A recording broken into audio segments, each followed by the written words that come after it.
Traveler, Paimon. It's been a while. As it happens, there is a letter here for you. One moment. Here. A letter? From who? Dear Diary, I'm Kale. I work as a trainee forest ranger under my master, Tainari. I'm also studying at the academia. I've been getting better and better at reading lately. Mr. Al-Haytham says that the written word is a crucial medium for exploring the world and understanding oneself. That's why I decided to start this diary. That said, what should I write about? Things are pretty quiet in Sumeru these days. Life is good. Every day is a fulfilling and happy one. When I think back to the days when I suffered from Elazar, or way back to when I was injected with God remains, I am in a much better place now. I hope it stays that way forever. I'll leave it there for now. Master said he'll take me shopping in Sumeru City today, which is great, because I've been meaning to visit the toy seller at the Grand Bazaar for a while now. Kale, time to go. Yes, Master! Huh?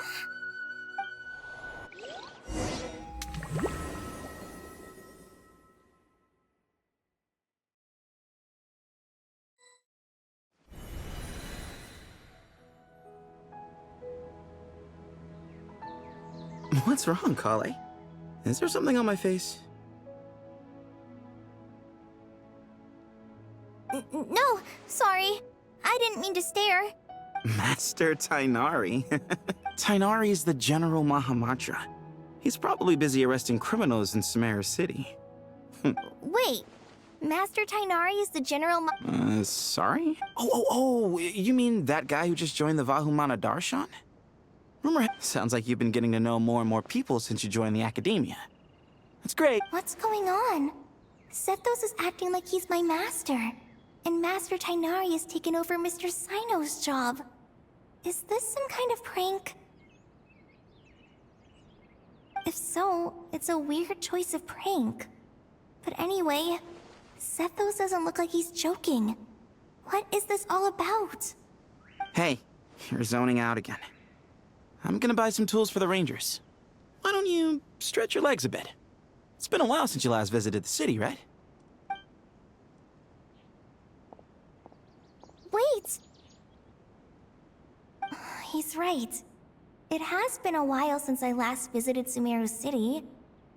Was it always like this? I mean, it feels familiar, yet somehow... something seems different. Is this really Sumeru City?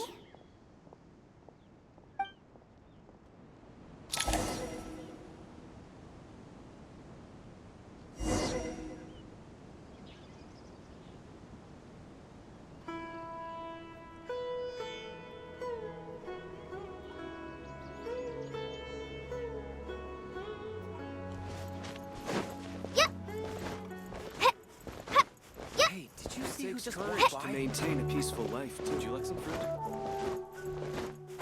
How will I ever save enough money to buy that custom? Yep.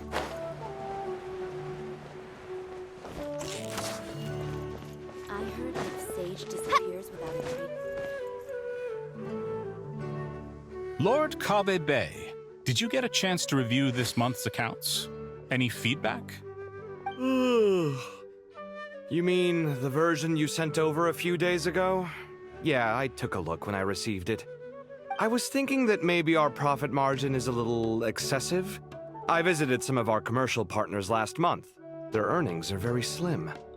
Are you suggesting that we give up some of our profits for them? Well, since we have more than we need, yes. Making money for its own sake is pointless. Don't worry, I've already planned for it, and the numbers look fine. We can adjust the rates starting from next month. Also, about that designer you hired, I've had to revise his proposal 3 times now, but he just doesn't seem to... Let's cut our losses. Pay him his fee and send him on his way. I'd like you to get Layla on this instead. She was Cyrus's student, and she designed the Palace of Alcazarzare. Seems like a much safer choice. Who's sneaking around over there?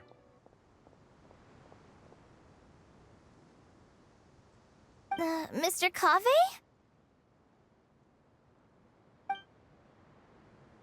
Do you recognize this person, sir? Yes, it's all right. We've met. This is Kale, Sethos' trainee. He brought her along the last time I went for drinks with him. What brings you to the city, Kale? Is your master here too? No, this is all wrong! Why is Mr. Kave saying that too? Tainari is my master, not Sethos! This can't be real. I have to ask someone else. There's gotta be someone else out there who still remembers the truth. Hey, wait! Don't run off! How strange. What's gotten into her today? It's like everyone switched places. I heard that I Sage guess I'll keep disappears looking without a around. trace as soon as he gets off work.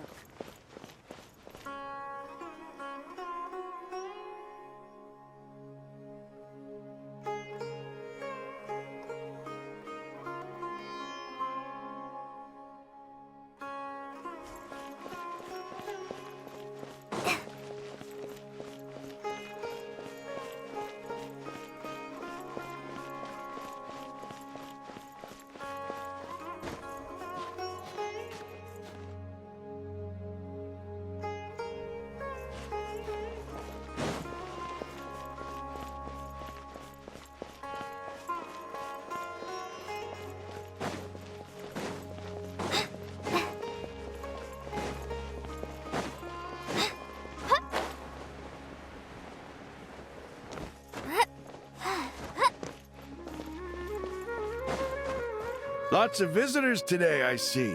Welcome all. It's been a while. Hey, Rahman. You know that guy who sells face powder on Treasure Street? I haven't seen him around in a while. Any idea what happened to him? Oh, you mean a Hongar? Yeah, he got into a brawl with Shavirme on Treasure Street. He's been banned from setting up shop there for now. Seriously? Oh, well, that's a shame. I was planning to pick out some makeup for you. Oh, don't worry about it. The legendary Flame Mane discussing makeup with the Zubair Theater star dancer. Now there's something you don't see every day. Flame Mane? You know, I'm not actually sure when people started calling me that. Maybe the other Eremites thought I needed a fiercer title to scare people off? To be completely honest, I think the title would fit you better than me, Dia. You think? Can't say I've never imagined myself as a merc. If I ever give up the dancing, maybe I'll head to the desert and give the Eremite life a try. You would? Is that so strange? Oh, not at all. In fact, I've actually had similar thoughts before. If I ever get tired of sleeping out in the wild, I think I might go look for a job at the Zubair Theater. I've adored the dance of Sub-Zeros ever since the first time I saw you perform it. If the chance ever came up, I'd love to try it out on stage for myself. Really? If our manager Sataria heard you say that, she'd hold you to it. Probably grab you by the sleeve and never let you go again. Hey, when that day comes, I'll do your makeup myself. How's that sound? Sure. If the day comes, I'd be honored.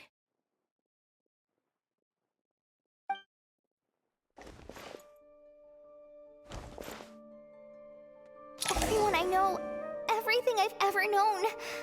Suddenly it's all a jumbled mess. The question is, who's right? Them or me? Oh, my head feels so heavy. I can't think straight.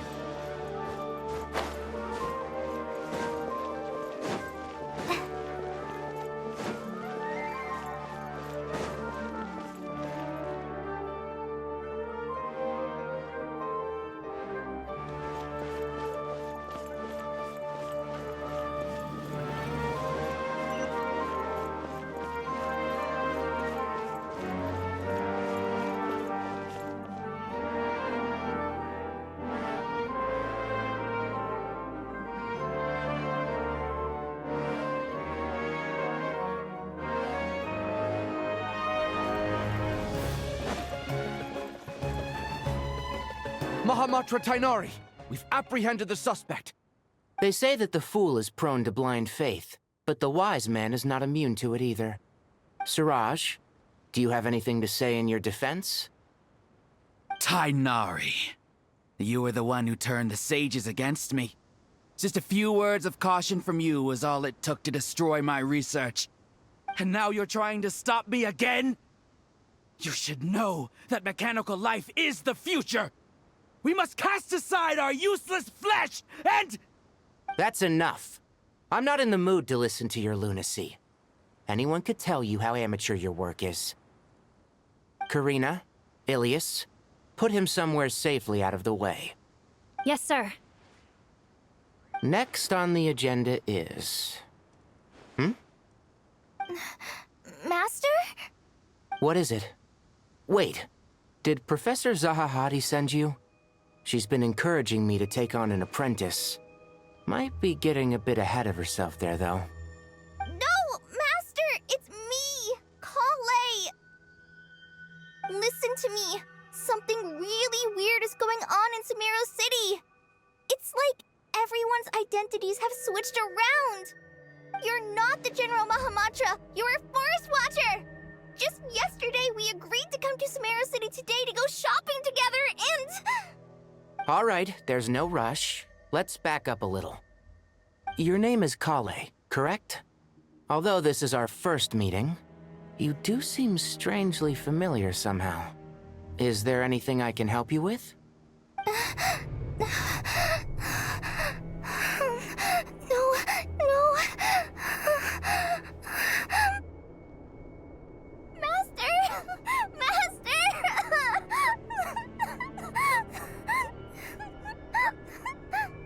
What is it?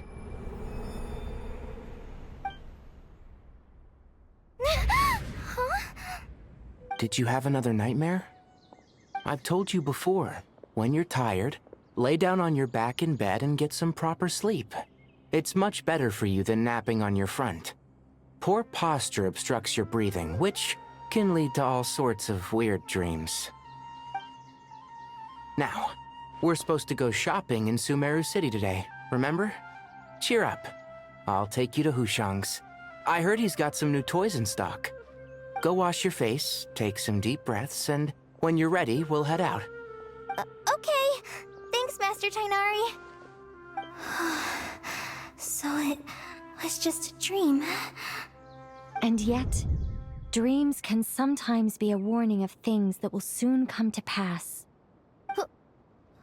Who said that? That dream felt unusually real, didn't it? Here's my suggestion. Since you're heading into Sumeru City anyway, you may as well tell Lesser Lord Kusanali about everything that happened. And just to be on the safe side, I think you should also inform your 2 traveler friends who once helped save Sumeru. I'd write them a letter if I were you. Time is short. A storm is coming from beyond the bounds of fate.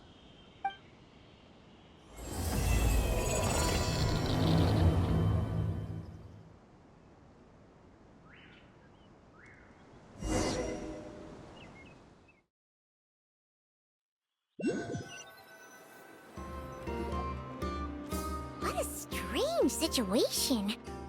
No wonder Kale was in such a rush to write us a letter. Imagine waking up one day to find that everything around you has changed. You might not even recognize Paimon anymore. Oh, that's a scary thought.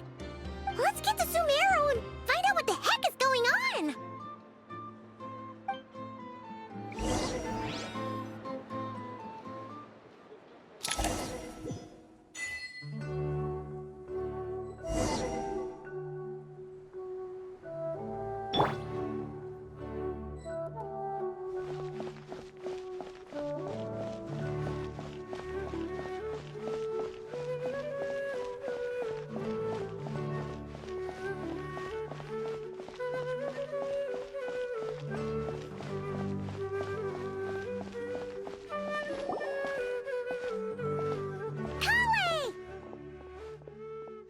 Traveler! Paimon!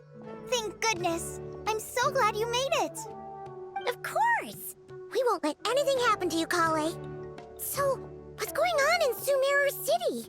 Looks like lots of people are moving or something. Yeah, I was just gonna say. After I wrote my letter, Master and I went to Sumeru City and told the Dendro Archon everything that I experienced, from start to finish. She was silent at first.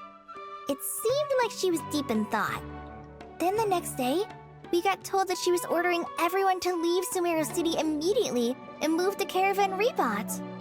The entire population of the city has to move? Not just Sumeru City. The evacuation also includes Lokapala Jungle, Avidia Forest, Ashavan Realm, and Ardravi Valley. Basically, everyone living in the rainforest must temporarily relocate to Caravan Rebot.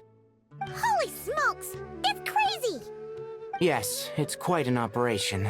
Even if people only bring the bare essentials, the scale is simply enormous. They've requisitioned almost all the Sumpter Beasts in Sumeru for the task, including the entirety of Dori's Sumpter Beast Park.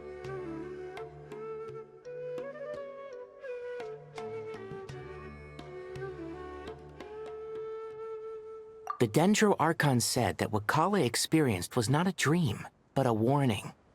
After our meeting, she immediately summoned the 6 sages to analyze the situation and discuss countermeasures.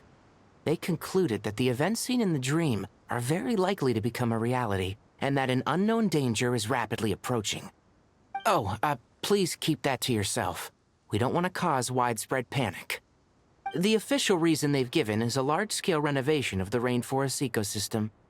People are skeptical, but there haven't been any major incidents.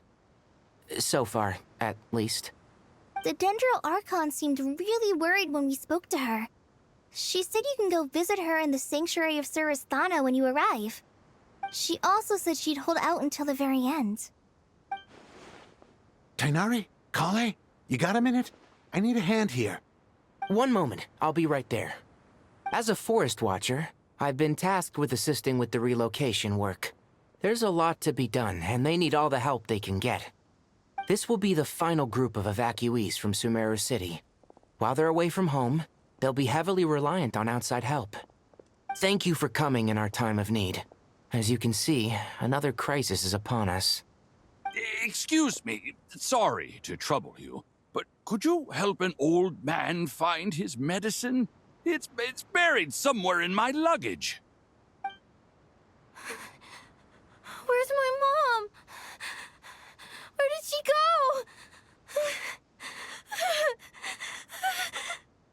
go? Don't worry. It'll be okay. Those items are worth a small fortune. Make sure you store them somewhere safe. You understand? I bet you thought you'd get away with this in the chaos, huh? Guess again. No petty thief gets past me.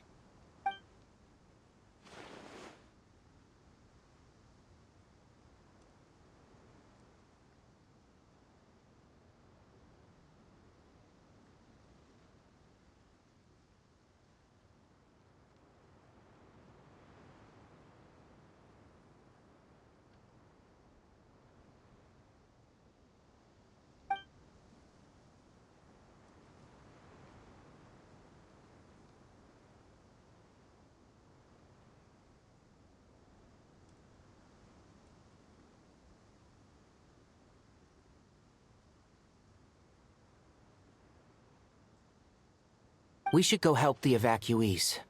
See you around. I'm so glad that you believed me and came all this way to help.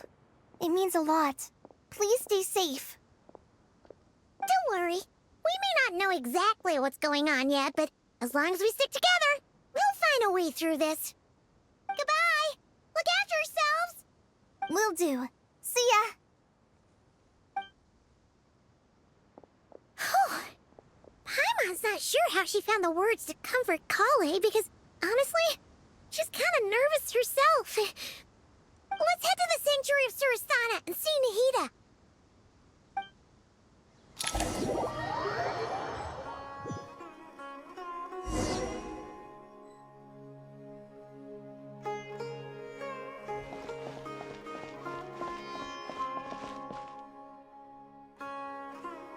Who goes there? No unauthorized access to this place. By order of Mahamatra Sino. Are you blind? It's the Traveler and Paimon. Surely you've seen them before. Huh? Oh, so it is. I'm sorry, I haven't been sleeping well lately. My nerves are a little frayed.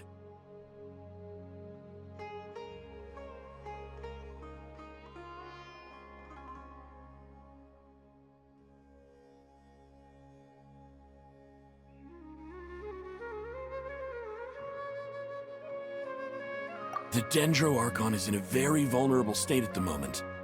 Mahamatra sign— Just seeing you two again already puts our minds at ease. Please, enter. I'm sure everyone's expecting you.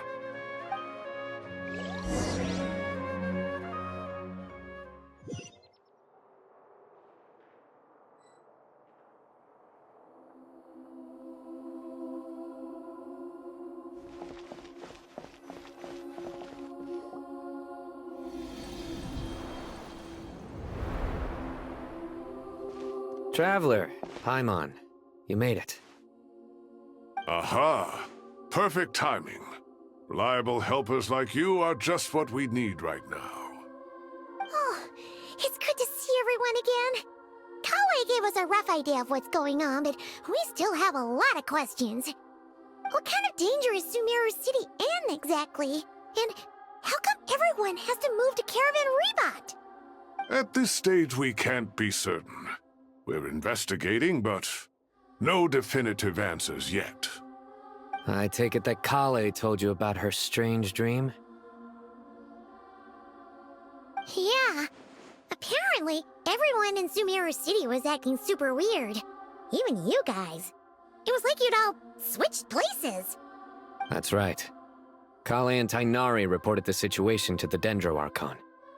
She believes that it wasn't merely a dream, and that whatever it was has something to do with Irminsul. It's a reasonable inference. Only through Irminsul can people's memory and cognition be so significantly modified in such a short time. We don't know why Kale would dream of these things, nor who was trying to warn her. The Dendro Archon decided to connect to Irminsul to investigate more thoroughly. Irminsul is connected directly to the ley lines. The tree serves as a central hub where the ley lines converge, and its core function is to record and store the world's knowledge and memories. But something has gone awry, severely compromising the performance of this core function. Information is bottlenecking inside Irminsul, hampering the ley lines' flow. If this continues, new information will languish unrecorded, with existing records thrown into disarray. In short, the souls of the dead will be stranded, while the living have their sense of reality warped. In the long run, Kale's dream could well become a reality. And that's just the beginning. There's no telling what other nightmares could end up coming true.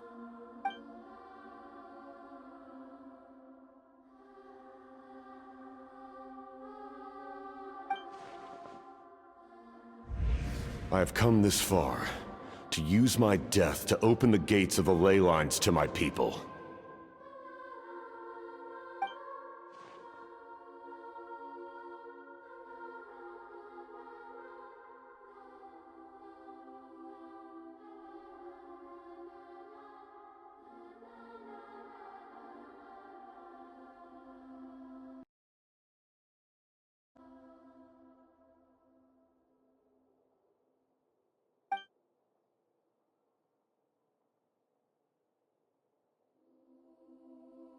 Faced with a growing backlog of information, the Dendro Archon decided to connect herself directly to Irminsul and take over the recording and processing function herself. But it is an almost impossible task. Individual brains aren't equipped to deal with the sheer volume of knowledge and memories involved. All that information flooding in at once would instantly fry any human mind. And for God, even for a god, the suffering must be unimaginable. The Dendro Archon's power originates from Irminsul. Any issue with the tree itself takes a toll on her to begin with. On top of that, she's subjecting herself to the grueling task of processing all that data. It must be torture for her. And despite all of this, she is somehow finding the strength to investigate the Irminsul situation from within and send us her findings. I finished analyzing the latest data. Looks like our working theory was wrong. There's no signs of Irminsul having been attacked from the outside. So it's internal then? Some sort of disease, perhaps? No. I've spent half my life studying the ley lines. If Irminsul malfunctioned this easily, the world would have met its end long ago.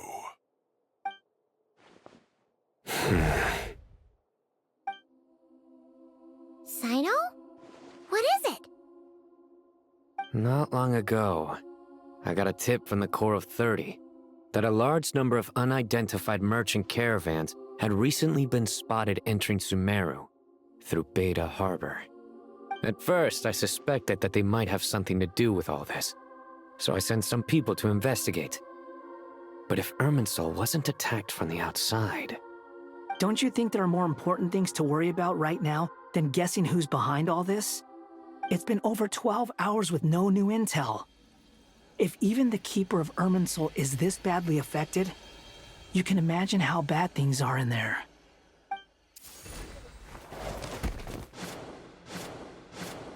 Dendro Archon.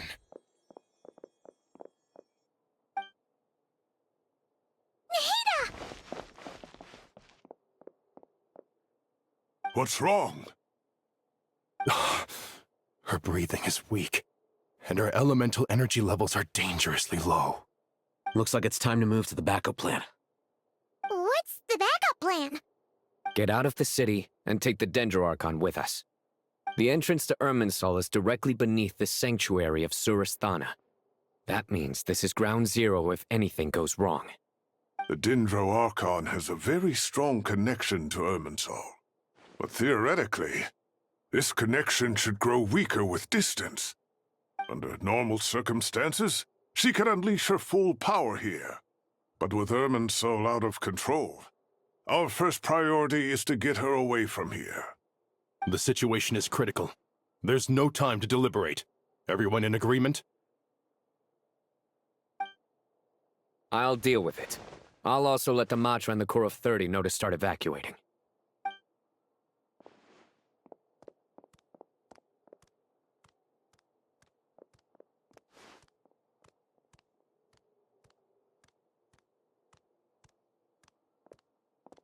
Let's go. No sense grieving when there's nothing more we can do. Agreed. We'll be back as soon as this is over.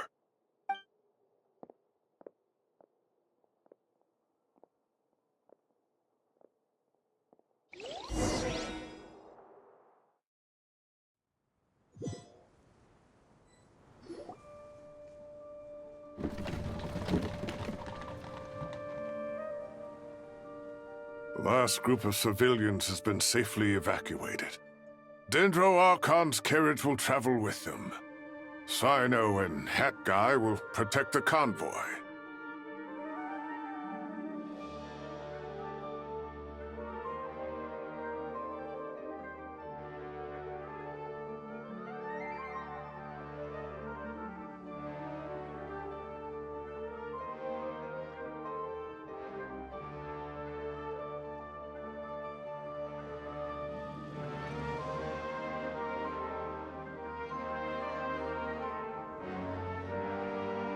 With the Dendro Archon in a coma, we've lost our means of investigating the situation.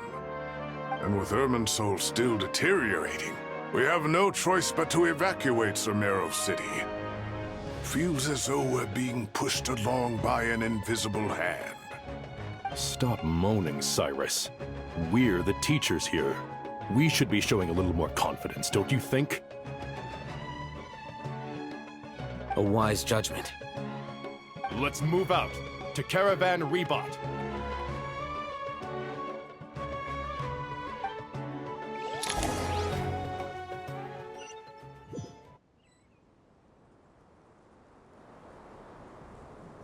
Sir, all units are in position. Good. Everything is going to plan. Interfering with Sumeru City is a necessary step, so do not hesitate. The Irminsul situation will not harm you. We need to speed things up here, too. We don't want to keep our client waiting, do we? No, sir. You have my word. Everything will be completed on schedule.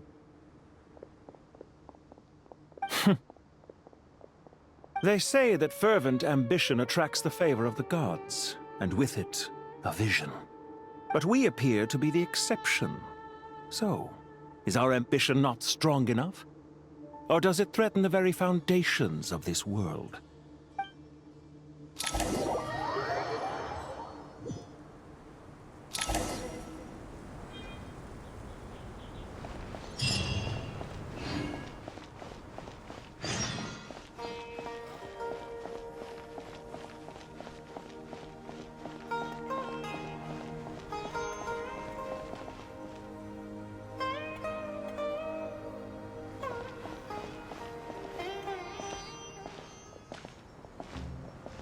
How is the Dendro Archon? Her breathing is steady.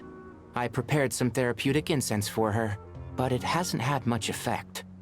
Her vitals are still very weak. Based on the information you've provided, I have a working hypothesis. Her condition is partly due to Irminsul's influence, and partly due to a physiological imbalance caused by the rapid depletion of her power. Elemental energy usually flows through the body at a relatively constant rate. The body grows accustomed to this rhythm, so when it's thrown out of balance, physical symptoms will appear. Is this similar to the ley lines? Overloading and withering both directly affect their vitality, potentially causing irreversible damage. Correct. From a biological perspective, if you overexert yourself, you pay the price with your life. The Dendro Archon is not only drained of power, but her life force is at a critically low level. Is there any way to restore her health? I know the ley lines have strong self-healing abilities. As long as any blockages or pollutions are dealt with, they can quickly regain their vitality. But what about people? Well, gods. What's their capacity for self-healing? Before we think about that, there's a bigger predicament to resolve. Restoring the Dendro Archon's power requires us to heal Irminsul first. But that will be extremely difficult without the Dendro Archon's power. Paimon's already getting lost here.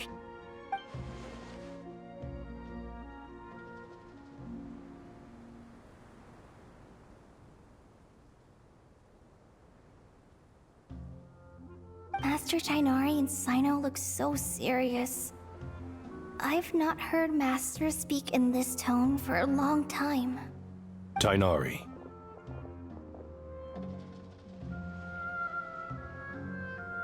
Master Nephis, sages. Tighnari, haven't seen you in ages. Have you gotten taller? Or did your ears get longer? Hopefully the former, Uncle Baladuri. Sino, where's Professor Cyrus? I thought he'd be with you. He went out into the wild to investigate the situation. He said that the Irminsul anomaly will likely start to affect the real world soon. He shouldn't be trotting around alone at his age. Which way did he go? I'll look for him later. Would someone mind introducing us? Ah yes, of course. Allow me to do the honors. I'm sure we're all familiar with the Traveler and Paimon. They're the heroes who helped foil Azar's conspiracy and save Sumeru. These gentlemen and I are the 6 current sages of the Academia. Balduri and I are part of the Old Guard, while the other 4 took office after Azar and his clique fell from power. We have Sage Alkindi of the Spantamad Darshan, Sage Farnas of Kasharawar, Rataoist Sage Shakir, and finally Harabatot Sage Rusht. Nice to meet you all! I've heard much about you. Delighted to finally meet you in person. You're younger than I imagined for someone with the power to stand up to fate itself. Thank you for lending your aid to Sumeru once more. Once we're on the other side of this, could we get a photo together? My daughter has a friend named Isak. He's always talking about you two. Of course! No true hero would deny a child their wish. Back to business. So with the Dendro Archon currently in a coma, the people have taken temporary refuge at Caravan Rebot, but they cannot stay here forever. We need to come up with a plan as soon as possible. Fernas, any thoughts? Well, firstly, having reviewed the data, I'm inclined to agree with your assessment. This doesn't look like an attack on Irminsul from the outside. Rather, it resembles a malfunctioning machine. Calculations going haywire and sparks flying. That being said, before we consider how to fix it, we need to understand precisely what has gone wrong. Furthermore, we somehow need to ascertain this without relying on the Dendro Archon's power. We have no direct access to Irminsul. However, we might be able to gather the information we need from the ley lines. Study the branches to learn about the trunk, in other words. Wait, is that what Cyrus is up to? No wonder he ran off to research in the wild. Curse always one step ahead of me, isn't he? I heard that while in the sanctuary of Surasthana, the Dendro Archon had to serve as the central information hub herself. This is a clear sign the situation within Irminsul might be far worse than we can imagine. Irminsul is vital, not just to the safety of Sumeru, but to all of Teyvat. We must be the ones to bear responsibility for this world. To be on the safe side, I think we need to consider some backup plans. Are you saying we should consider a scenario in which Irminsul is completely destroyed? I'm merely pointing out that the possibility exists. You have a valid point. But until worst comes to worst, I believe we should focus our efforts on resolving the Irminsul anomaly and helping it recover.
Kale, I understand that you were the first to foresee this crisis.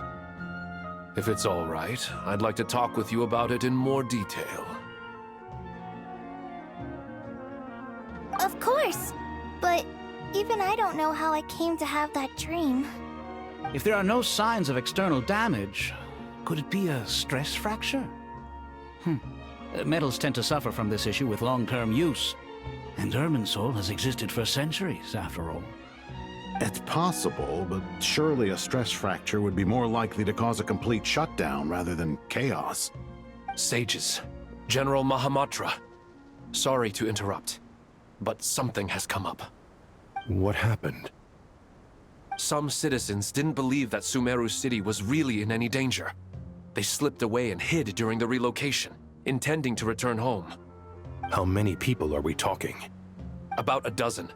Sakura found them while on patrol, but they appeared to be suffering from psychosis. For whatever reason, they were trying to kill each other. By the time we arrived, there were only 2 survivors. One was unconscious from their injuries. The other tried to attack us, but was subdued. Where did this happen? Near Yasna Monument. That's not far from Caravan Rebot. Master. I know. The Irminsul anomaly is beginning to have effects in the world. I didn't expect it to spread to Yasna Monument so soon. It almost feels like we're being chased relentlessly, with no time to catch our breath. Sir Cyrus said the same thing. He sent me back to report in, while he continues investigating. I'll go join him.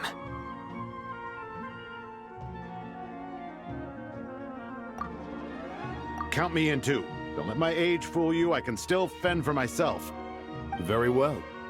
Meanwhile, the rest of us will continue discussing our next steps. Get back soon. Take care of yourselves. It's getting dangerous out there.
Please, don't go any further. As you get closer to Sumeru City, there's no knowing what dangers you might encounter. So this is our mentally disturbed man? I'm going to gut you all!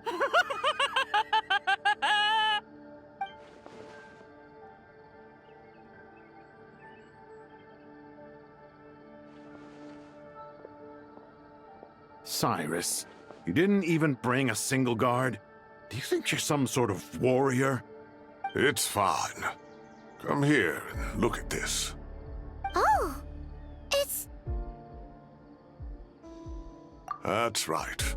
Flowers that bloom from openings in the ley lines, indicating some sort of anomaly.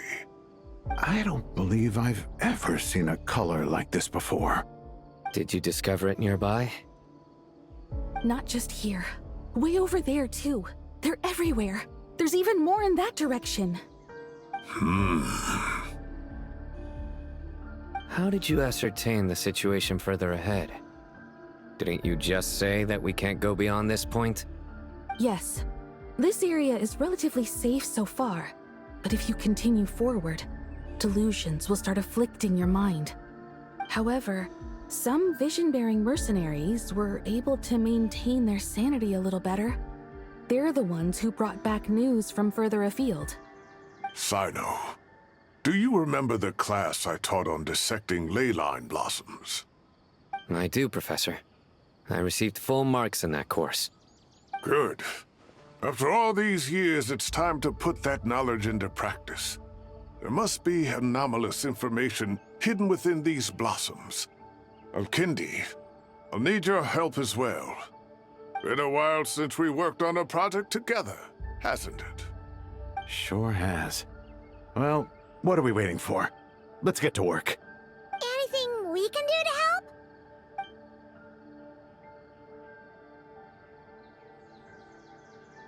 Will you need my help? All right, well, don't go too... Let's regroup at Caravan Rebot.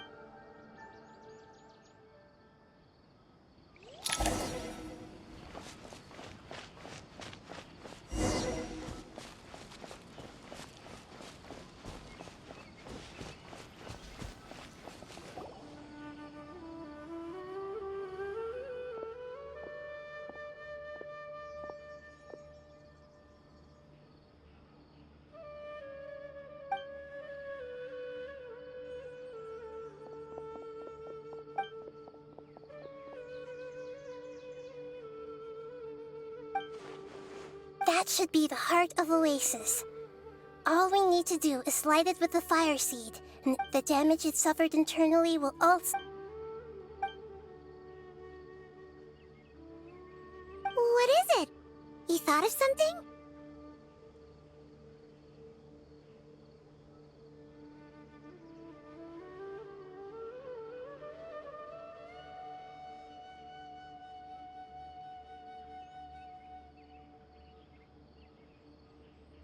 Really? Then let's get back and tell the others!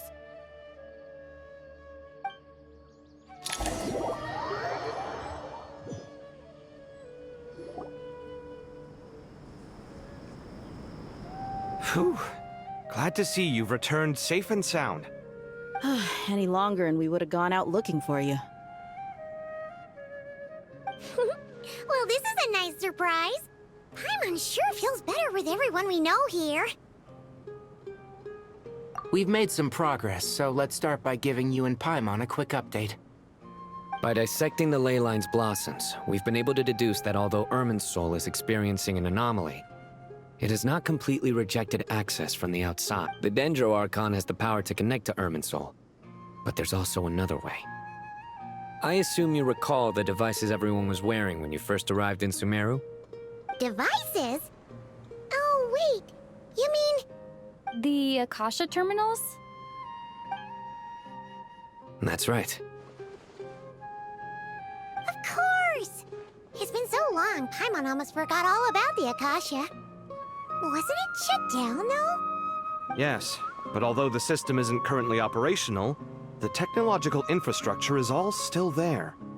And it turns out that a certain someone gets so bored at work that he's actually read through every single one of the instruction manuals. No prizes for guessing who that was. If praising others is that embarrassing for you, you can simply spare yourself the ordeal. As much as it pains me to say anything nice about him, there's no denying his intelligence. He rarely forgets anything he's read. The Akasha is exactly what Sumeru needs at this moment.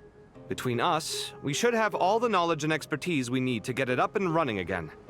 But if I recall correctly, doesn't the Akasha need a Gnosis to function? That's exactly right. The Akasha relies on the Gnosis as a power source, and in its absence, we'll need to find an alternative. To tackle this problem, it looks like we'll be relocating once again. Namely, to the Temple of Silence. Ring any bells? It's the only major institution in Sumeru dedicated to preserving the knowledge of King Deshret's civilization. You might find the answers you're looking for hiding there. I agree. There's a good chance. Master Nephis and the other sages have discussed it. As the chaos from Irminsul continues to spread, Caravan Rebot won't be a safe haven for much longer. We have to move into the desert next. The scholars and sages will head to the Temple of Silence, while the civilian population seeks refuge in Aru village. The Eremites will keep everyone safe during the journey, and Candace will be there to receive us at the village. This leaves us just one thing to worry about. That Dendro Archon. She's very weak. We can't afford to wait until Irminsul is fixed. Huh. Well, luckily, the Traveler had a eureka moment while we were out investigating. Really? Wow, nice one, Traveler. Let's hear it. What say our Amorta experts? Theoretically, it's feasible. From what you're saying, although elemental life and elemental energy have their differences, the Dendro Archon has explicitly stated that she can imitate the power of the former. In which case, as long as Apep is willing, she should be able to convert her own power into a form that the Archon can use. It wouldn't be difficult for her at all. The only problem is convincing her to help.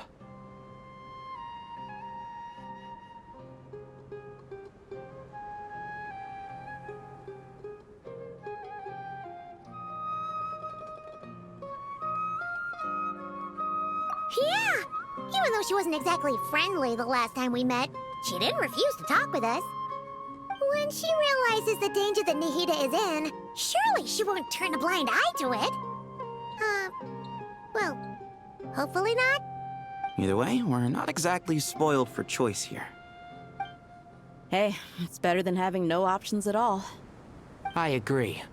Without Irminsul's aid, the legendary Dendro Dragon Apep may well be the only living thing in Sumeru who can help our Archon recover her power. There's no time to lose. I'll bring this proposal to Master right away. If he and the other sages agree, we'll split into 3 teams. The academics will go to the Temple of Silence to look for a solution to the Akasha problem. The Eremites will escort the civilians safely to Aru village, and the Traveler and Paimon will take the Dendro Archon to see Apep. There's still a long road ahead, and no knowing if we'll make it. But at least we have a direction now. I'll take it over floundering around in confusion. If there are no objections, then let's proceed. But before we adjourn, I would like to leave you all with some parting words. No matter the distance between us, there will always be an invisible force tying us together. May the bonds forged in the past shine bright like stars and open a new path before our feet. Huh. Is that from King of Invocations? No. This one's from King of Invocations, the sequel. What's the difference? The sequel's much cooler. Couldn't agree more. Well, it was very apropos. Once this is all over, I'll give everyone a copy of King of Invocations and the sequel to show my gratitude. Come on, let's get moving.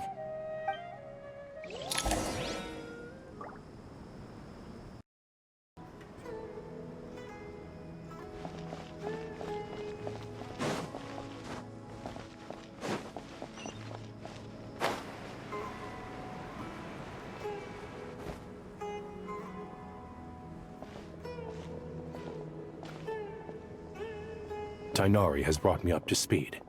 I approve of your plan of action, but we can't proceed with everything right away. The people need to rest. For many of them, this will be their first time in the desert, so we'll need to find additional personnel to help escort them. You two, please go on ahead with the Dendro Arc. No problem. We got this. Words can't express my gratitude, so let me just say, I hope everything goes smoothly for all of us. Goodbye for now. Alright, let's get going. If Paimon remembers correctly, the last time we saw a Traveler, Paimon. Kale, what? Well, Master Tighnari once told me, after you raise a problem, you should think about how to resolve it. But ever since I had that dream, I feel like I haven't been of any help at all. I tried my best to keep up with the conversation, but there was so much new information, I couldn't take it all in. So, I just wanted to ask, do you have any tips for me there?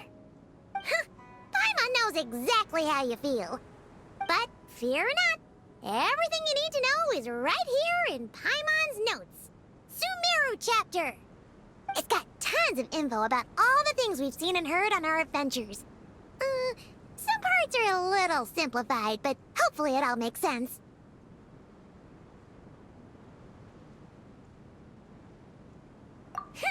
You see? Being the greatest guide in Tibet isn't just a fancy title. It takes a lot of hard work. Paimon doesn't always understand the things you're talking about with other people. Whenever that happens, she notes down the confusing parts and goes over them in her own time. This is perfect. Could I borrow it? Sure. Matter of fact, you can keep it if you want. Paimon has another copy. The spare copy was originally meant for the Traveler. Paimon used to worry that one day she might not need a guide anymore, so she wanted to have a gift for her, in case we ever parted ways. But it doesn't seem so necessary nowadays. We have so many more places to see together. One copy will be enough for both of us. Thank you so much. But still, these are your treasured memories. I think I'll make my own copy and then return the original to you. Anyway, that was all. I won't keep you any longer. Have a safe trip. See you again soon. See ya! Alright, time to bring the Hida to see Apep. Let's... Hey, here's a thought. If we brought Nervalet along, do you think he could help us persuade Apep to help? Actually, Never mind. In a pap size, Nervalet's probably one of those dragons who's grown too close to humankind. They might end up fighting for all we know.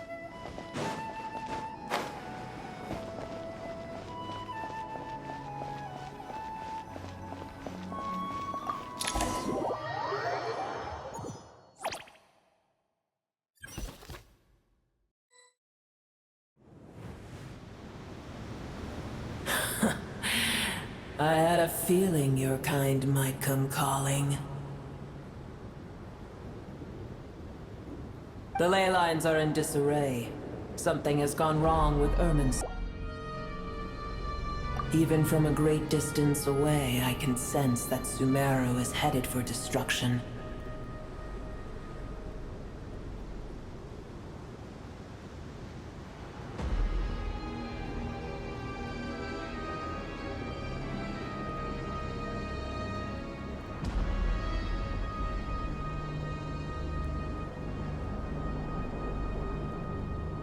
You who took our home from us, prepare to watch as your own world is plunged into oblivion. Oh, how the cycle of history comes to a poetic conclusion.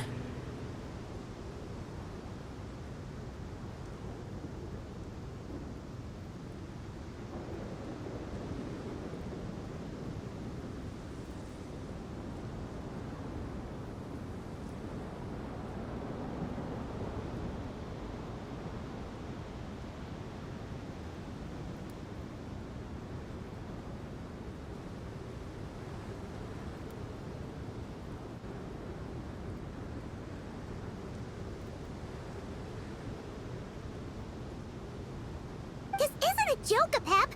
Nahida's in grave danger! Can you please help her?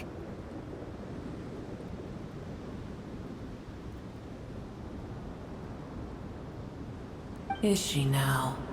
Then do explain. For what reason? Be not mistaken. The fate of Sumeru is of no concern to me. I am neither the god of this land nor its guardian.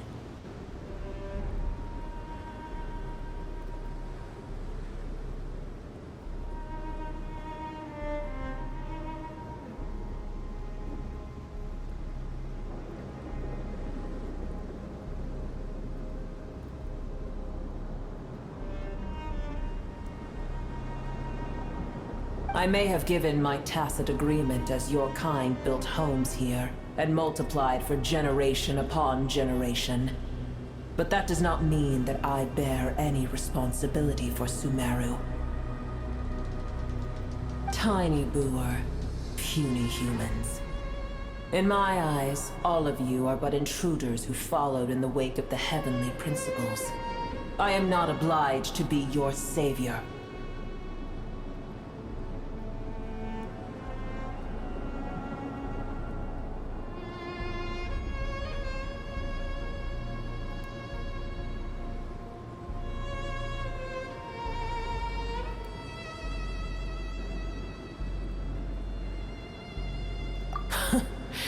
The age of the dragons ended long ago, and the world that replaced it is under the dominion of the heavenly principles.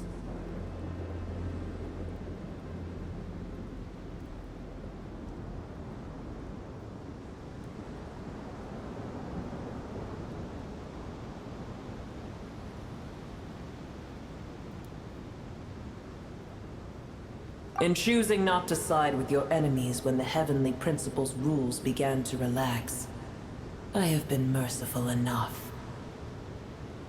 Do not forget that I have no love for this world you hold so dear.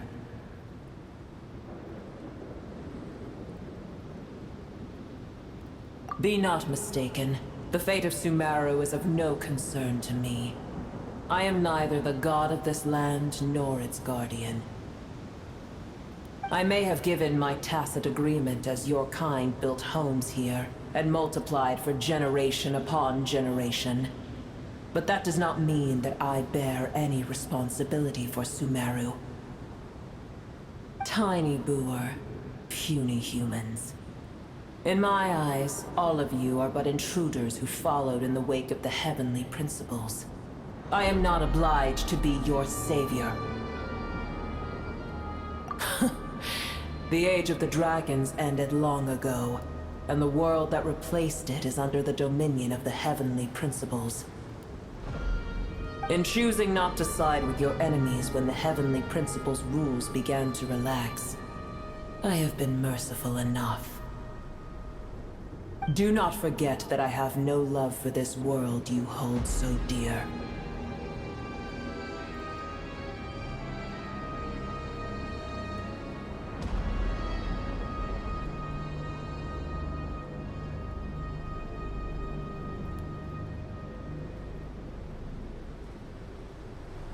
Be not mistaken.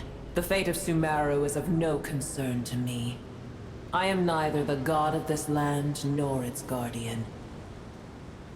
I may have given my tacit agreement as your kind built homes here and multiplied for generation upon generation. But that does not mean that I bear any responsibility for Sumeru. Tiny boor, puny humans. In my eyes, all of you are but intruders who followed in the wake of the heavenly principles. I am not obliged to be your savior.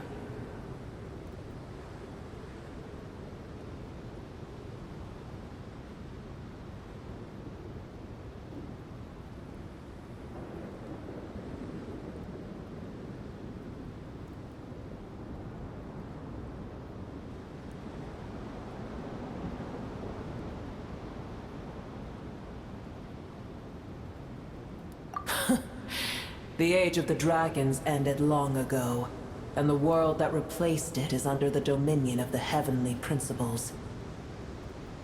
In choosing not to side with your enemies when the heavenly principles' rules began to relax, I have been merciful enough. Do not forget that I have no love for this world you hold so dear.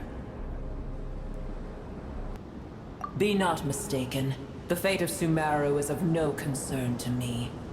I am neither the god of this land nor its guardian. I may have given my tacit agreement as your kind built homes here and multiplied for generation upon generation. But that does not mean that I bear any responsibility for Sumeru. Tiny boor, puny humans. In my eyes, all of you are but intruders who followed in the wake of the heavenly principles. I am not obliged to be your savior.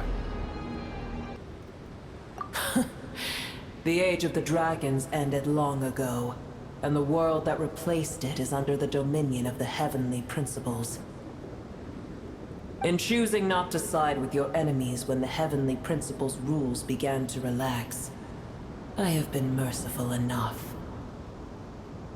Do not forget that I have no love for this world you hold so dear.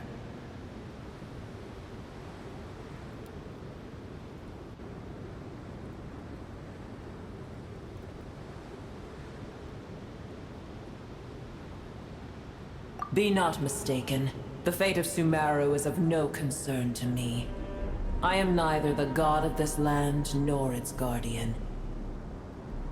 I may have given my tacit agreement as your kind built homes here and multiplied for generation upon generation. But that does not mean that I bear any responsibility for Sumeru.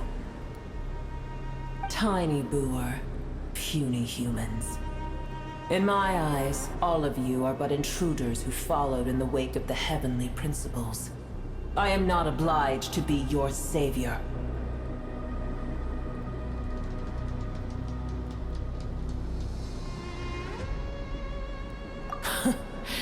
The age of the dragons ended long ago, and the world that replaced it is under the dominion of the heavenly principles. In choosing not to side with your enemies when the heavenly principles' rules began to relax, I have been merciful enough. Do not forget that I have no love for this world you hold so dear. Be not mistaken. The fate of Sumeru is of no concern to me. I am neither the god of this land nor its guardian. I may have given my tacit agreement as your kind built homes here and multiplied for generation upon generation. But that does not mean that I bear any responsibility for Sumeru. Tiny boor, puny humans. In my eyes, all of you are but intruders who followed in the wake of the heavenly principles. I am not obliged to be your savior.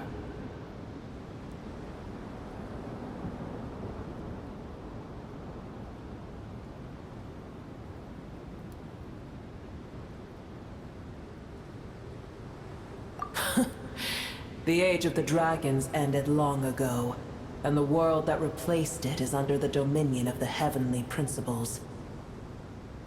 In choosing not to side with your enemies when the heavenly principles' rules began to relax, I have been merciful enough.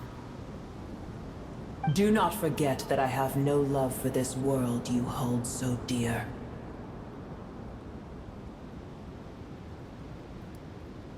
Be not mistaken. The fate of Sumeru is of no concern to me. I am neither the god of this land nor its guardian. I may have given my tacit agreement as your kind built homes here and multiplied for generation upon generation. But that does not mean that I bear any responsibility for Sumeru. Tiny boor, puny humans. In my eyes, all of you are but intruders who followed in the wake of the heavenly principles. I am not obliged to be your savior.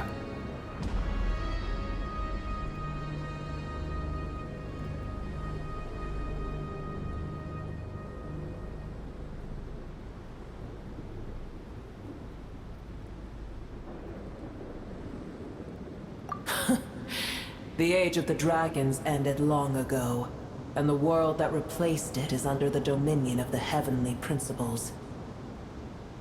In choosing not to side with your enemies when the heavenly principles' rules began to relax, I have been merciful enough. Do not forget that I have no love for this world you hold so dear. Be not mistaken. The fate of Sumeru is of no concern to me. I am neither the god of this land nor its guardian. I may have given my tacit agreement as your kind built homes here and multiplied for generation upon generation. But that does not mean that I bear any responsibility for Sumeru. Tiny boor, puny humans. In my eyes, all of you are but intruders who followed in the wake of the heavenly principles. I am not obliged to be your savior.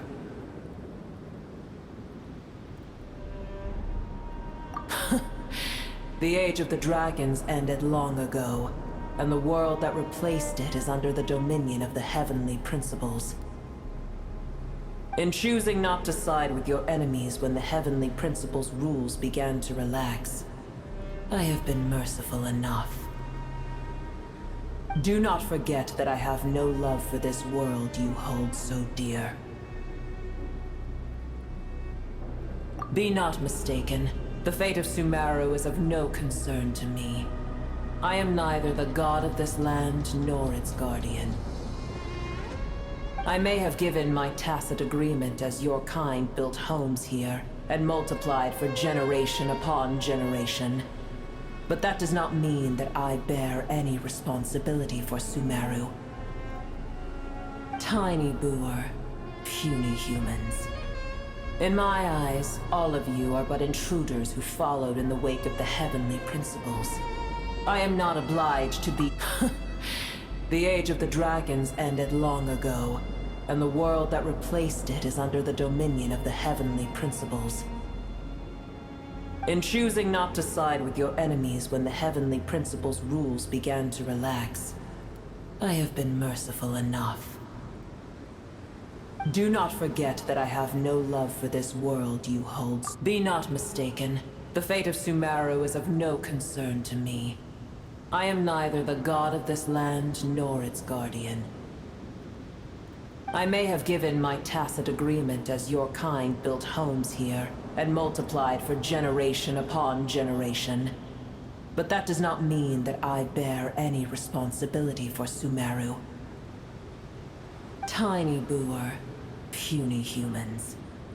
In my eyes, all of you are but intruders who followed in the wake of the heavenly principles. I am not obliged to be your savior.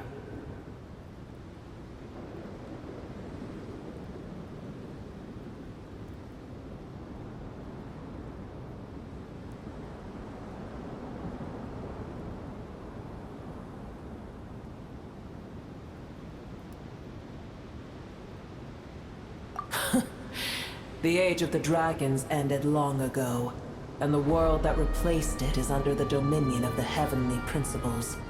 In choosing not to side with your enemies when the heavenly principles' rules began to relax, I have been merciful enough.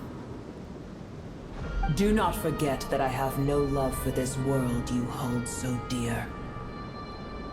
Be not mistaken, the fate of Sumeru is of no concern to me. I am neither the god of this land nor its guardian. I may have given my tacit agreement as your kind built homes here and multiplied for generation upon generation. But that does not mean that I bear any responsibility for Sumeru. Tiny boor, puny humans. In my eyes, all of you are but intruders who followed in the wake of the heavenly principles. I am not obliged to be your savior. The age of the dragons ended long ago, and the world that replaced it is under the dominion of the heavenly principles.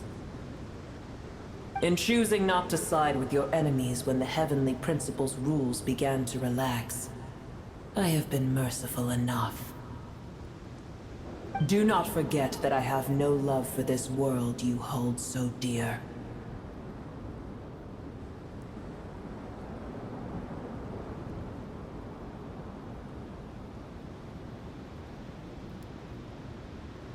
Be not mistaken. The fate of Sumeru is of no concern to me. I am neither the god of this land nor its guardian. I may have given my tacit agreement as your kind built homes here and multiplied for generation upon generation. But that does not mean that I bear any responsibility for Sumeru. Tiny boor, puny humans. In my eyes, all of you are but intruders who followed in the wake of the heavenly principles. I am not obliged to be your savior.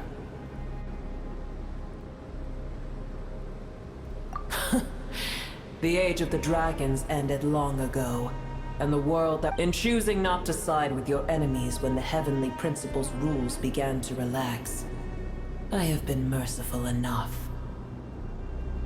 Do not forget that I have no love for this world you hold so dear. Be not mistaken. The fate of Sumeru is of no concern to me. I am neither the god of this land nor its guardian.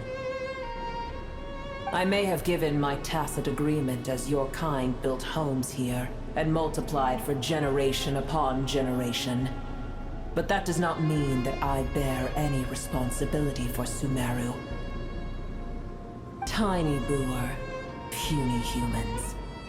In my eyes, all of you are but intruders who followed in the wake of the heavenly principles.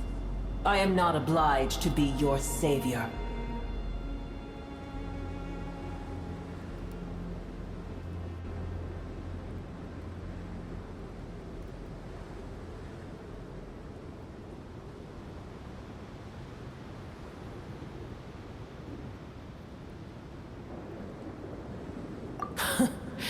The age of the dragons ended long ago, and the world that replaced it is under the dominion of the heavenly principles. In choosing not to side with your enemies when the heavenly principles' rules began to relax, I have been merciful enough. Do not forget that I have no love for this world you hold so dear. Be not mistaken. The fate of Sumeru is of no concern to me. I am neither the god of this land nor its guardian. I may have given my tacit agreement as your kind built homes here and multiplied for generation upon generation. But that does not mean that I bear any responsibility for Sumeru. Tiny boor, puny humans. In my eyes, all of you are but intruders who followed in the wake of the heavenly principles. I am not obliged to be your savior.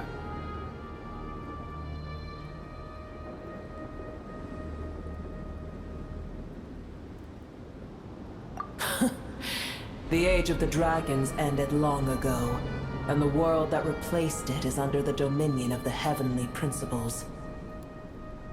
In choosing not to side with your enemies when the heavenly principles' rules began to relax, I have been merciful enough. Do not forget that I have no love for this world you hold so dear. Be not mistaken. The fate of Sumeru is of no concern to me.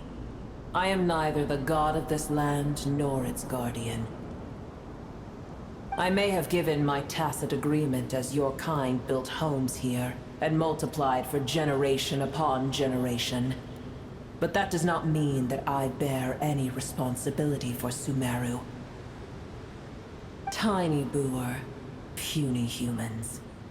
In my eyes, all of you are but intruders who followed in the wake of the heavenly principle. The age of the dragons ended long ago, and the world that replaced it is under the dominion of the heavenly principles. In choosing not to side with your enemies when the heavenly principles' rules began to relax, I have been merciful enough. Do not forget that I have no love for this world you hold so dear. Pep, if you truly despise gods and humans so much, well, after the great humiliation of being helped by a god in the past, shouldn't you be jumping at this chance to balance the scales? Now that is a compelling reason. When El Ahmar plotted against me and I was tortured by forbidden knowledge, it was Boor who saved me from agony. And though I regard with shame the pity of my enemies, to receive aid without repaying it would likewise tarnish a dragon's dignity. Oh, tiny boor, puny humans. Just this once I shall deign to show you the true power of dragonkind. Whoa! It's happening again! We're gonna get sucked in!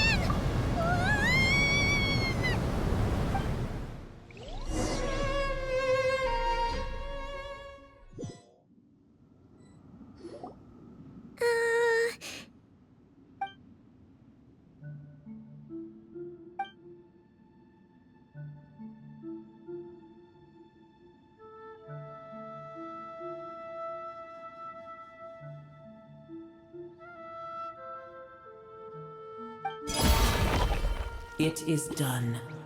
The heart of Oasis is supplying her with life force as we speak. It shall not be long before she recovers. But I should warn you. Boor's existence is closely intertwined with Irminsul. Unless the issues plaguing it are resolved, she will never completely recover her former strength. Oh, thank you. Spare me your words of gratitude. You may also spare me your feigned... A dragon's sovereign's power is far greater than you can imagine. While I was indeed weakened when the heart of Oasis ran dry, providing Tiny Boor with a morsel of my life force shall have little consequence for me. Oh, good to hear.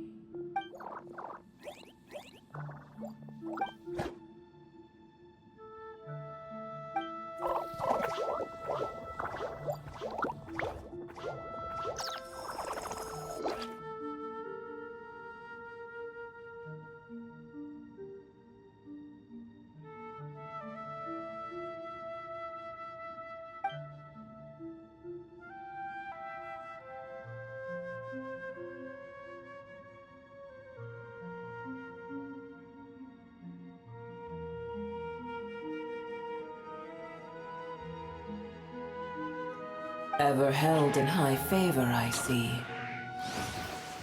Oh, well, you know. The compliment was sincere. Simply accept it.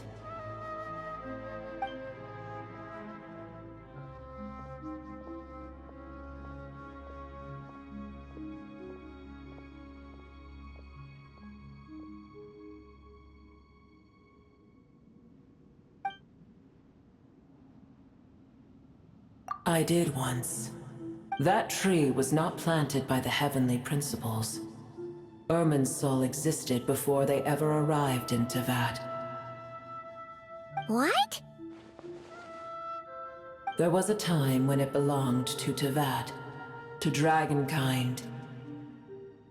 Its appearance and function then differed greatly from today. The ley lines flowed with an abundance of a familiar, primitive form of elemental energy. You may know it as the power of the Light Realm.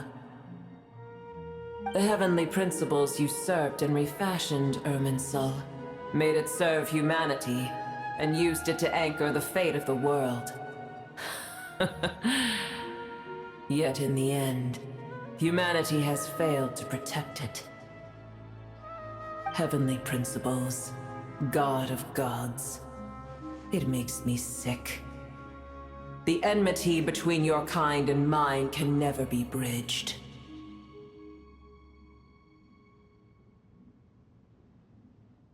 As things stand today, holding a grudge against you would serve no purpose. But there will come a day when we reclaim this world for ourselves. The opportunity will arise no matter how long we must wait. I can already sense that far away from here, the Hydro Dragon has wrested his authority from the hands of the usurpers. Though we have yet to meet, I know that we are both preparing for our revenge day and night. Uh-huh.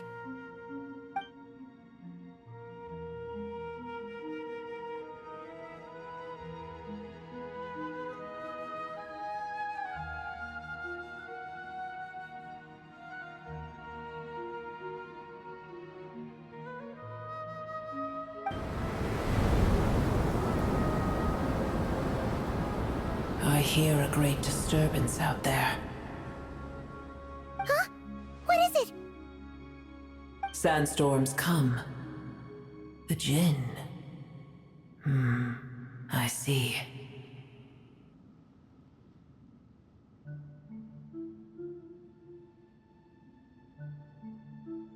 Another calamity approaches. You both seem restless.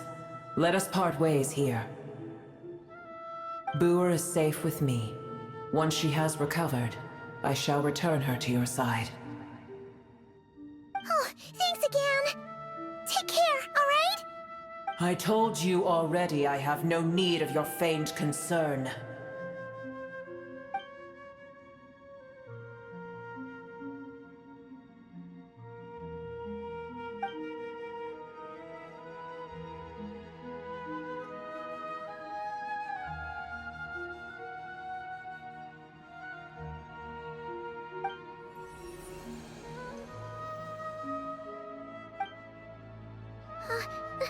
Nahida? You're awake! Are you okay? Cease your interrogation. Yes, she awoke for a brief moment, but she has now lost consciousness again. Take it. We shall talk more at another time.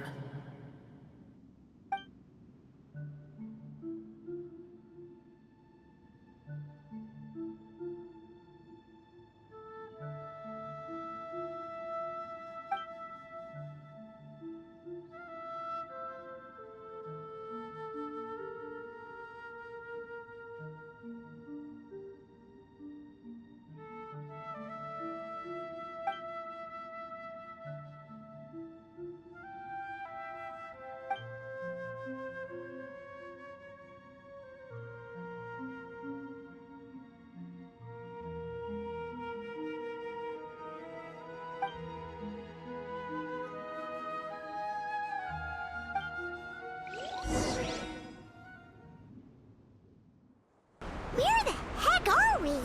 Did you middle of nowhere? Wait, no, Paimon remembers now.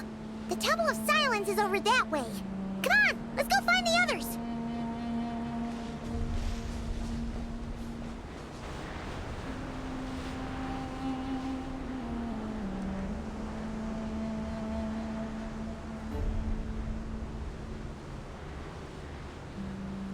There's no need for everyone to stay here. I'll protect the sages. The rest of you, return to Aru village. Yes, Mahamatra Sino.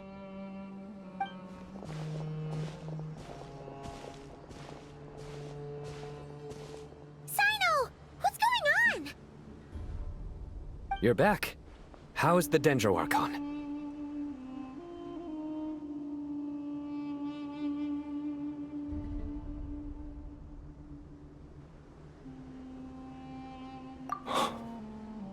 What a relief.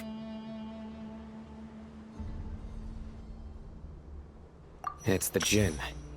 Countless Jinn have stirred up violent sandstorms across the desert, blocking our path to the Temple of Silence. Tighnari and Kale have returned to Aru village to help. The Jinn are being highly aggressive, so both the village and the merchant caravans require protection. It's just one thing after another. Where did all of them come from anyway? In all my trips to the desert, I've never seen anything like this before. As I see it, the only possible candidate is Gurabad. Gurabad? Baladuri could explain in more detail if he were here. All I know is a rumor I've heard about from previous trips to the desert. Supposedly, a great number of dormant Jinn lie sealed beneath that city.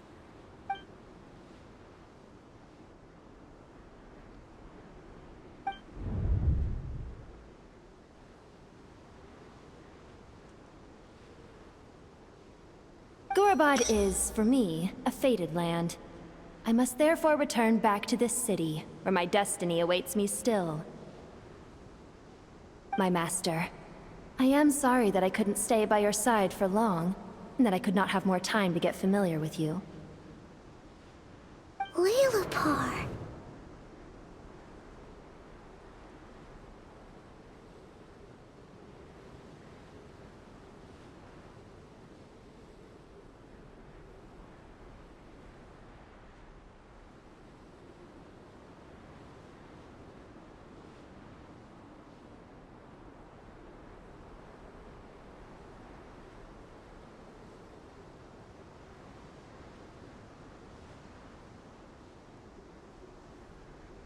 Yeah, we once said goodbye to a friend there.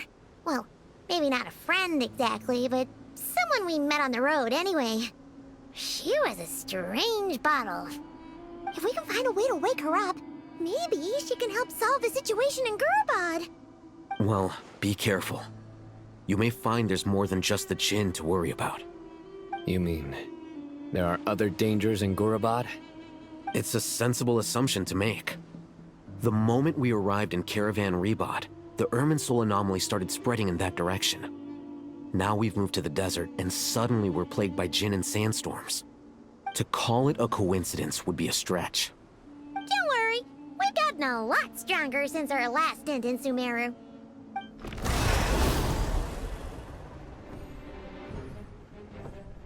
Ah! When did they show up? It appears the monsters native to the desert have been stirred by the Jinn's activity.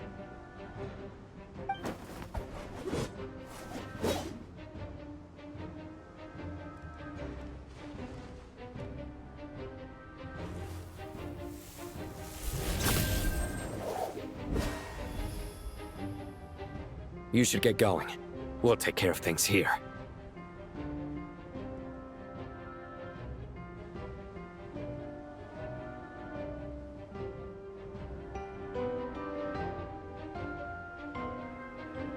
You too. Don't do anything too risky. You got it?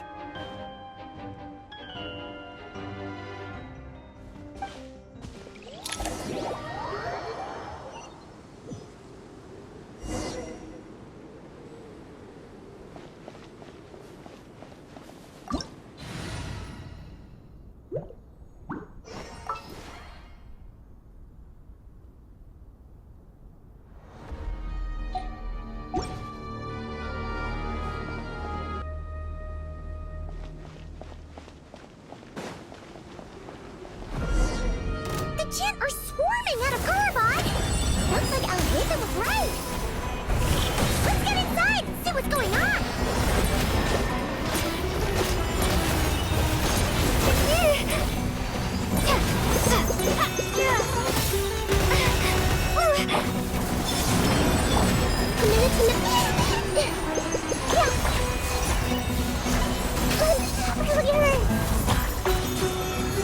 I see everything!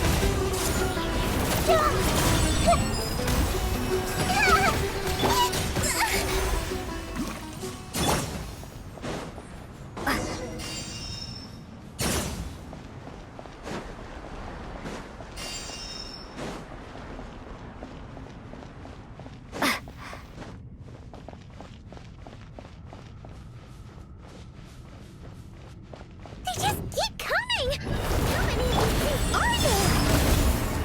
We'll never take them all around! Let's just head further inside for now!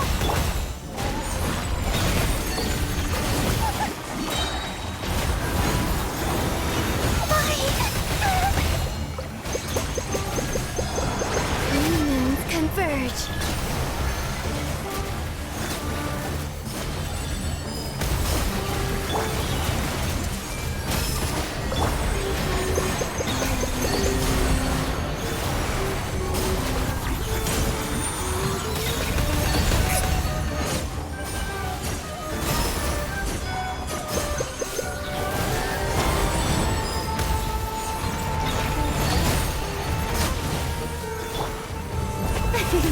The show begins!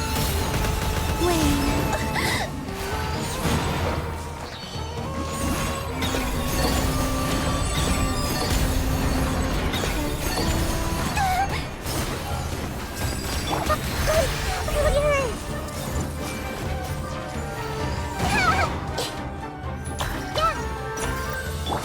Surge.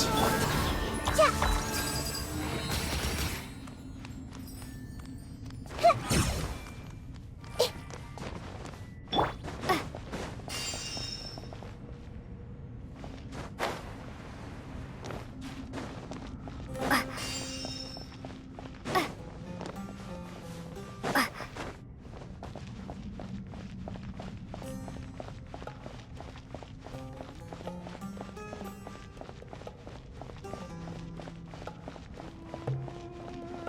Target spotted! All units at the ready. The Fatui? They must be using this place as a stronghold! Are they the ones behind all this? A moonlit night for all.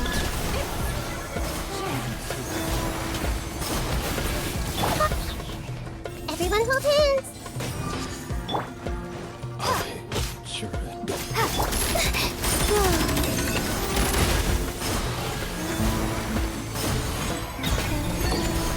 Run while you still can! There's nowhere to hide!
see everything!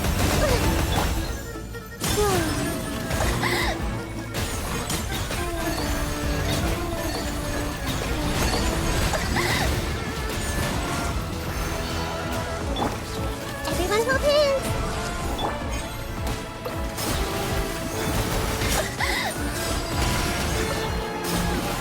Surge.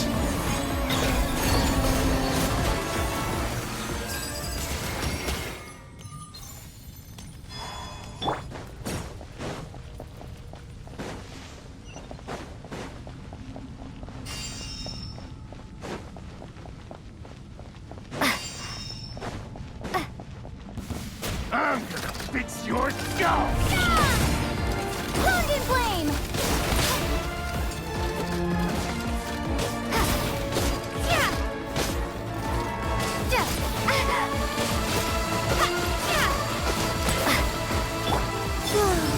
Unions converge.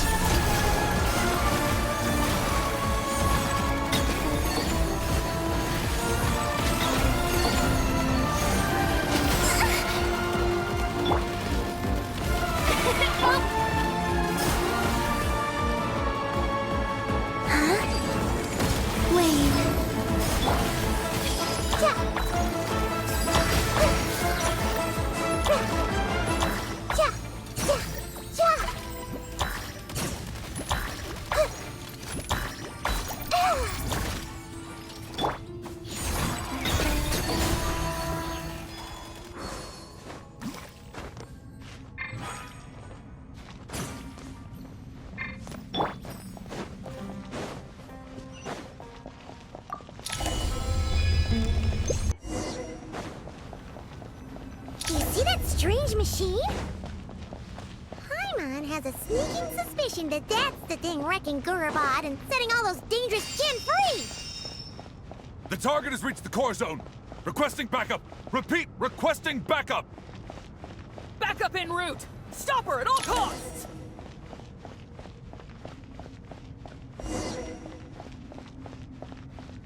Careful! They're back again! Better hold back this time.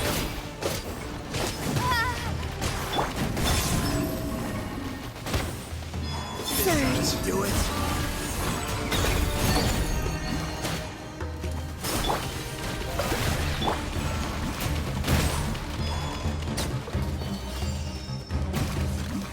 I see everything! Yeah! I see the scars.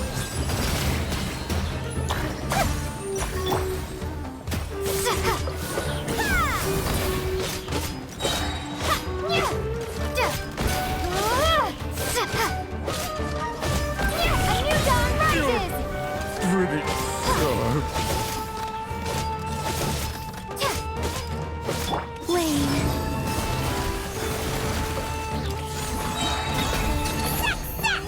Nice one, Traveler! Let's keep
gen's gone kaput.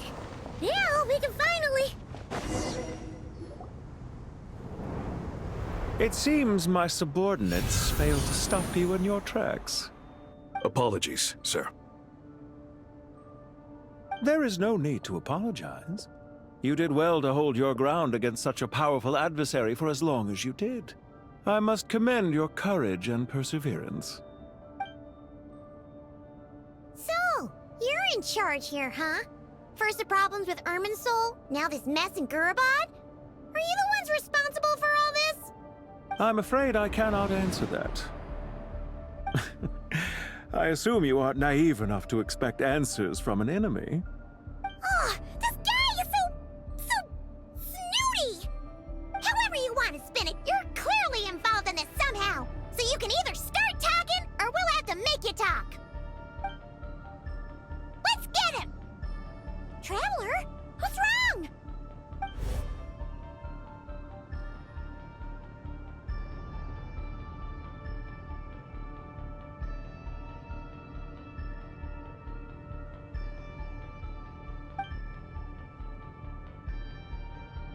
You're remarkably calm. Some would act more rashly upon finding the ringleader all alone. But you keep your cool. Even as your enemy, I must applaud you. Did you show yourself just to say that? Is this you trying to take back control of the conversation? Unfortunately, I really don't have anything to say to you. I am here merely to indulge my own curiosity. Your names are well known among the Fatui. Naturally, I wanted to observe you up close while I had the chance. Hey! Don't treat us like we're some kind of exotic animals in a zoo! Oh, I wouldn't dream of it. You seem rather predisposed to misunderstand me. I'm quite aware that you are both heroes of great renown. You have resolved crises in many nations and won countless allies along the way. I've been following your adventures with great admiration. My only regret is that the trajectory of your journey conflicts with our goals.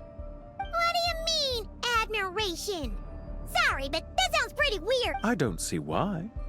We may happen to occupy opposing sides, but there is no cause for deep-seated enmity between us. To respect one's enemy is to respect oneself. Well, now that you're observing us up close, what do you see? I've observed as keenly as I can. Yet, while I endeavor to understand, your true strength remains a mystery to me. Violence is not my area of expertise either, so, you see, I would much rather converse with you like this than determine a victor with the edge of a blade. Besides, I've heard that even 3 moons in the sky fail to eclipse your brilliance. I know better than to bite off more than I can chew. 3 moons? So, you have a connection with the Harbinger, the Doctor. Well deduced. Our commander, Dottore, died in Nodcry, but there are things that do not end with his departure. We must... Look at me. I almost divulged more than I should have. What are you after? Revenge for Dottore? Or are you plotting something else? I've said quite enough, I believe. There's no point in continuing this conversation, except to say, I've no... Ugh.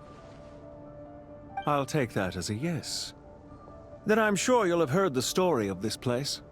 The mother of the Jinn, Lilupar, and the tragic tale of her vengeance that spanned 3 generations.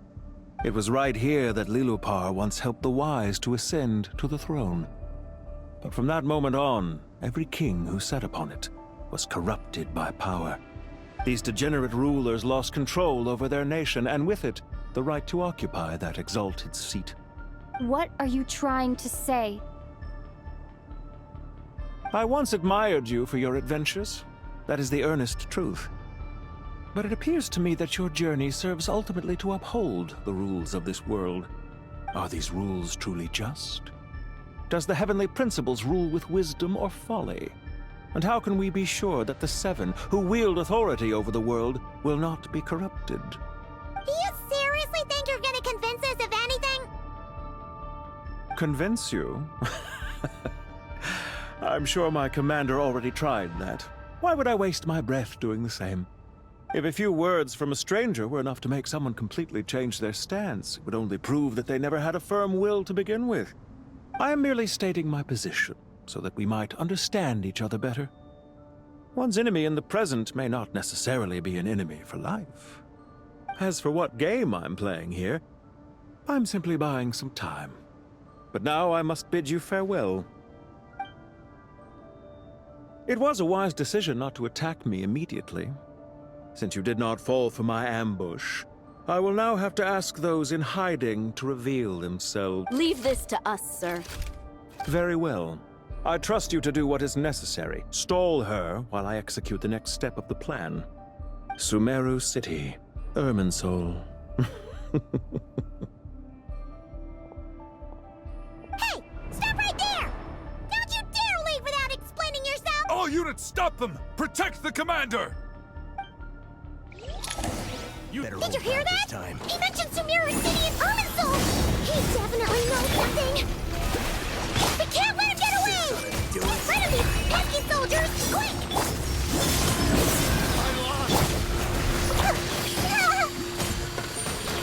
Sharing my knowledge! Rear guard to the front! Don't let them through! There's nowhere to hide! Get that thing in position! Roll! Yeah! Fire rate maximum! The show begins! Hold on! Just a little longer!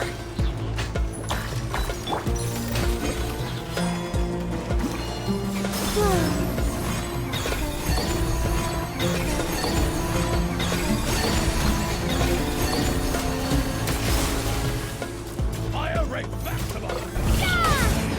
Time to ignite! Blazing light!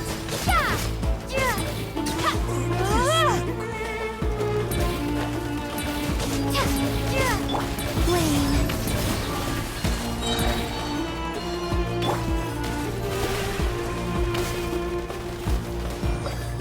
Three moons converge! Roll!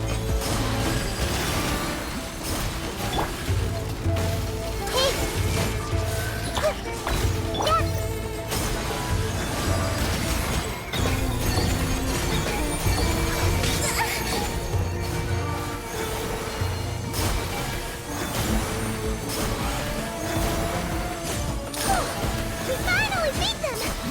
That mysterious guy can't have gotten far! Let's catch up with him!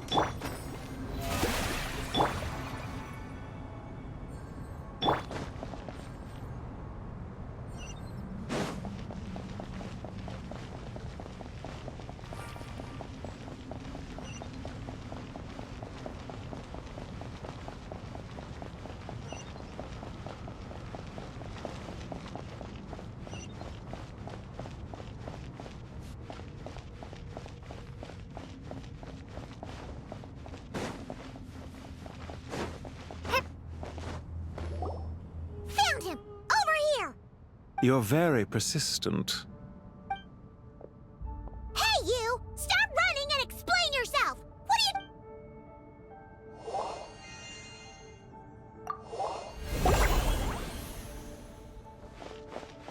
What's this? Relax. A small trap like this won't be enough to hold you. The sandstorms from Gurabad will die down soon enough, but this small window of time was all we needed to launch the next phase of our plan.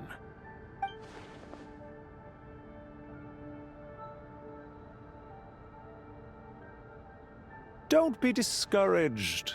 I knew that someone would come here eventually, so I planned ahead. Where to chat with you, which door to exit from, even which mechanism to wait by for you. I thought through every detail. You, meanwhile, know nothing of who I am. So far, you've only heard my voice, and for all you know, it may not even be real. But not to worry. This is only our first meeting. It shan't be a— Just answer me one last question. Why do you continue to follow Dottore? He has conducted countless cruel experiments, even on his subordinates. Follow isn't quite the right word. Let's just say even those you see as villains have their friends, even if they aren't the most sincere of friendships. When any set of rules is established, there will be those who benefit and those who lose out. People will do anything to justify what they have gained or escape from the hardship imposed upon them. Neither he nor I are tolerated by the rules of this world. We were both searching for a new order. Our ideas of the final form that should take may have differed, but our journeys took a shared path. Goodbye, Traveler and Paimon. I wish you a timely escape, albeit not too soon. I will need a little more. Hey! Come back! Wait, this dark wall. We've seen these on our adventures before. It swallows people up! I'm sorry. She shouldn't have jumped the gun! Okay. He may have fooled us this time, but we'll get it back!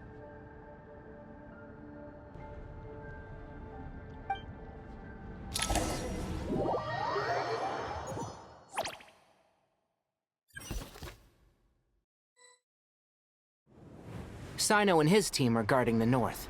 We'll take this side. There's so many Jin. We can't let— Don't fret. I am well prepared for this situation. Huh. So you have a solution?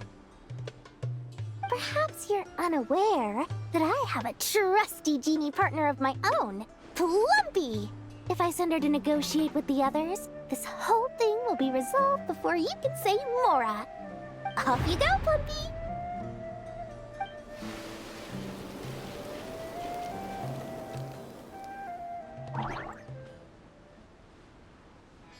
Come on, what's the holdup? 5,000 Mora. 20,000 Mora.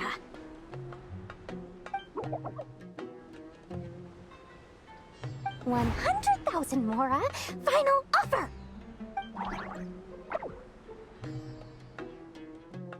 Ah, so she's a hired partner.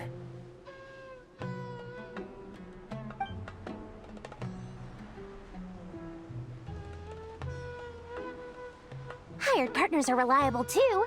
Plumpy here is a highly skilled negotiator. You'll see. Just a few words from her and...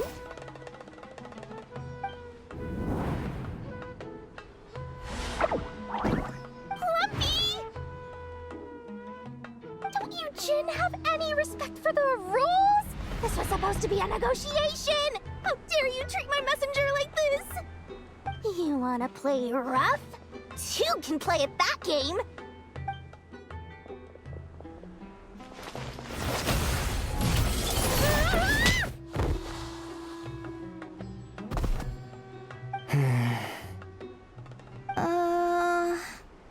Looks like it's up to us now.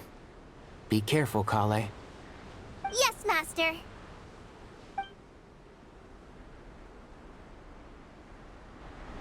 What happened? How did I pass out? Never mind. Plumpy, it's time for revenge. You know, this reminds me of when you first arrived in Avidia Forest. You were trying to help a child retrieve a lost toy when you stumbled upon Spino Crocodile territory by mistake. Yeah, I remember. Our first time fighting side by side. Fighting side by side? I seem to recall swooping in to rescue you with a team of forest rangers. Please stop. Can't see?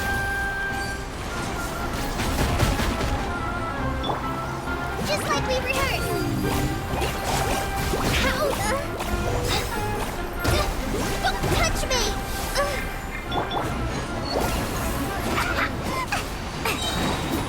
Magical laugh! What a drag! And Shroud! Let's nip that in the bud.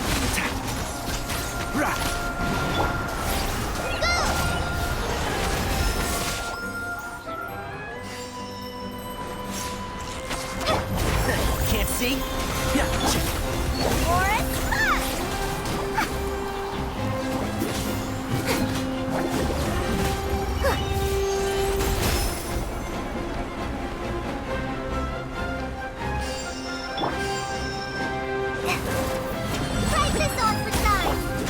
Force!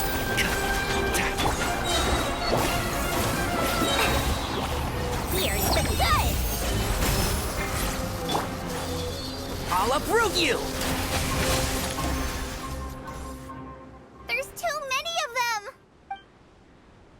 I can't believe I used 12 rare items in one battle! Ugh. I shudder to think how this is going to affect this month's accounts. The sight of that glaring deficit might be more than my poor heart can take.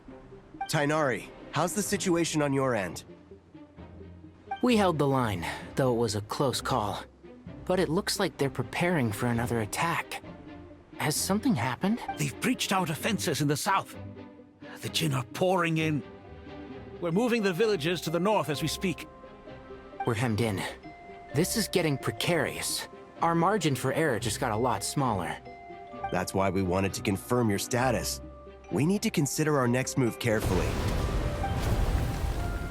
Bad news! Another line of defense has been breached. Kale, go with them and assess the situation. Dory and I will hold the line here. But Master! Even with 3 of us, we barely managed to. This is not a discussion, Kale. Don't worry about us. She clearly still has plenty of tricks left up her sleeve. Wait, you can't pin all your hopes on me? Oh, great. I've almost run out of the things I brought with me, and the rest is back at the caravan. I should be able... Master! Need any help? Huh? What is it, Kale? If things continue like this, it won't be long before Aru village is overrun by Jin, and the sandstorms are sure to follow in their wake. I do have a plan, but I can't guarantee it will work. I don't care. Who... The only one who can help is you. I am a spirit created at the beginning. I am a flickering illusion. I am the shimmering light that flows from the eyes of the Creator. What do you mean? It doesn't matter. You don't need to understand it. Just repeat after me, one line at a time. Watch out! Jin incoming! I am a spirit created at the beginning. Here goes nothing! I am a spirit created at the beginning.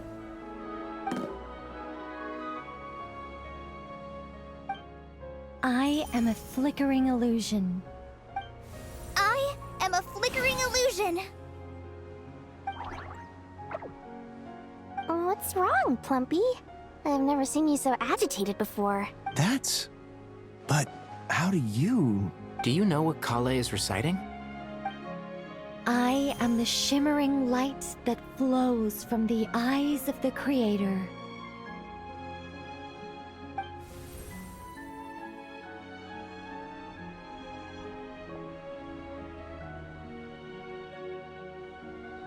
I am the shimmering light that flows from the eyes of the Creator!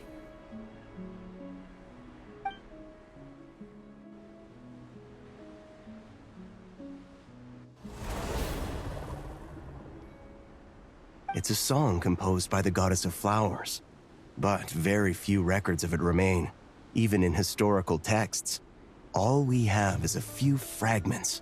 Is Kale an avid historian? Not to my knowledge. The Jin have actually quieted down. Although... No, it's more than that. It looks like they're showing... submission.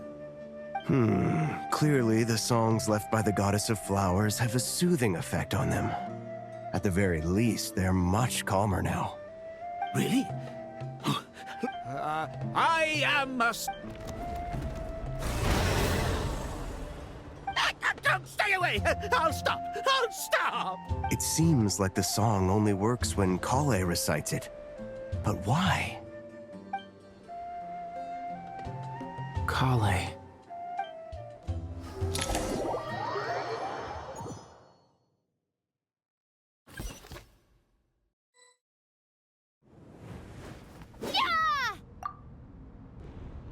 Any luck?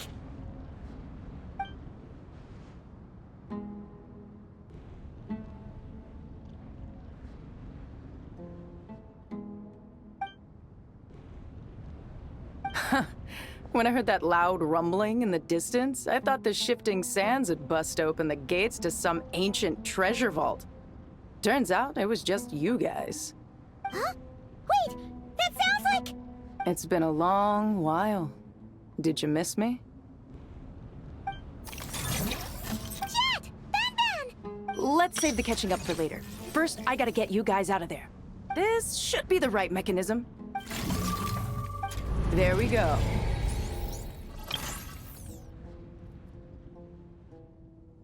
Come on, let's leave this place.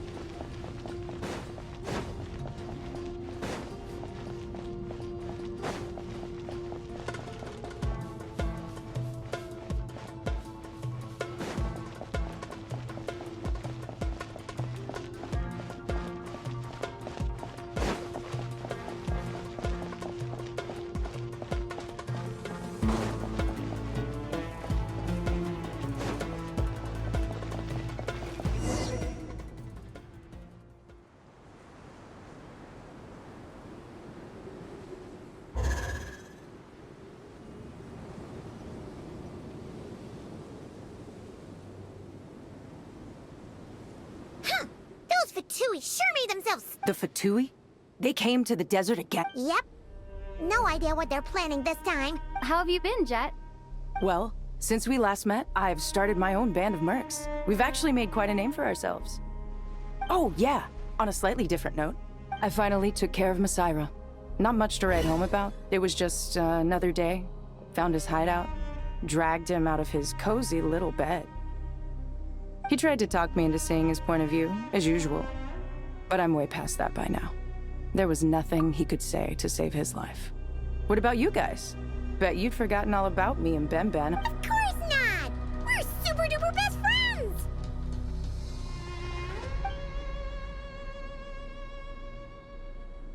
Wow.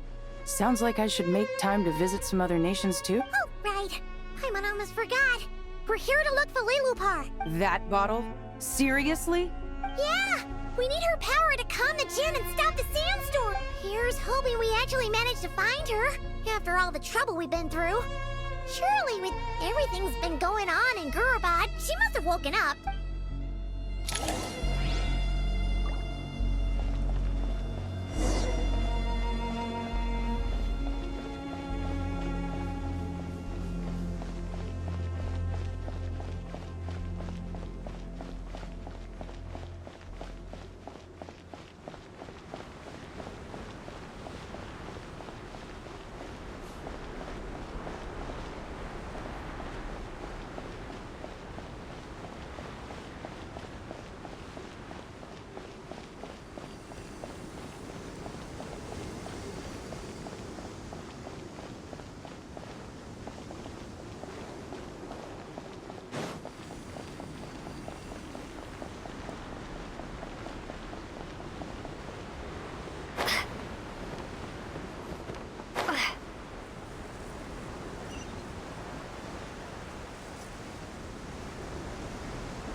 Let's see. She should be around here somewhere. Aha! Found her!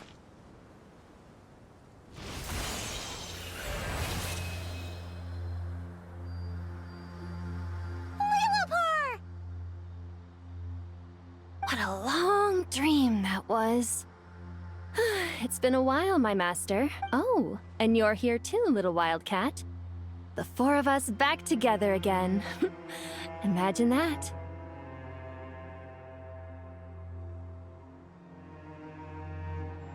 In truth, it was at first. I was none too pleased when those miscreants barged in. But it did give me the chance to reunite with you, dear master. After we last parted ways, I merged with the land beneath Gurab. It rekindled the flame of vengeance within the Jinn, depriving Gurabad of any hope of peace. I fought against it for a long, long time. Until one day, I sensed a change in a foreign land to the west. Suddenly, the pitch-black abyss fell silent.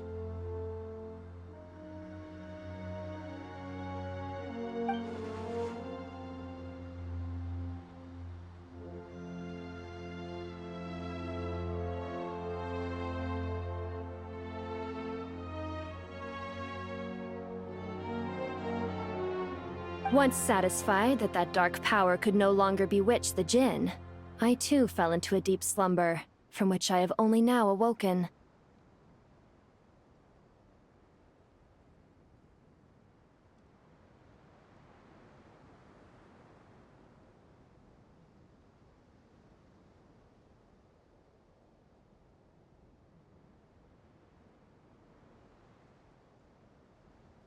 Why have you returned to Gurabad, my master?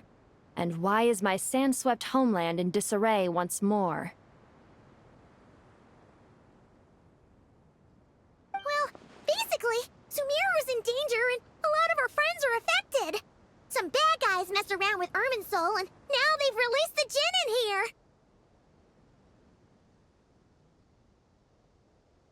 We managed to chase off the culprits, but we have no idea how to seal this place back up and stop the sandstorms. Child's play. I shall quell the Jinn and scatter the storms. Thank you, Lilupar. No need to thank me, my master.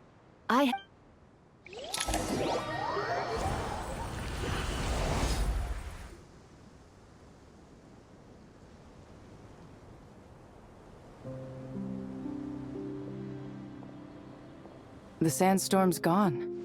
The sun shines bright again. When I said that we'd meet again under a lovelier sun, this was exact. Yay! Although, honestly, Paimon would love to hang out with you more, even if the weather sucked. Well, there shouldn't be any more Jinn breaking out, right? Are we okay to head back? Sounds good. You can introduce us to... Another adventure begins. Lovely.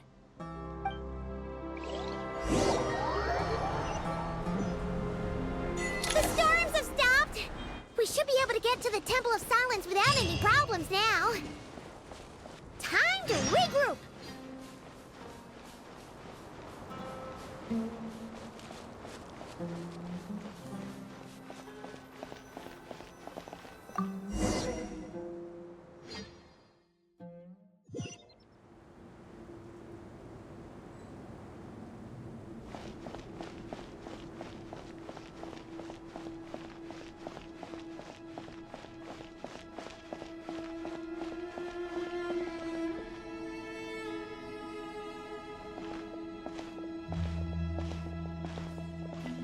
So, this is the Temple of Silence. I've heard the Nagarjanites mention it in passing, but I never imagined it would be this big. It's called... I thought the temple moved to the rainforest ages ago. When did they scamper? I don't know. This plan sounds a little too risky for my liking. Even in King Deshret's day, this was experimental technology. Well, unless you know of another viable alternative for the Akasha terminal... The plan is sound, and the risks are manageable. However, the scale of this project is enormous. Even with Carve, Faruzan, and every other scholar of mechanics working on it full-time, the proposed modifications won't happen overnight. You're back. Everything all right? Friends of yours? Pretty much everyone in the... Hello, I'm Jet. Oh, a fame. Pleased to meet you. A friend of a friend is a friend of mine, as they say. Who's they? Huh? Do people not say that? Not in the desert. Friends you can trust, but friends of friends? Still, I do trust the Traveler's judgment. The sandstorms have calmed down. I take it the Gurabad problem is resolved? What? And after getting all smarmy with us, he trapped us there. Luckily, Jet used the mechanism outside to free us, and then we got Lilupar to put a stop to the chaos. Wow. Thanks for being there to help them.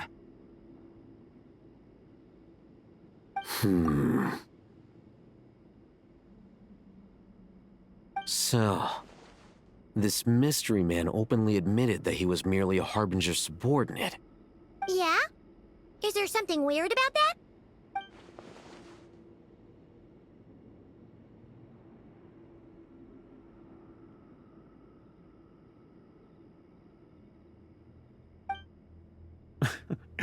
I assume you aren't naive enough to expect answers from an enemy. Well deduced. Our commander, Dottore, died in Nordcry.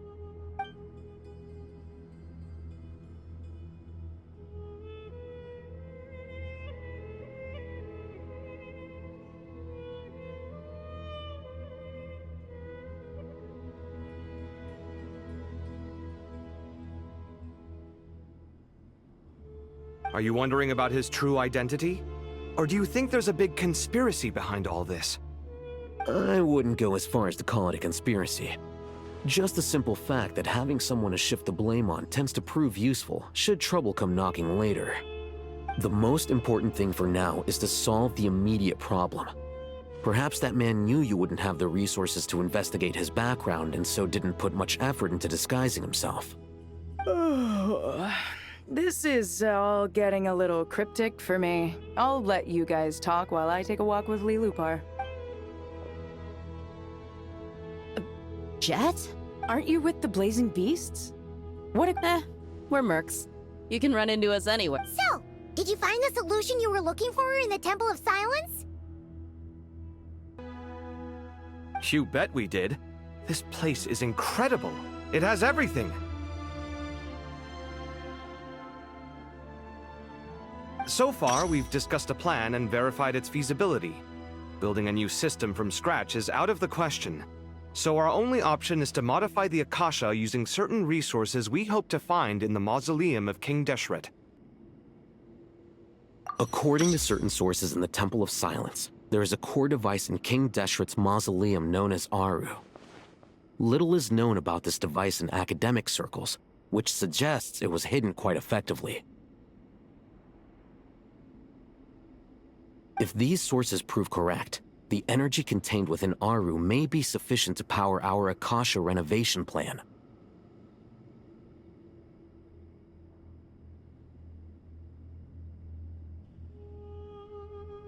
However, this raises difficult questions regarding technological integration.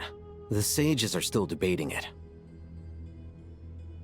Yeah, but I'm sure they'll reach a compromise once they've argued it out.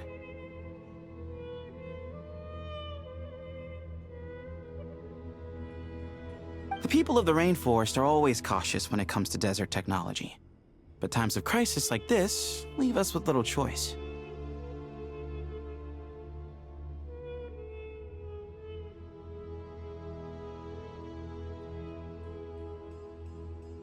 Wait, Paimon has a question. Is this the same Aru we've heard of before? It's sealed off, right? Some sort of prison where the Goat King, Ibis King, and Crocodile King are locked up. Well remembered. Yes, that's according to our records, Aru was the most brilliant creation King Deshret ever conceived of. Built by divine and mortal artisans, working together. That being said, what Aru actually does and why it was built, those are deep secrets we are not privy to. Until recently, I wouldn't have been optimistic that the place even exists. The only reason I'm inclined to believe it now is because we heard— Paimon totally gets that. When Paimon first heard about it, she thought it sounded pretty unbelievable too. Do you guys still remember that? The Ibis King told us they were trapped in Aru, and that they had to answer 3 questions to get out. I think I remember. What causes our rise and fall? What obliterates love and hate? And what determines truth and falsehood? Those were the 3 questions, right? Yeah. If only Nefer were here. She's dealt with the Ibis King before, so she might know more. Oh, Nefer's a friend we met in Nordcry. Nordcry. Funny. Huh? Yeah, had another lady with her too. Both said they knew you. They contacted the sages, claiming they might be able to offer some assistance. Really? They came here to help out? Yes, really. It was just before you got back. One of them said she's made Nod Cry her home. If she's the person you were— Looks like betting on Aru was the right choice. See? They're right. Nicole! Never! Why, hello! We're here to help.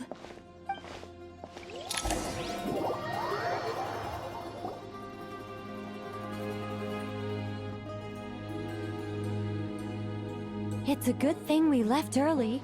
We almost got locked out. Locked out? What do you mean? Oh, you haven't heard?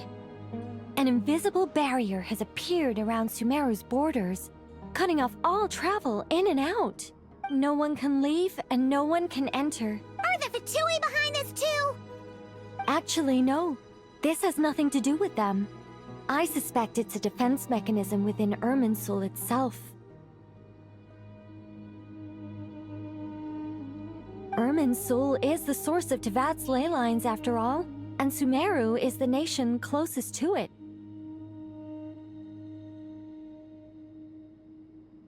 I imagine this function was put in place to seal the entire region off in the event of serious damage, preventing the disaster from spreading to the rest of Tevat. But doesn't that mean that the people here won't be able to escape to other nations if the anomaly keeps spreading? Currently, that does appear to be the case, which is precisely why I am here. This is a critical moment for the world, and Sumeru is the eye of the storm. Paimon's surprised you managed to convince her to come back to Sumeru. Indeed. Even for someone of my wisdom and eloquence, this tested my skills to the limit.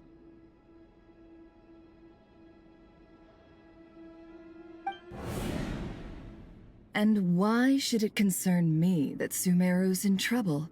Surely you don't think I still have feelings for that place? Judging by your tone, I suppose you don't.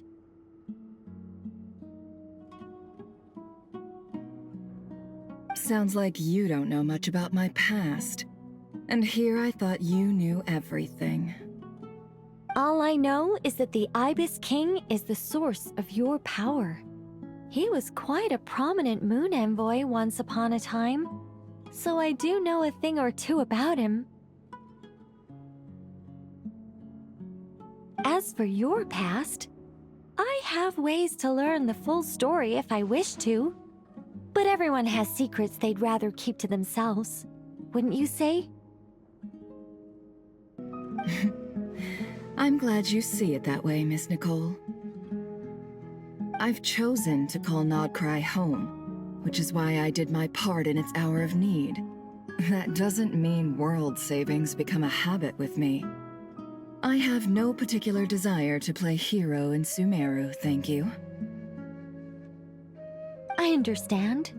Human emotions do not appear and disappear without cause. There is always a reason to be found behind both salvation and destruction.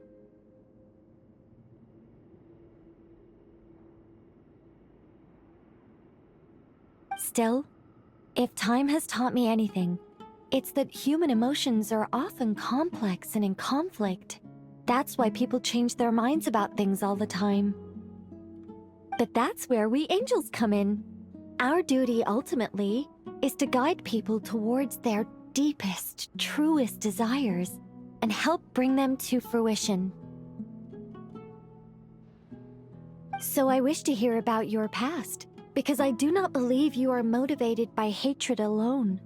And if we still arrive at different conclusions in the end, that's okay. I refuse. Wait, what? But I set the atmosphere and everything. Is it? Maybe I'm not so good at reading the atmosphere. You're right, Nicole. There's more to me than just hatred, but I don't think that your guidance can change my mind. The all-consuming sands, the bloodshed, both deserved and undeserved. Those old emotions cling to me like a shadow. Do you wish to shake them off? No. I hope to remember them forever. Those emotions and memories shaped me into the person I am today. They'll always be a part of me.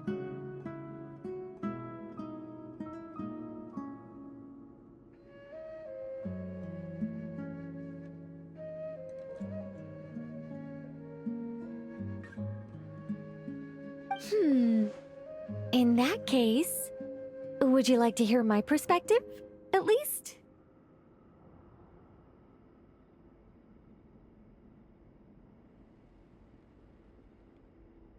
Sure.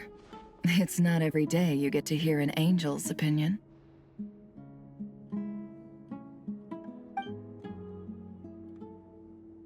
A long, long time ago, when the angels still walked freely upon the earth, monotonous work, lukewarm relationships. Things weren't nearly as interesting as they are now. And yet, since the angel's demise, human emotions are often attached to a person, a place, or an object. When those things are gone,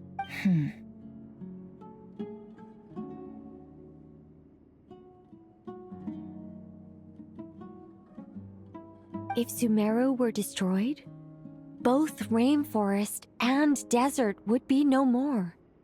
With the object of your hatred wiped from existence, both love and hate are intense emotions, but they are nothing compared to the void left behind when they disappear.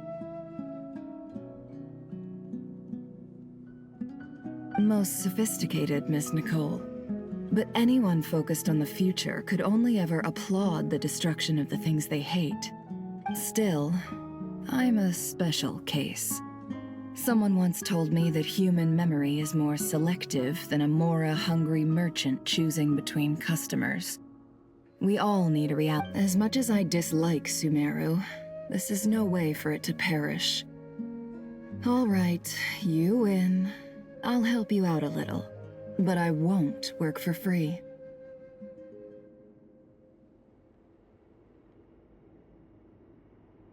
How much will you need? You're not gonna milk this for all it's worth, are you?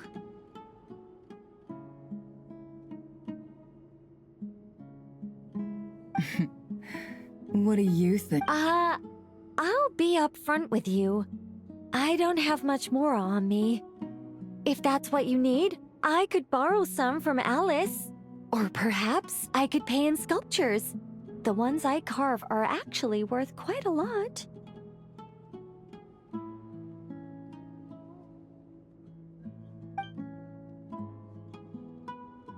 Just cover my travel expenses. Huh?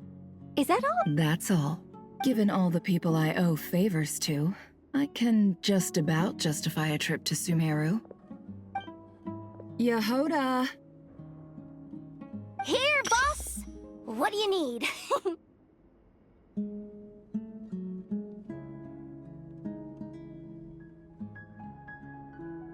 I'm going back to Sumeru for a while.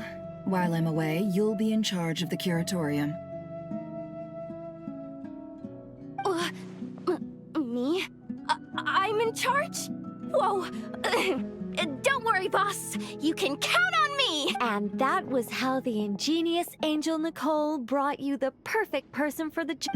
That was far more detailed than necessary. Not lacking in embellishment either. I never thought I'd return.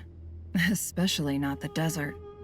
But life doesn't always go as planned, I suppose. What's Candace up to? She is still taking care of things in our village. Should be joining us before too long.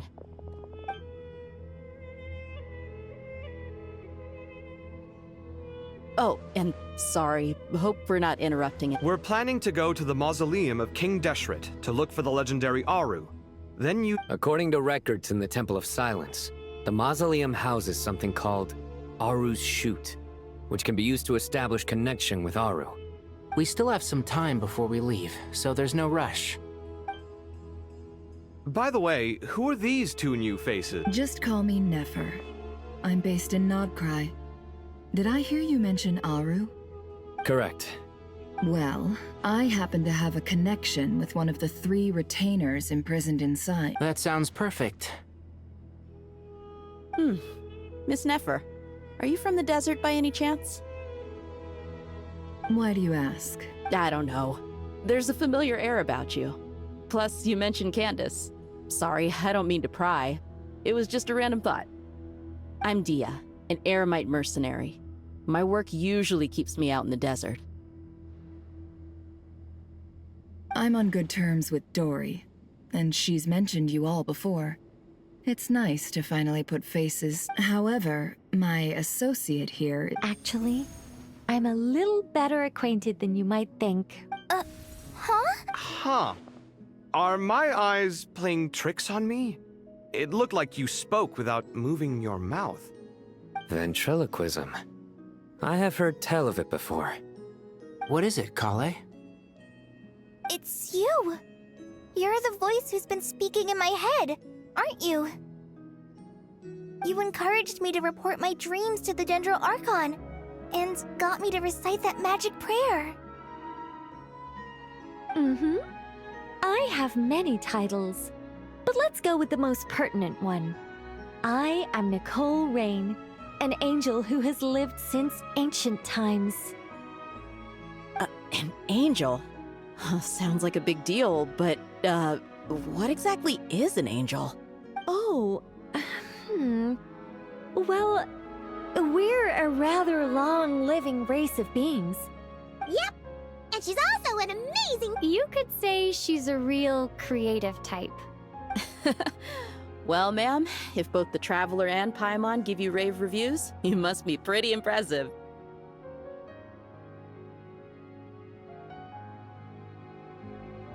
Oh, please don't call me ma'am. I find it so awkward when people get too formal with me.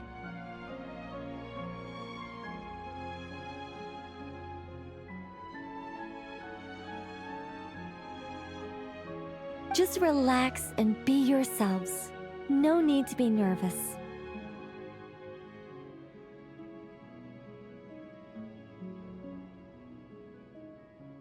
Miss Nicole? If it's okay, could I ask you a few questions? Yes, you may. I can see your heart is filled with confusion. I also know which questions you want to ask me. Why did you dream of Sumeru City in disarray? Why did those verses soothe the Jinn only when recited by you? I can guide you to the truth, but...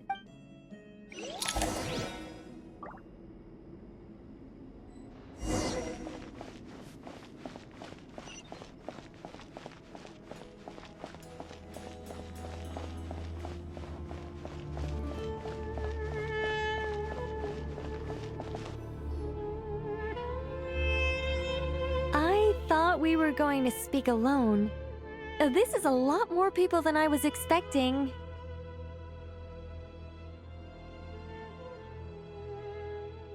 What's wrong with it? Even the doctors at Dar al-Shifa allow patients to be accompanied by Well, if Kale doesn't mind... Thanks for being so considerate, Miss Nicole. I don't know what secret you... Closest friends! It's so nice to hear that. All right. In that case, I'll get right to it. Kale, are you aware that there are god remains inside? I am. When I was young, I got sick with Elazar. Nothing could cure it. The Fatui convinced my mom and dad that they could help. And there were a lot of other kids just like me there. This creepy guy injected us with some strange medicine, which I heard contained god remains.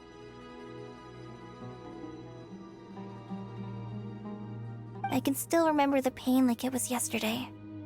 But thanks to the friends who've stuck by me all this time, I've gradually been able to overcome those memories.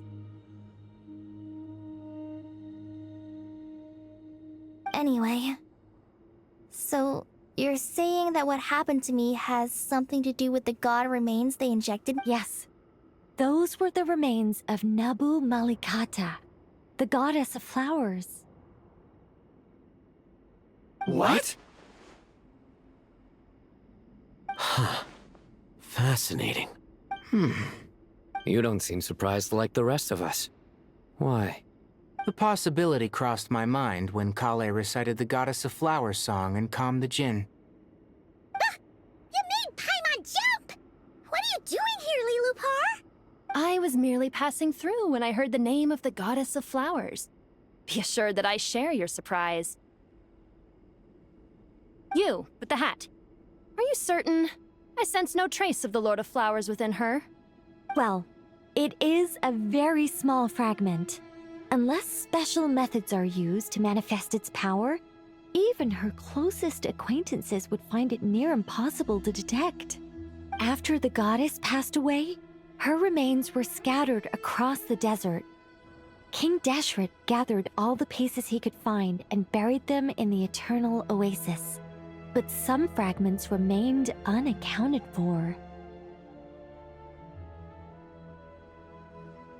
Eventually, the Fatui must have found a way to track some of them down. Presumably for use in some experiment. It's not an uncommon occurrence.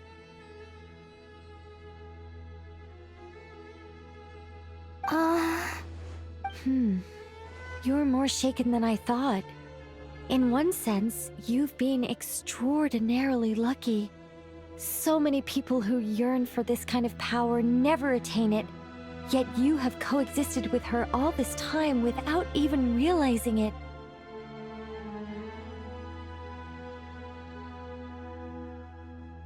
I don't know what to say. I'm glad that I could help everyone with this power, really.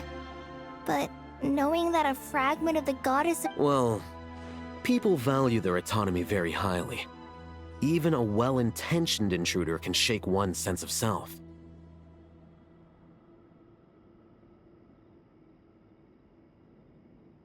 I understand how you feel, Kale. But once you get used to it, you'll find it's nothing to be concerned about. Huh. I guess you, of all people, have a good reason to speak on this.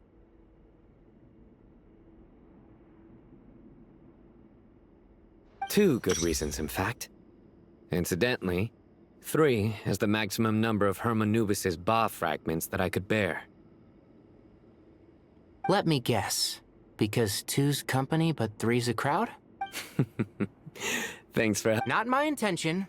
Goddess preserve me. I should take my leave.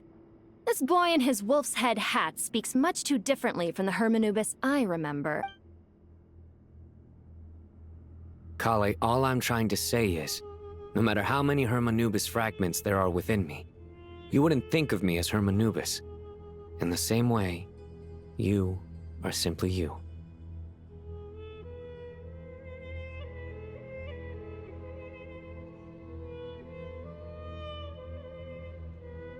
Yeah, I know what you mean.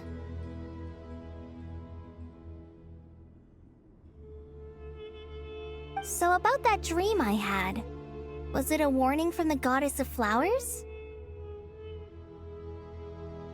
Yes. Just like me, she was an angel created by the primordial humans, born with the instinct to guide living beings.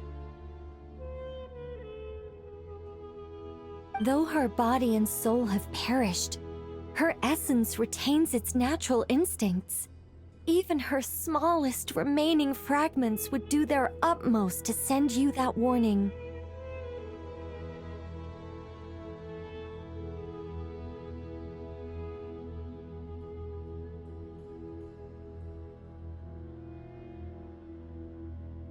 The Mother of Dreams? Lord of Flowers and Oases? She must have had a premonition. That is why she gave that dream to you.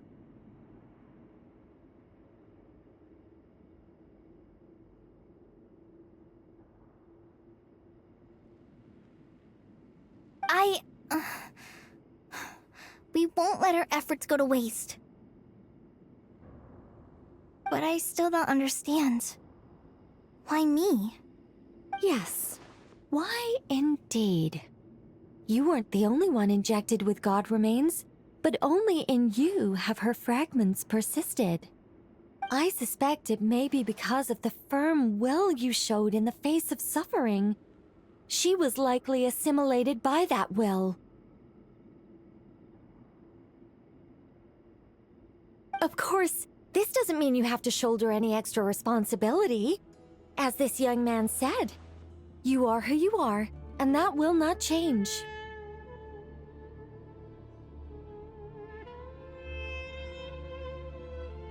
All right. Any further questions from the family members of the patient? If not, we should head to the mausoleum of King Deshret.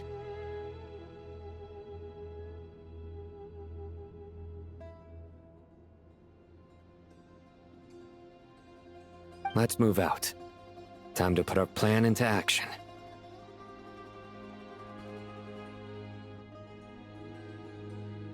We all hope it'll work. But will we really be able to open Aru? And even if all 7 pillars of King Deshret... Haven't you handled other big projects before? I mean, the biggest project I've worked on to date is probably the Palace of Alcazarzaray, I guess? But this is orders of magnitude beyond that. It's a total nightmare. Look on the bright side. At least this time you're actually here when Sumeru needs you most. You won't have to come asking me for details after the fact. Mock me all you want. But now that I'm here, things will be resolved far more quickly and smoothly than last time. Kave's self-doubt disappeared in an instant. Well, this confidence is most gladdening. Now, go and pack your things. We'll head to the mausoleum as soon as you're ready.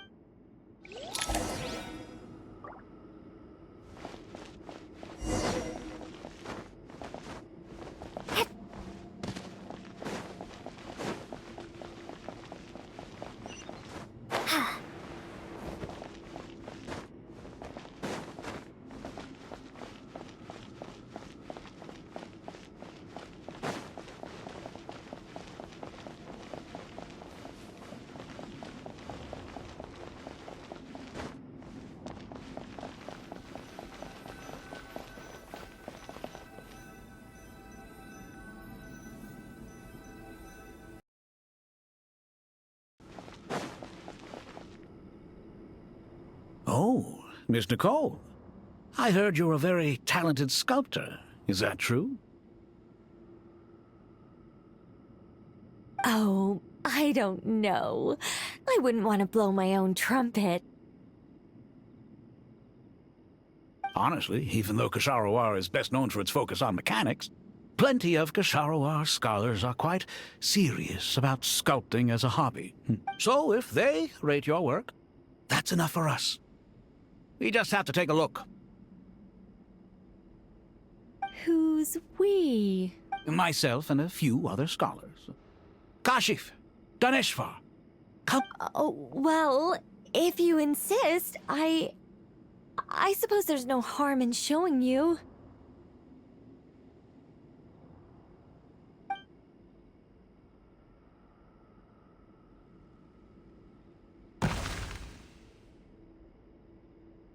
Whoa!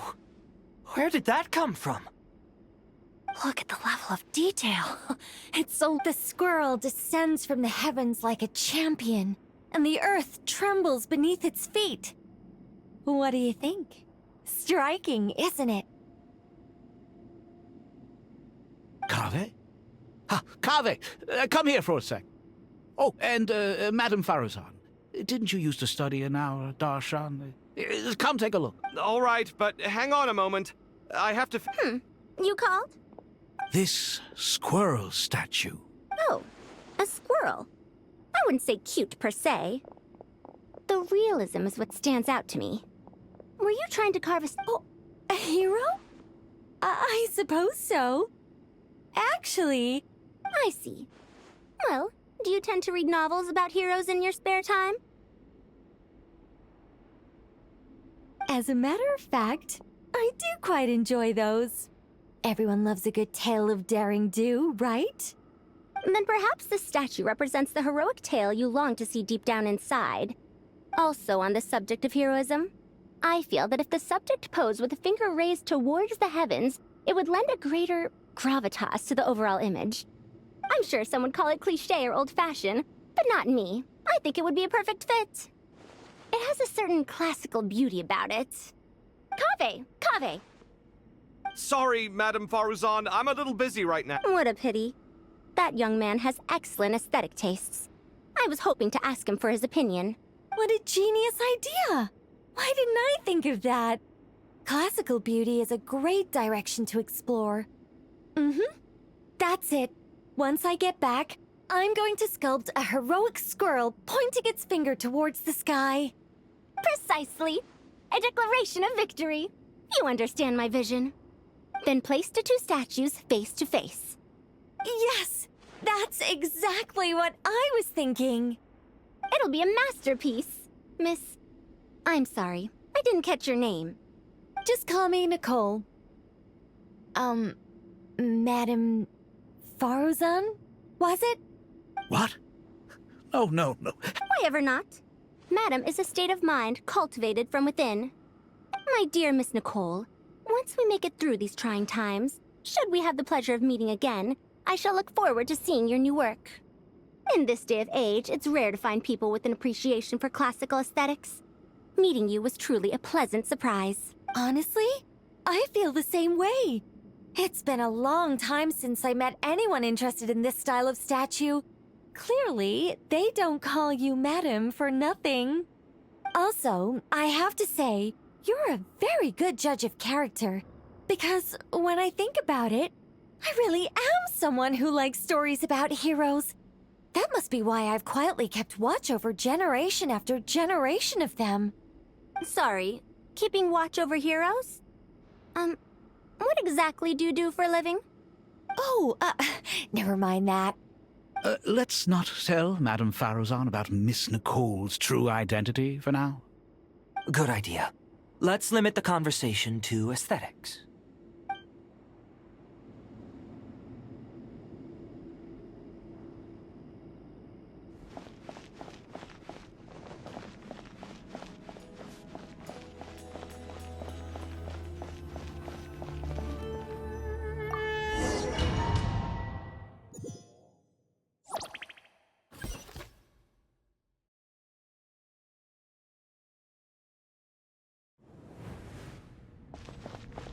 I hope everyone's ready.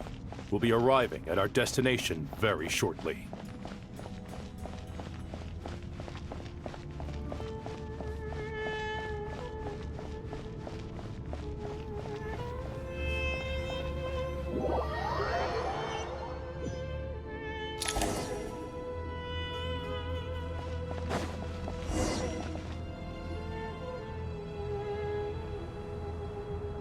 Why, we've not seen so many visitors ever, really. What is this place now, a tourist attraction? Ah, closer inspection reveals many familiar faces. To what do we dusty old fellows owe the honor? Surely you're not just here to chat. You surmise correctly. We are here to carry out a rather enormous project. Ho, enormous, you say? How large, then?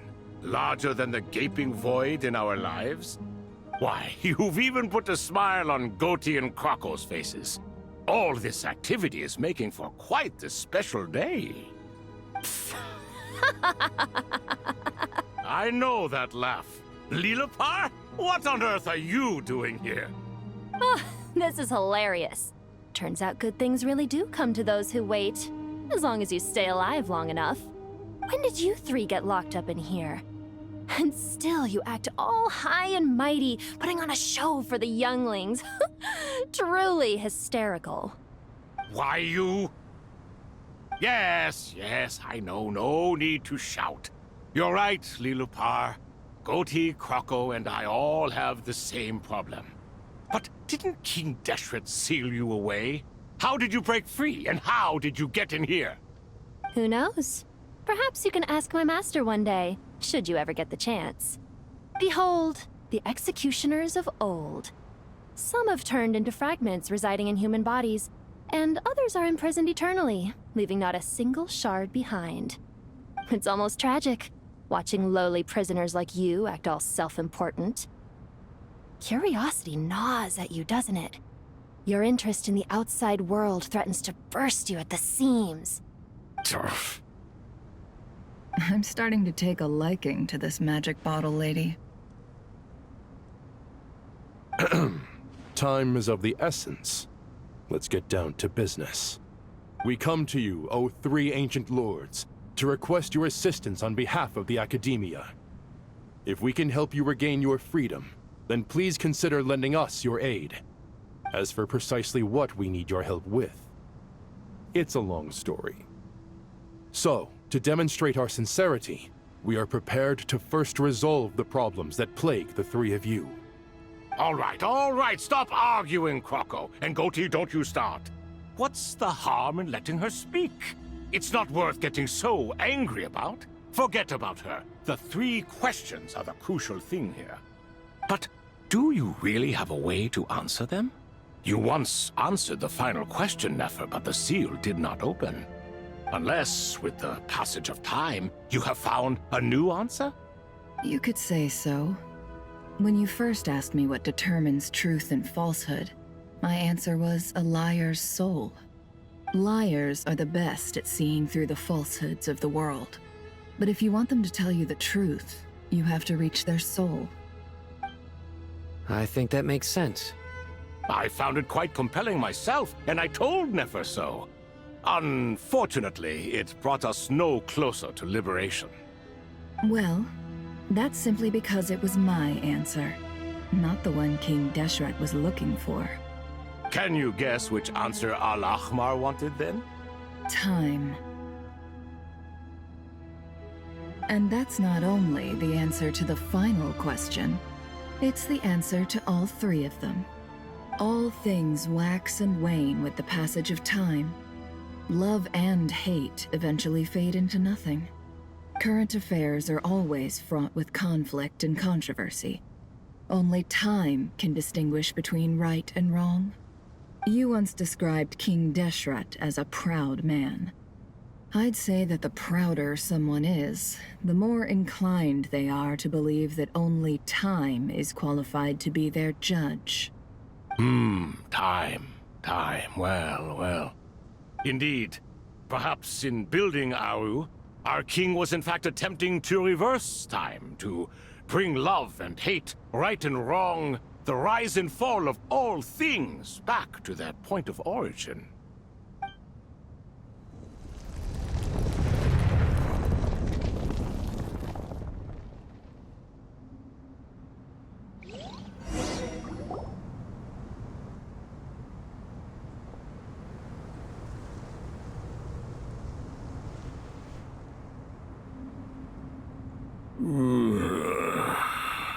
This is the most eventful day I have experienced in a long time.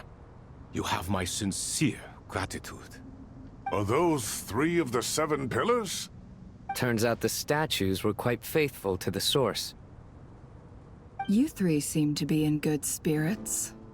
Prison can help a person grow and learn to cherish what they have. Nevertheless, after everything you've done for me, I sincerely hope you never have to experience it for yourself. Hello, Nefer. It's good to see you, Thoth the Ibis King. Nice. Definitely puts my mind at ease, seeing you two getting along so well. Should we maybe introduce ourselves, or... Sure. I'm Sethos, the current leader of the Temple of Silence. This is General Mahamatra Sino, and this is the former Spantamad sage, Cyrus. But I'm guessing none of that means a whole lot to you. Everything is equally new to us, in truth. We've been gone from this mortal world for longer than you can imagine. But let's hold off on the introductions for now. We can always ask Nefer about you later. It'll give me something to talk about with my chosen disciple. You're like a helpless parrot. Gods and people of yore are not necessarily welcome in today's world. Self-awareness is one of my finest qualities. I thought I ought to share its fruits with you two. Is that so? Well, I think we'll take it in stride, just as we did with the 3 questions. Let's not forget, it was my persistence that won you both your freedom. Fair point. I have to applaud your persistence. And I must praise you for your wisdom. Now, state your wishes, young ones. I'm sorry? Why, your tremendous accomplishments deserve a reward, do they not? You must let us do something for you in return. General Mahamatra, what do you think? I won't beat around the bush. Sumeru is facing a crisis the likes of which have never been seen before. And we need your help. Every calamity throughout the ages has been connected to us in one way or another, whether we were its cause or consequence. Whatever is wrong with Irminsul, it severely affected the Dendro Archon. She fell into a coma, and is currently receiving treatment from the Dendro Dragon. The Dendro Dragon? I'm sorry, the Dendro Dragon is helping to heal the Dendro Archon? Not a pep, surely. Not vicious, cruel a pep who possesses no virtues aside from her basic instincts. Ah, good heavens. I shudder to think what could have caused Lesser Lord Kusanali to suffer such a plight. Still, why would the Dendro Dragon lend you her aid? She has always held nothing but contempt for the Archons. I suppose she and Kusanali must have some history. You can help us make history, too. A smooth talker. Well said, lad. Currently, no one can connect to Irminsul. We hope that by opening up Aru and making some modifications to it, we can use its technology to our advantage. Unfortunately, Aru is an imperfect creation. King Deshret never managed to realize his full vision before his death. Much remains to be done if it is to be pitted against Irminsul. Besides, I hear your reasons, but to give Aru up over such would be... The archaeological records clearly indicate that although Aru's construction took a long time, it was not beyond human means to achieve. Modern technology should solve the efficiency issues. We have no choice but to go all in on this. This is by no means a threat. But the only reason we helped you escape from Aru was to gain the necessary leverage to negotiate with you. You asked us to state our wishes, and we have. Each one of us here needs your help, as do all the thousands of people living in Sumeru. They need you, and they need Aru. What do we think, my fellow old fogies? Shall we lend our support or not? Since you ask so nicely, naturally. Naturally what? Are you for or against? I simply mean we shall do what comes naturally. You claim that you wish to open Aru. Know you then that the golden slumber created by King Deshret is preserved within? We do. We understand the risks involved. In all likelihood, the mortal world will never again be able to replicate King Deshret's work. Never will there be another chance to come so close to creating a utopia. Knowing this, are you sure of your decision? We are sure. Before people can dream, they must first live. If your minds are made up, very well. We shall summon our erstwhile colleagues to discuss this further. Saint Shezepank, Saint Bennu, once you surrendered to silence and were buried with King Deshret. But now, we invoke the right to awaken you with our voices.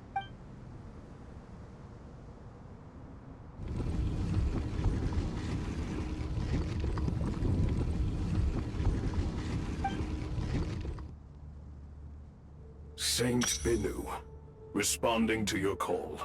3 kings detected. Initiating autonomous will. Saint Shezbank, responding to your call. 3 kings detected. Initiating autonomous will. Ah, Lord Herreshoff. What a long time it has been. I trust you are keeping well.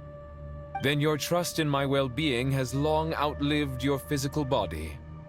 You have always opened with that same phrase, in life, death, and now even beyond.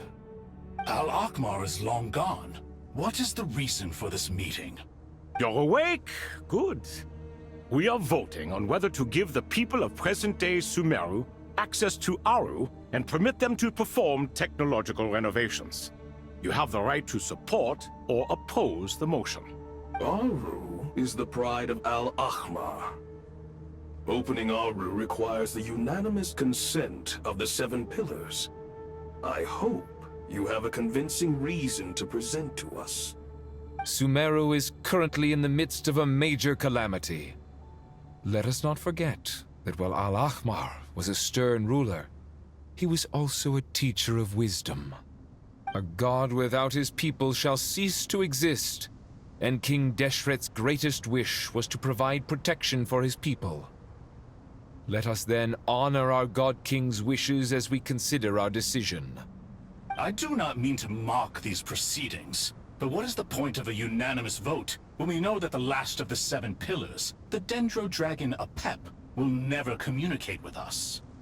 This will no doubt surprise your mechanical mind, and I have no intention of trying to persuade you it is true. But Apep is, in fact, healing the Dendro Archon as we speak. Huh? Can someone attest to this? Do we have any proof? I ask the 3 kings. Can any of you vouch for the truth of this claim? Naturally, the Ibis King, Thoth. What? It was Thoth's disciples who revealed the truth to us. We need not debate its veracity. Simply let Thoth bear accountability. That way the rest of us may have a clear conscience. Harishef, you diabolical fiend! I awakened our former colleagues for you, supported your opinion, and backed your decision. What sort of fiend would do that? I miss the days when Hermanubis was still around. At times like this, he would offer to take accountability. What are you trying to say? Is my word worth less to you than Hermanubis's?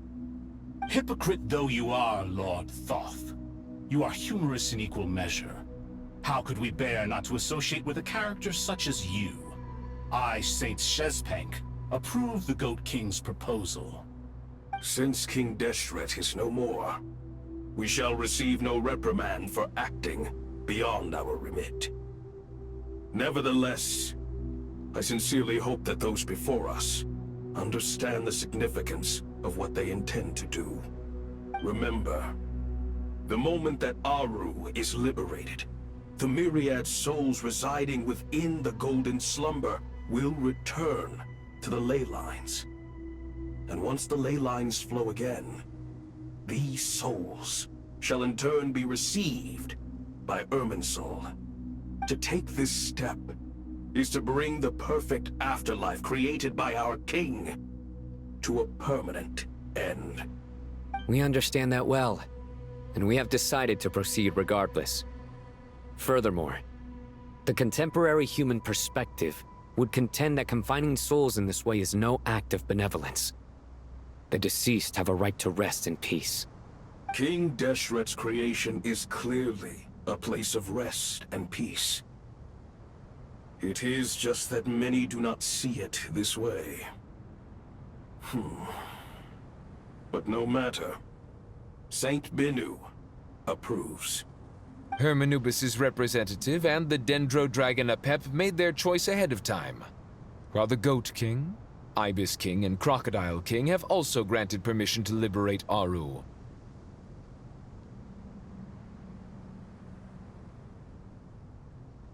By the grace of His Majesty, guided by his wisdom and will, let the gates of Aru be reopened.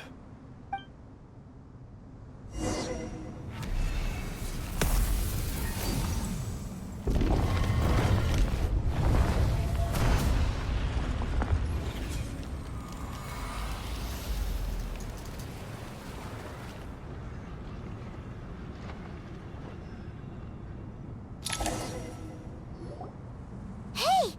Look at that! What's this? Are we under... No.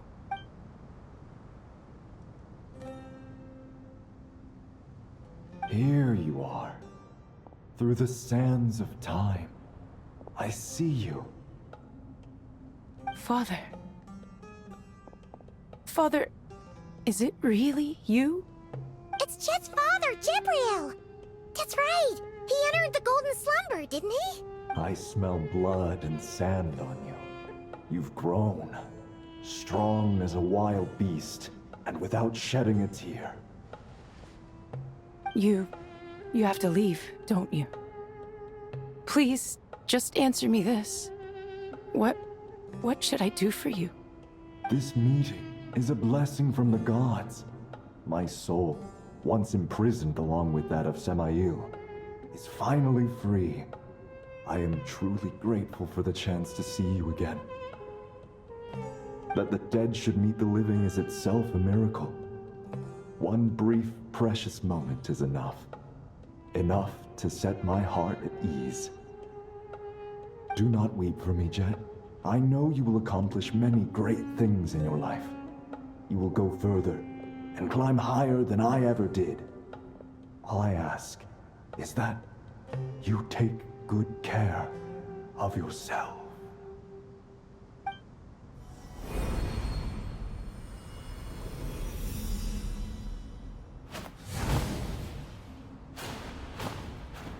Father!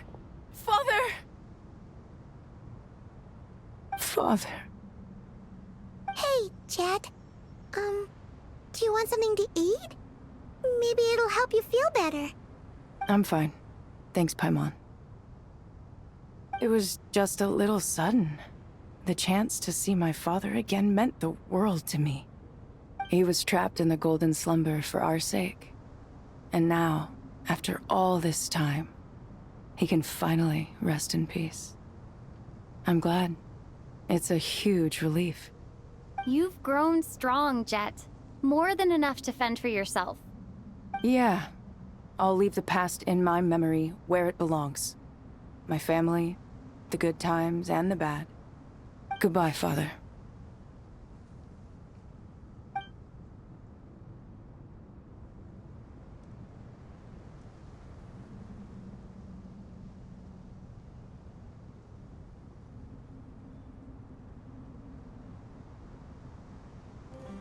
Ah, me, what a touching reunion that was. It seems we did a good deed today.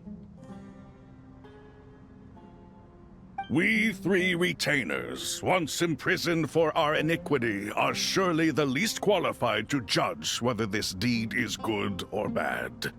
Either way, Aru is open. Now you have your opportunity, and with it, whatever trouble may ensue. Although Aru was created by a god, human craftsmanship was nevertheless required to build the gate that connects it to this world. Perhaps the relationship between gods and humanity follows a similar principle. As for your proposed renovations, we cannot determine which functions to keep or discard. Proceed as you see fit, but please entrust the task to your most accomplished scholars, or Bennu will be most displeased. It matters not. The Ibis King shall be accountable if any problems arise. Ibis, you chose to take on disciples, and so it follows that you must accept the risks of associating with humans. If I'd known you'd be like this, I would have locked all of you away in Aru, never to leave again for all eternity. All of us? What does this have to do with me? Vilify me no further. Scholars, since you have liberated Aru, allow me to present you with a gift. Using Aru's power, we shall install a defense mechanism at our king's mausoleum. You must be guarded even against Irminsul itself. This shall afford you some convenience. Unseen and unheard. From this moment forth, none may by sight or hearing perceive anything said or done within the mausoleum. Amazing. And all this is achieved just with the power of Aru? With technology from the heavens, the possibilities are endless. Just because King Deshret did not use it for this purpose, does not mean that it cannot be done. So, marvel away. This is the reward you have earned. All right. Well, that resolves the issue of confidentiality.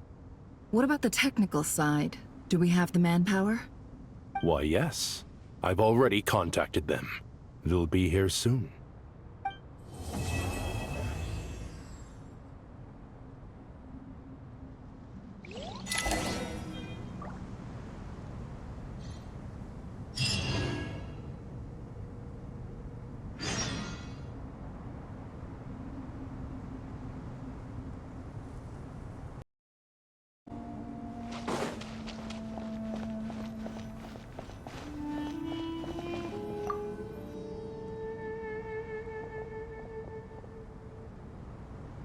You must be the ones tasked by the Academia with renovating Aru?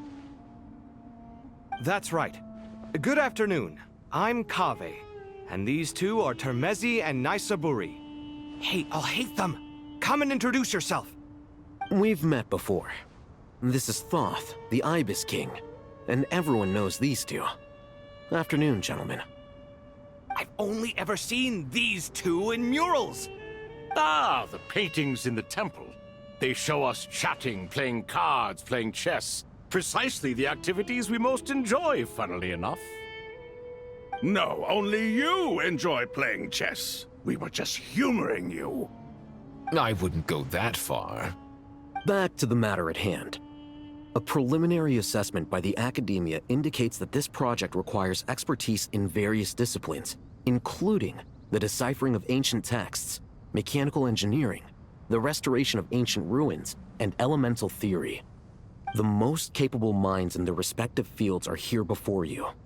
If there are no objections, we'd like to begin our work. The artisans who built Aru for Al-Ahmar gave their very lives to create this splendid work. Follow their example by giving your utmost devotion to this project. I didn't know that. We'll do our best, of course, but we certainly won't be sacrificing our lives. Such brazen words. Humans these days are a far cry from their ancestors. What little respect you show for King Deshret. No, that's not what he meant. Please, don't mind him. He shares your sentiments, just not your, penchant for hyperbole. Assuming that's what you were going for? I just think it's important to manage expectations. Forgive my lack of courtesy, but we simply can't sacrifice our lives to the gods on completion of the project like people in the legends of old. Here's a first draft of the project proposal for your perusal. Please let us know if you have any requests. Normally, I'd have made it look a lot more visually appealing, but we were really pressed for time on this occasion. I hope you'll forgive me if it's a little rough around the edges. Naturally. If my fellow ministers deem this meager display of respect sufficient, I suppose I can consider agreeing to their proposal. Why are you so preoccupied with the ostentatious displays of respect to Al-Ahmar? We should be trying to make things easy for them. You never know. We might have to rely on these young people to look after us in our old age. Exactly. This is Aru's mainframe. Be reminded to use it with great caution. We certainly will. Thank you for your assistance. You may attempt to lay out punishment should you so desire, though I'm afraid it would be futile. You and I both know that certain components of Aru can only be operated by humans. King Deshret always believed in humanity. Still, the reason that Aru's modules are designed that way is not so much because he trusted them, but more because he was wary of you. Is that true? No wonder human artisans helped to build Aru then. He actually required human assistance to create his greatest work. Naturally. Have you noticed that the Goat King keeps giving superficial responses? It's like he's just going through the motions and leaving the real debate to his colleagues. He understands the art of perfunctory speech. That's what earned him his position as the Minister of Ministers. It seems the rumors about King Deshret being a poor judge of character are baseless after all. Excuse me for being blunt, but it sounds suspiciously like you're putting yourself on a pedestal and mocking me. You're mistaken. And while there's nothing strictly wrong with making every conversation about yourself, it's not exactly a positive tendency either. You? Whatever. I knew it'd be like this working with you. All right, let me past. I need to look at this console. It's your job to activate it after all. Let's begin. Everyone, please proceed with the external checks and preparations as per the procedures outlined in the engineering plan.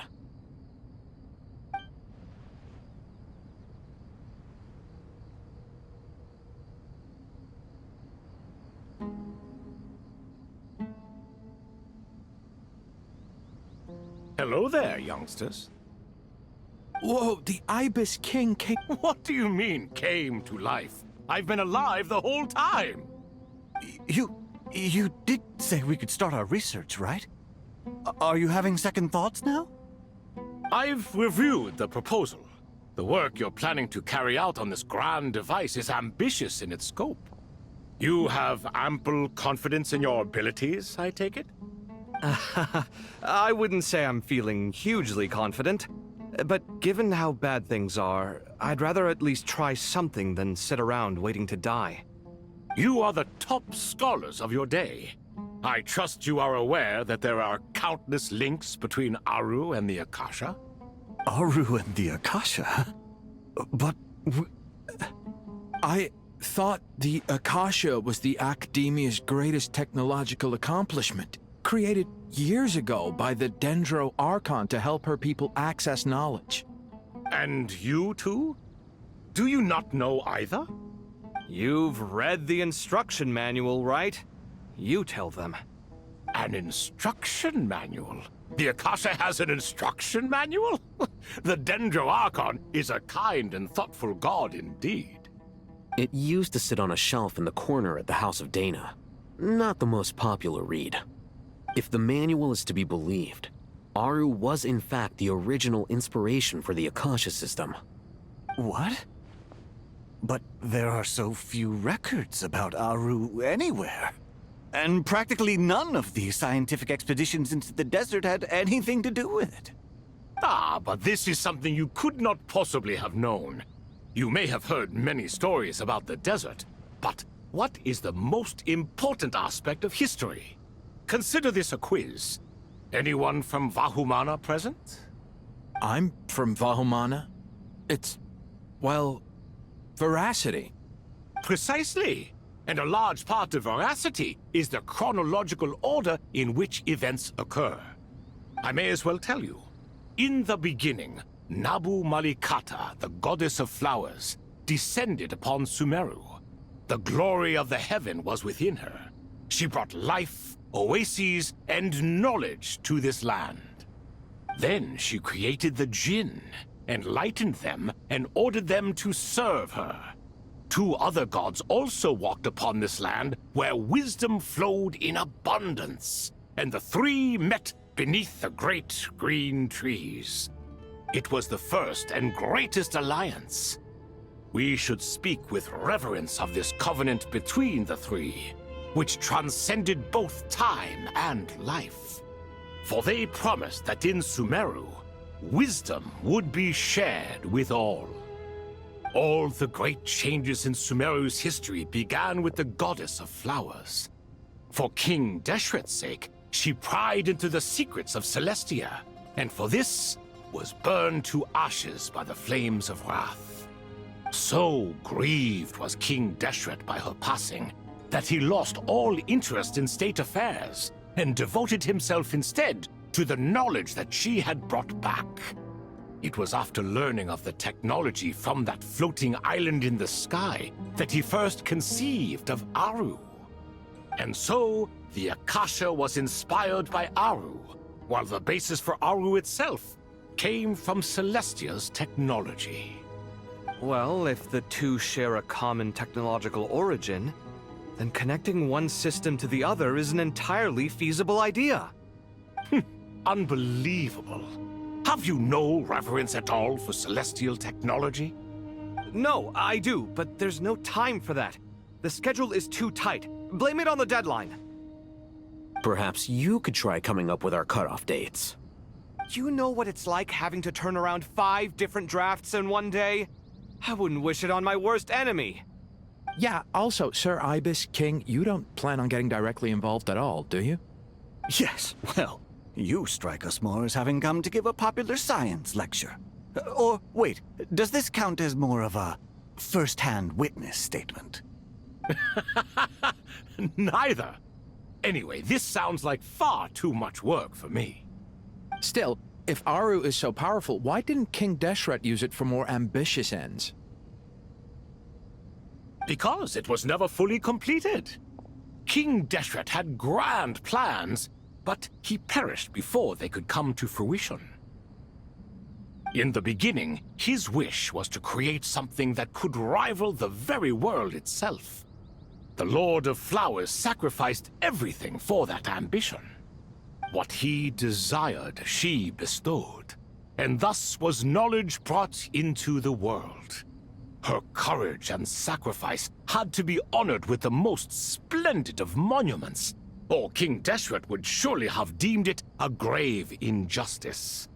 And that monument, built from knowledge and technology, etched with a sacrificial and courageous love, even in its unfinished form, it deserves to be treasured. At that time, King Deshret said the following to the Lord of Dendro. Since we share an eternal covenant, I shall never be your enemy. Hence, the fruit of wisdom from the heavens is not to be devoured.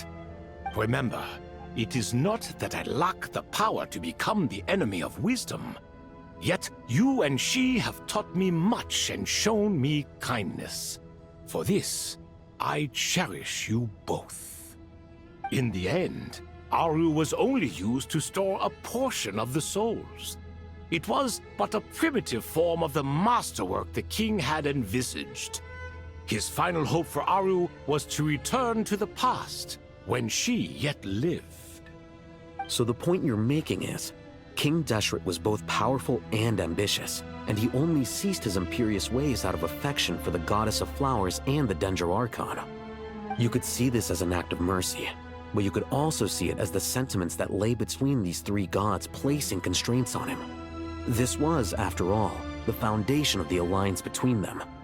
This explains why Aru was both a prison and a monument, and why the answer to the 3 questions was time. You have to be careful who you get involved with, or you invite all manner of misfortune. This is as true for gods as it is for humans. Love is the same. It is both a prison and a monument. All right, let us pause the story here for now. Seeing as you've been so diligent, I'll offer a little help. Who's in charge again? Is it you two? Ah, yes, me and him. Now then, close your eyes. Wisdom hides in the space between the tangible and the intangible. It is to convey the incommunicable through the simplest of mediums. By the power of King Deshret.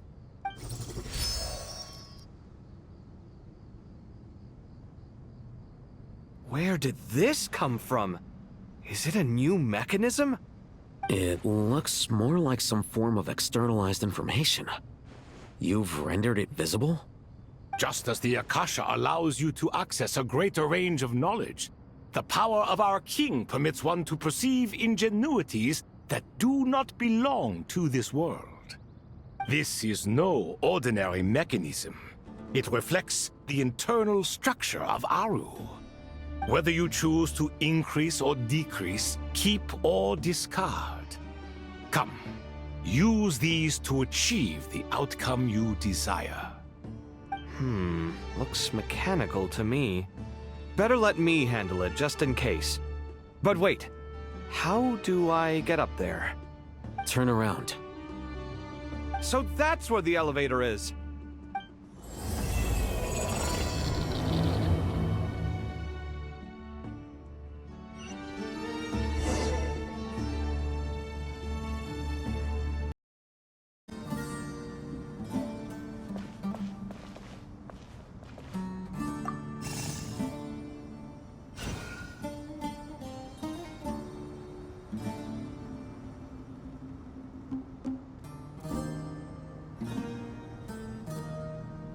My latest design's getting there, but there's still room for improvement. I make my finishing touches before the deadline creeps up.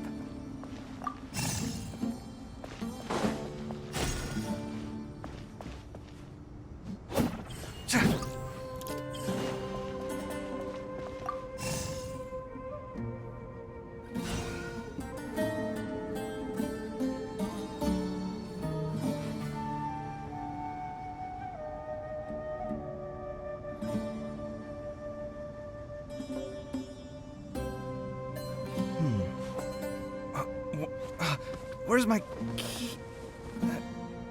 Oh, not again.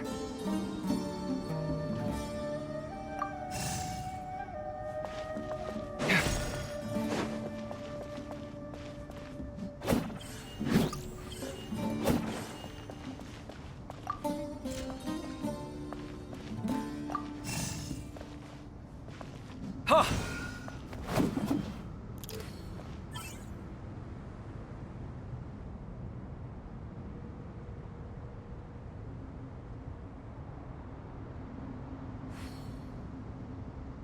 The ability to appreciate beauty is an important virtue.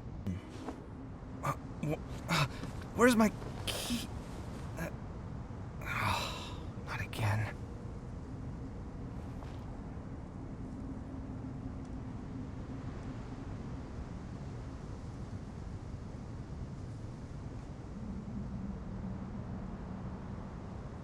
It's good to get out and stretch your legs once in a while. People aren't made to stay cooped up inside all the time.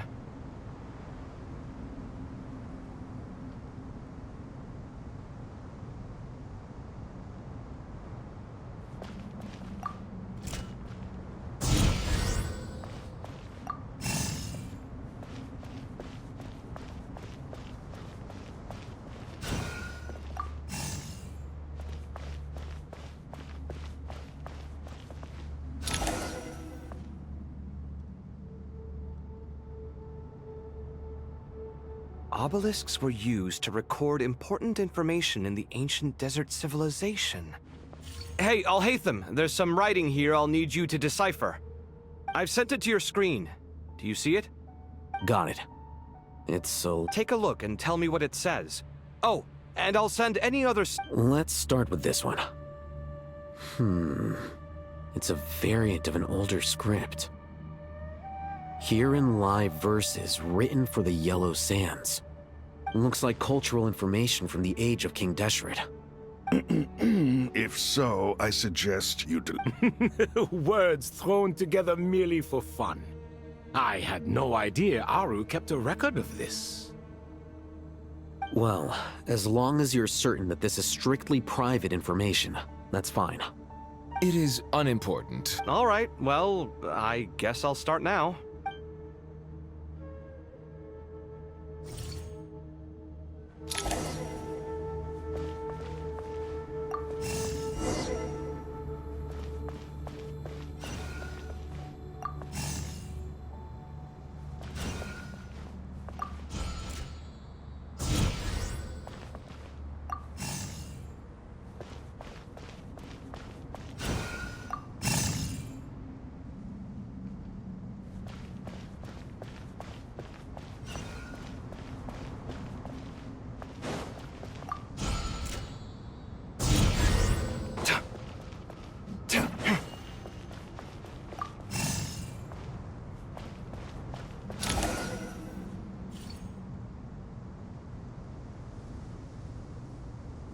Found some more. Sending them... These are all reports about the Gurubad conflict. Can we delete them? I'd say so. Most of this information has already been archived anyway. What if there are details in there that Vahumana missed? They'll just have to live with it. If we don't resolve these issues now, there won't even be an academia in the future, let alone a Vahumana Darshan. Yeah, you're right. Okay, done. There's some other similar monuments nearby. I'll check them out.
Another monument.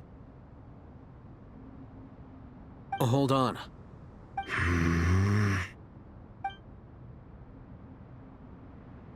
You're still reading it? How long is it? It records the development and governance of the Oasis civilization. Most of it concerns the Jinn, but it also contains records left by the artisans who built Aru. Is it important? Some of it. There was no way for me to read the whole thing in its entirety, so I had to rely on my intuition to pick the parts worth keeping. What about the artisans' records? What do they mention? They're speculations, mostly. For instance, they were wondering how to protect themselves if King Deshret decided to silence them after the construction of Aru was complete. Sounds like pure mythology to me. Surely that kind of thing didn't really happen. The records do emphasize that this was merely their conjecture based on various myths. Still, the artisans did leave details of their plans to survive, including blueprints for their escape route. Even that got recorded? Okay, well, I'll make a copy of this first before I delete it. Is that truly necessary? You won't be needing those. No, the blueprints are important. I want to keep them as a memento.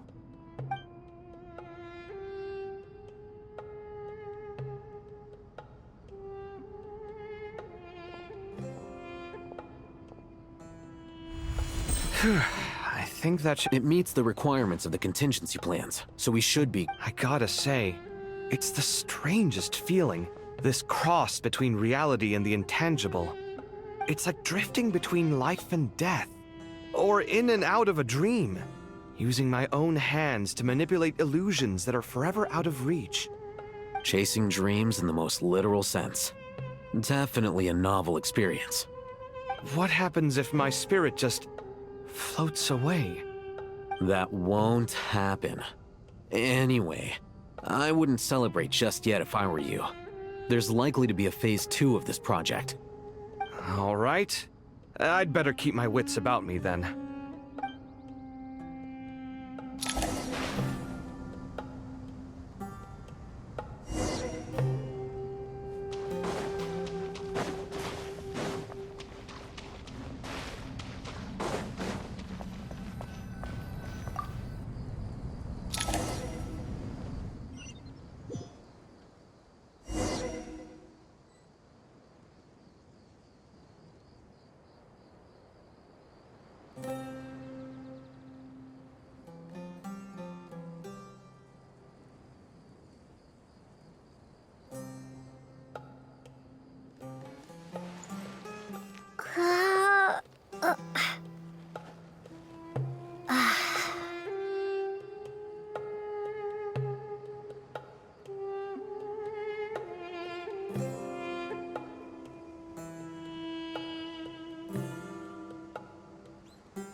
Traveler from afar, do you worry for the fate of Sumeru as well? Whoa! It's Sobek the Crocodile King! Greetings, Crocodile King. Please be at ease. I'm just here to chat with you about Lesser Lord Kusanali. Sounds like you really care about her. Yes, although to be exact, it is a mixture of both concern and curiosity that I feel. Speaking of Nihida, Paimon was wondering how she's doing. Wait a moment.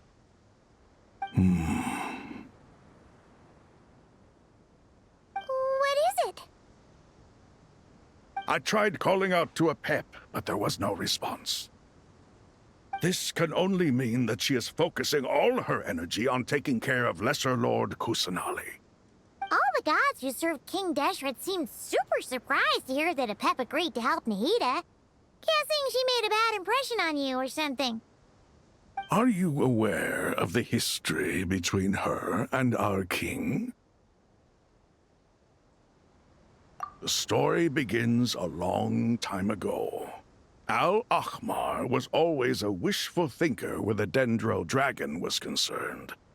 Without consulting her, he decided to list her among the 7 pillars, and declared his own power to be far superior to hers. That was when our king was at the height of his power. Ibis Goti and I were no match for him, and so we chose to submit and serve as his ministers. But not Apep. No, she never thought much of him. To Apep, Al-Ahmar's pride and sense of superiority were nothing but ignorance and hubris. In fact, they fought numerous times, but usually the battle ended in a draw. In the end, King Deshret coveted the power of Celestia, only to end up corrupted by knowledge. His final act was to trick the dragon into swallowing him whole, leaving her to bear the torment of his sins. The Dendro dragon stands for the glory of a bygone era. She hated Al-Ahmar and what he represented. All the gods, all the power they wielded. And so, her willingness to help the Dendro Archon through this crisis comes as a great surprise indeed. It makes one wonder whether, perhaps, the Dendro Archon assisted her in the past. Yep, Nahida did her a huge favor.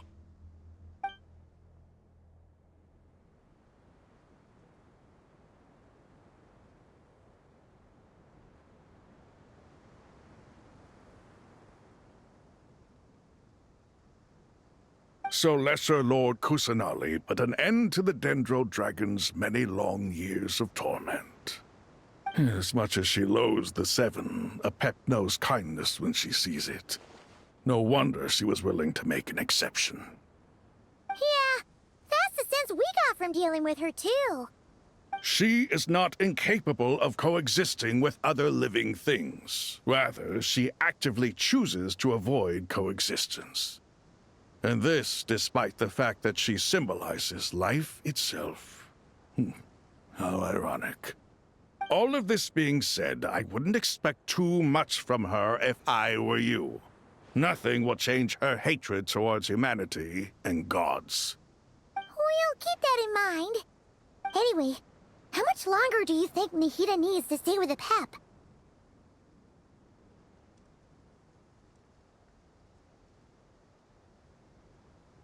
For all we know, the Fatui might still be in the desert. Just to be on the safe side, why don't we grab anyone who isn't busy right now and go look for her? I'm alright, Paimon. Huh? Was that Nahida's voice? It seems the treatment was effective.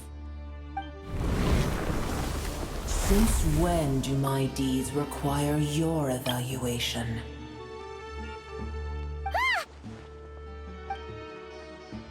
Here will do just fine. I had no intention of taking you any further. One ought not expect greater generosity than they have earned. You always hide your kindness away like an oasis within a sandstorm. Only those who make it through the swirling winds can know just how beautiful that oasis is. You dare appraise my being? No, I'm expressing my gratitude.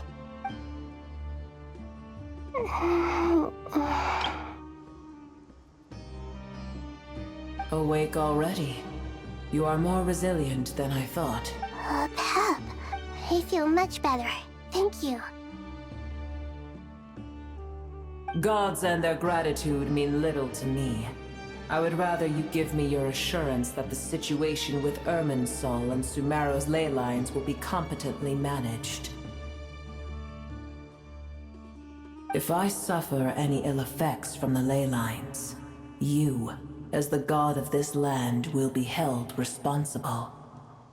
And you would not enjoy being held to account by me. I understand what you require, but I would assume this task even if you did not demand it.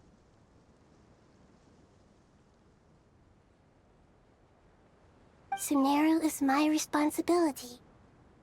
I must resume my duties as soon as possible.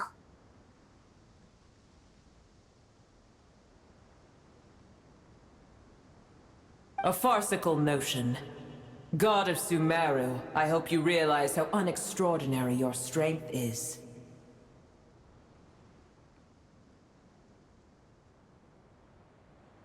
And yet, maybe it is precisely what defines me. A god of wisdom is not meant to rule by force.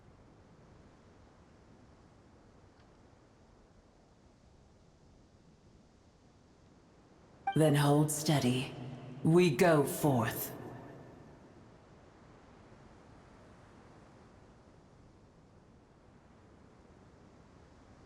Well, I'll be. Is that a pep? Do my eyes deceive me? Of all places, the Dendro Dragon has decided to visit the mausoleum of King Deshret? I see that after all this time, El Ahmar's menagerie of ministers remain as vile as ever. It's a pleasure, Dendro Dragon. Had you arrived but a little sooner, you might have attended a meeting of the Seven Pillars. What a nauseating thought.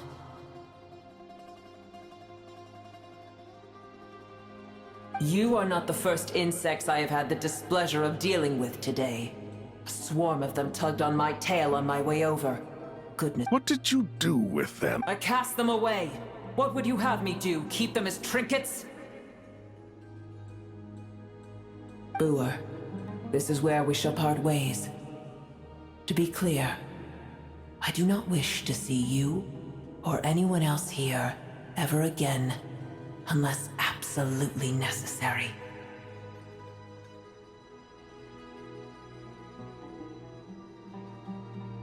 Then I wish you peace as you return to your dwelling place. It matters not to me. Simply refrain from bothering me again.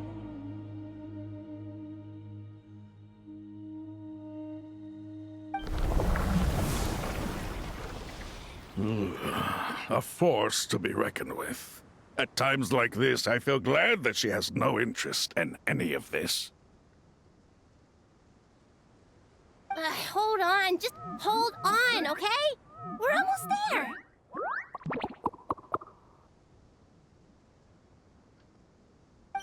We made it! Huh? Wait, that voice! Uh-oh, I'm gonna fall!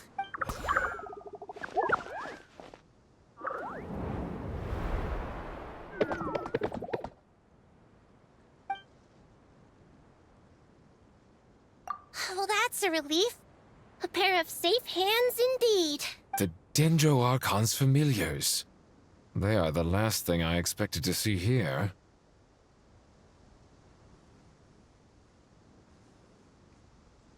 Huh? Wait, what are the Aranara doing here? Don't you guys hate the desert? Obviously I was worried about the Dendro Archon. I've been supporting them with my Pari powers the whole way. Oh, you seem pretty nervous. Is it 'cause not just people? It's all these non-human beings, too.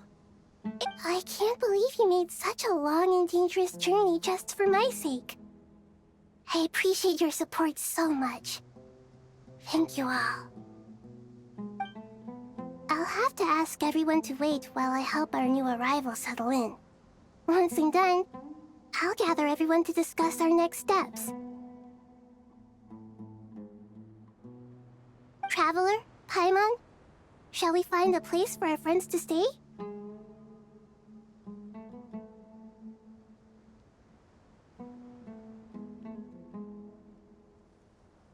Awesome! Let's go! Well, first I have some questions.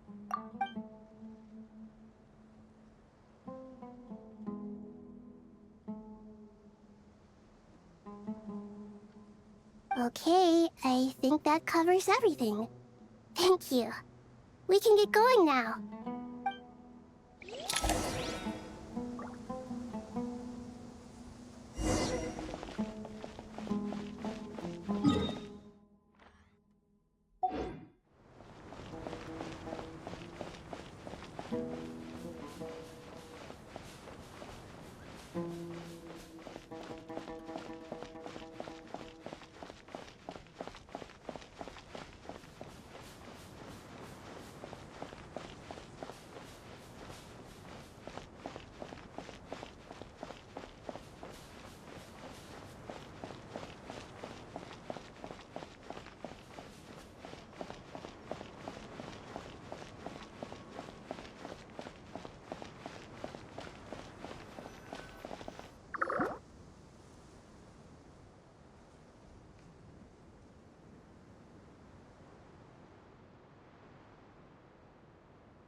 Hello, everyone.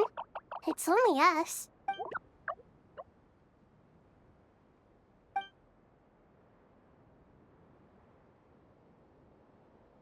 It must be very tough for you coming all the way out here, especially since you don't like the Voluka.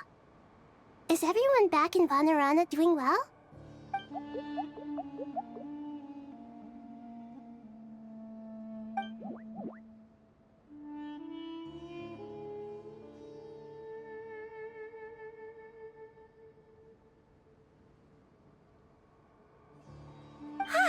Everyone's here.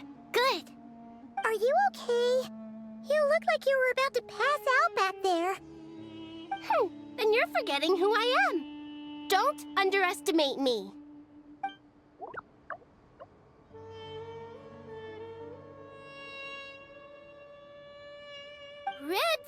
Oh, excuse me! Are you comparing me to Paimon?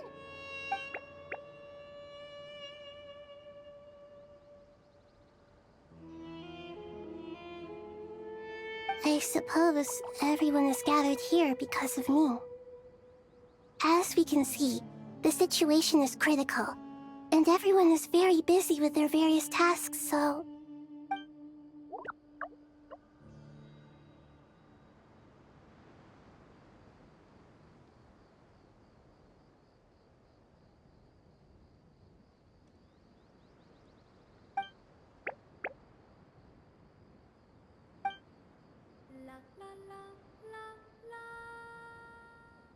I can't thank you enough.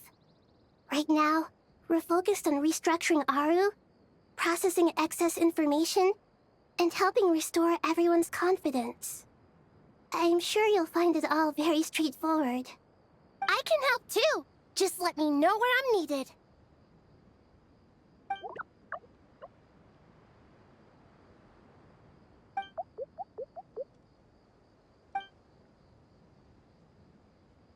Up to no good?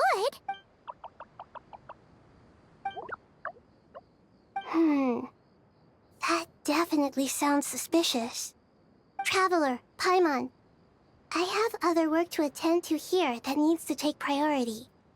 Could I trouble you to investigate the situation Arabalika spoke of? No problem. Leave it to us. Thank you. I'm counting on you.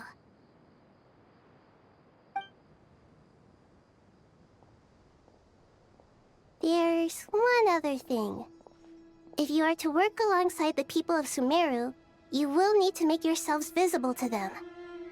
Is that acceptable to everyone?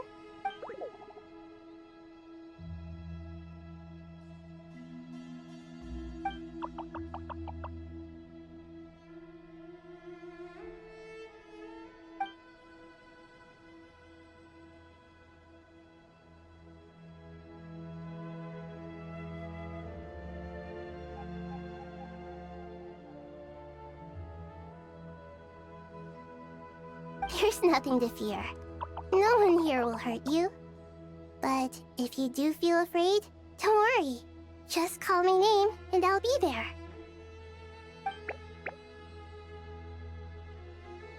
Very well. Now, I shall bestow a small blessing upon you all. Whenever people see you and interact with you, from the moment their gaze meets yours, they will experience the most beautiful of dreams.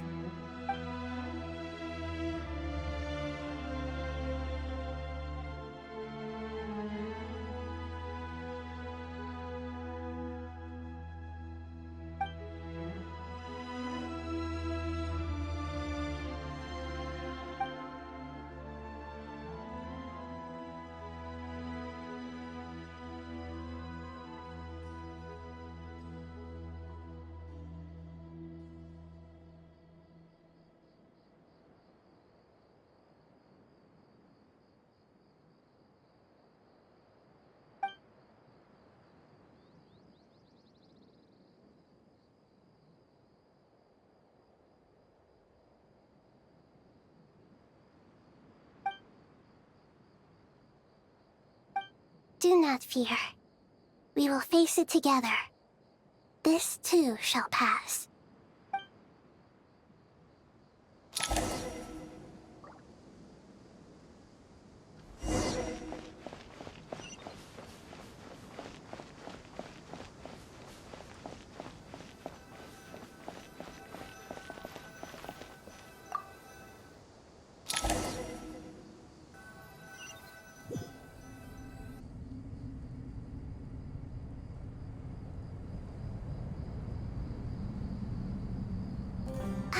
Everyone's here. Wonderful. Dendro Archon, you're back. Are you recovering all right? You mustn't push yourself too hard. I'm doing very well. Thank you for your concern.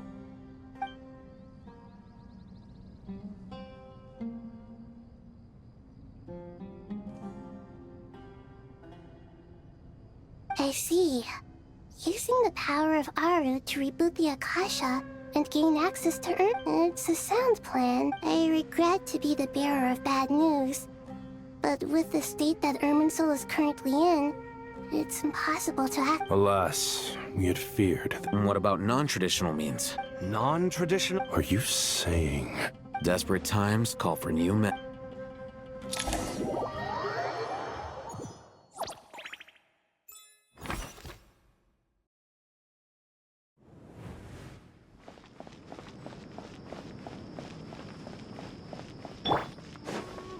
Swollen Fury!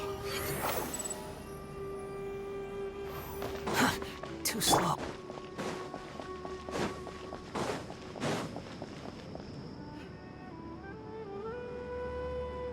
Hey! We're here! Ah, it's you. Is there a situation?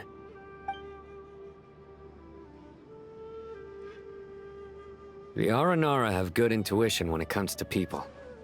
In other words, there may well be a traitor among us. Given everything that's going on, I'd be more surprised if there wasn't. Miss Nefer, as a professional intelligence broker, I trust you have a solution? Not one that I'm willing to volunteer. What's in it for me? Let's say I'll treat this as a pilot project aimed at expanding your intelligence operations. Whatever business you're in, an avenue to demonstrate your abilities could never hurt.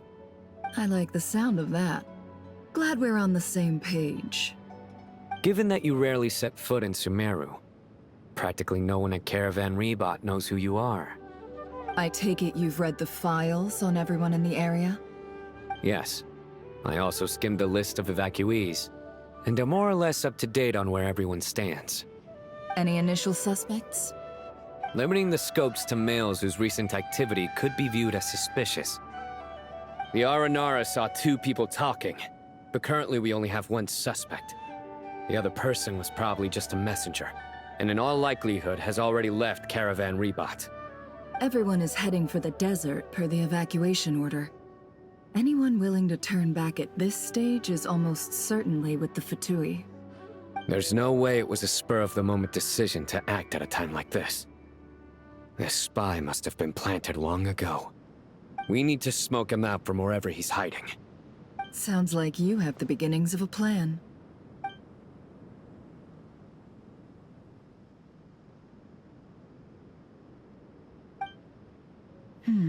I see.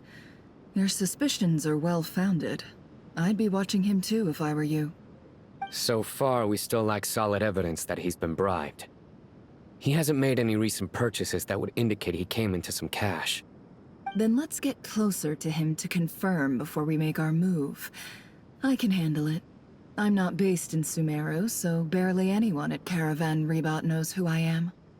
And you're certain you've never encountered this person in Nodcry? I'm certain.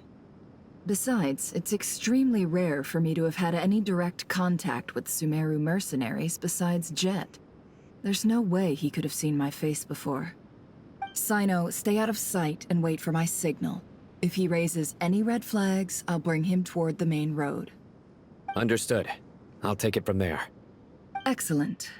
Well, it's a pleasure working with you.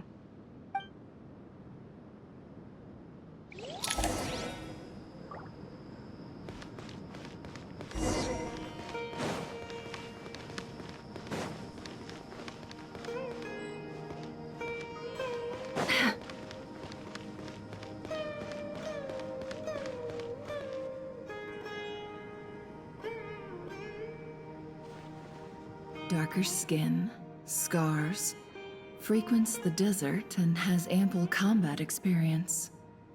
Nothing unusual about how he dresses or acts. What's that he's looking at? A coin. Interesting. Could that be how his contact paid him? Conveniently discreet for someone trying to hide any unexplained income. And yet it could be highly valuable. Sorry to bother you. Has everyone here already left? I don't suppose you happen to see a lady wearing a hat? Ma'am, what are you doing in Caravan Rebot all by yourself? The main group evacuated some time ago. Didn't you pass them on the road? My friend and I lost some of our cargo along the way. I didn't want to miss out on potential business, so I told her to go on ahead and meet the client while I retraced our steps. I didn't think it would be so late by the time I found it. And then there was a terrible sandstorm. I guess I must have taken a wrong turn, because I didn't see any large groups on my way here. Forgive me for asking, but just to be on the safe side, could you describe this friend of yours? Sure. She has blonde hair, and she was wearing a hat and a white dress. You'd definitely know if you'd seen her. Yes, I think that does ring a bell. Ah, my apologies. During this exceptional time, the Corps of 30 are under orders to be extra cautious when dealing with unknown people, whoever they might be. I understand. Well, sir, is there anything else you need to know? If not, I'd better try and catch up with them. Hey, wait! They left a good while ago now. You'll never catch up with them on your own. Why don't I give you a ride? I'm here to collect the last few people anyway. We have plenty of carts, so one more won't be a problem. That would be amazing. Traveling with a group will be much safer. I'll have... Hey, let's not worry about the money for now. Wait here a moment. All right, thanks. No need for that. I'm strong enough for both of us. Okay. Well, I wish there was some way I could repay you. Guess it's my lucky day, running into someone who knows what they're doing here. You might have just saved my life, you know? You're not wrong there. I mean, what kind of cargo is so important that it's worth risking your life to get back? I hope for your sake that it's priceless. Actually, I suppose I can tell you, since you've been such a big help. But be sure to keep it to yourself, or we could both be in big trouble. Oh, really? Sounds mysterious. We're in the antiques business. You understand? Some of our goods aren't acquired through the most legitimate means. We have to be very discreet when we're selling them. That's why I had to go looking for the missing cargo alone. Ah, no wonder. Well, ma'am, in that case, it turns out that maybe there is something you could do for me. I'm all ears. But to be clear, our commission isn't cheap. Think carefully before you ask. We don't want to ruin our relationship before we even hit the road. I'm sure that won't be a problem. My issue is, I have something that's a little difficult to sell on as well. Take a look at this.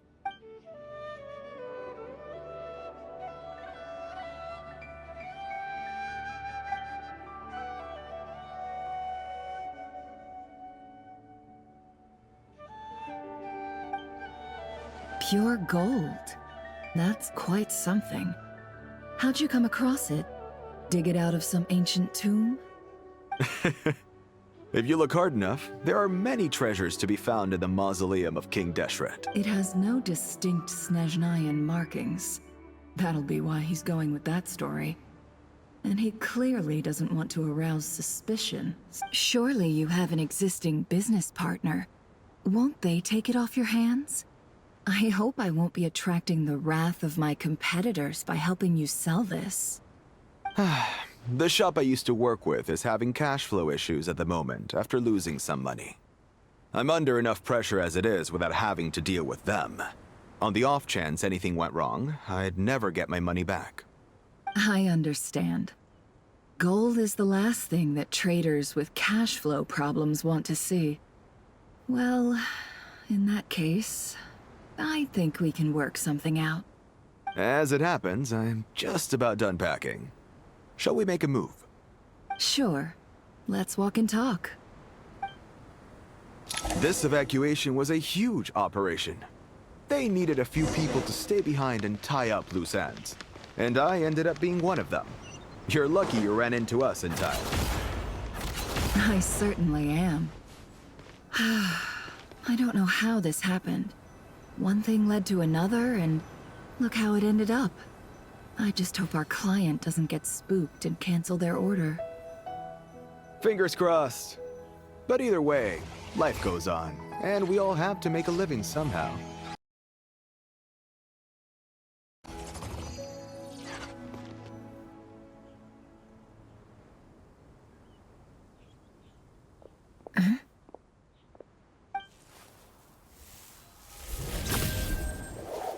Hands where I can see them. General Mahamatra! No, wait! What?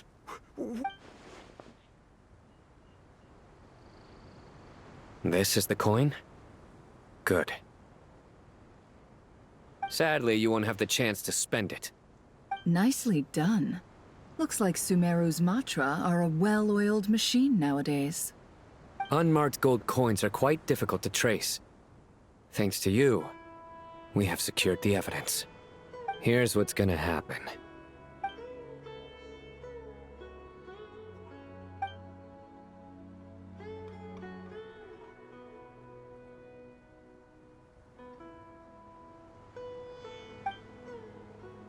Southeast from here, leeward side of the hill.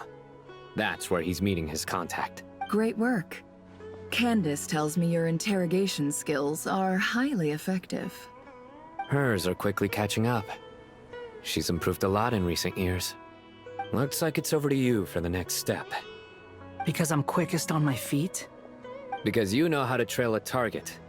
Plus, it'll be easier to monitor their activity from the air. Fine. I'll be quick. One more thing. The Traveler just brought a message from the Dendro Archon. Once you're done with this, we're to meet up at the mausoleum of King Deshret. Got it. Will do. Are you sure you'll be okay on your own? Gee, I don't know. Maybe you should come with me. Okay. Then Paimon's coming with you. Really? You do know this is a stealth operation, right? Meaning, you have to be quiet? Paimon? Are you sure about this? Well, Paimon at least wants to give it a shot. Like everyone says, if you never try, you'll never know. Besides, being the This guide into that has to count for something. This should be a piece of cake. Fine. Join me if you want. But be warned. If anything goes wrong, I'll have to gag you and shove you into a bush. No need! Paimon will be super careful. Promise! Good. Then what are we waiting for? Let's go. Ah! Coming! Coming!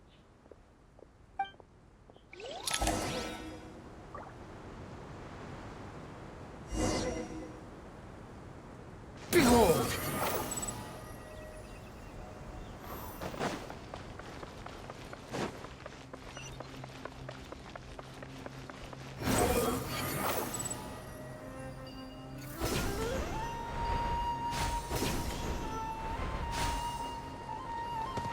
Quit following me. Squall and fury. Too slow.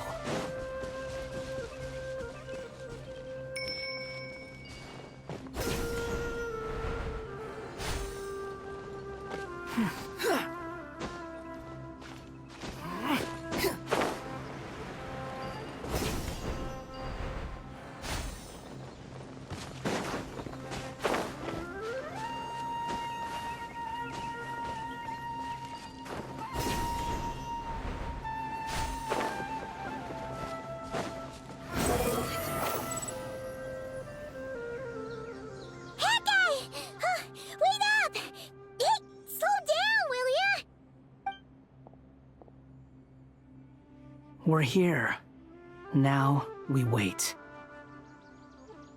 Okay, yeah, cool. Cool. What's on your mind, Paimon? Huh? Oh, nothing? I thought all you cared about besides being a guide was food and sleep. Why the sudden urge to go on a dangerous mission? What's that supposed to mean? Paimon's been on plenty of dangerous missions before. But never on your own. You hardly ever leave the Traveler's side. Just saying. I'm kind of at loose ends right now. So if you did want to share, I suppose I'd have to listen. If not, suit yourself. Makes no difference to me. Hat guy? Do you think Paimon is useless? What?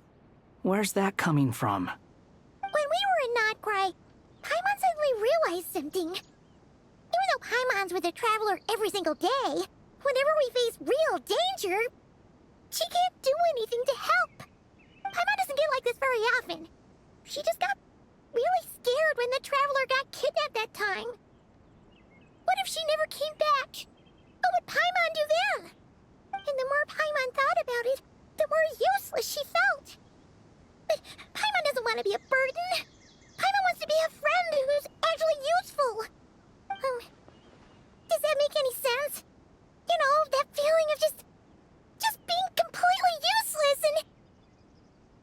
Oh. Paimon probably sounds so ridiculous right now. You asked the right person. Boy, do I know that feeling. Oh, hat guy. I'm not gonna try and encourage you. What I will say is this. When you start doubting yourself, you have two choices. Give up or change. You have to make the decision to move forward. Otherwise, no amount of consultation from other people is gonna help you. So ask yourself, what do you want? To get stronger? To learn more? Whatever it is, go do it. You won't have any regrets if you can at least say that you tried. Alright. Something's not right. Shouldn't they be here by now? Paimon, is it just me? Or is it a little too quiet around here? Should Paimon? We'll give it another hour. If nothing happens, we head back. Okay. How strange.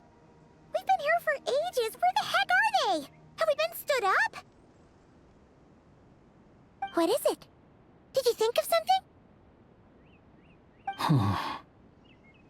Something feels off about this whole situation, but I can't quite explain why. We know for sure that the guy Sinocot had something set up, yet somehow his contact is a no-show. So, either the handler got caught, or, more likely, they decided to cut our guy loose. But how would they know to do that? Wouldn't they at least send someone here to check things out? That's the problem. They couldn't possibly know what's happening here. This feels all too familiar. Come on, let's head back.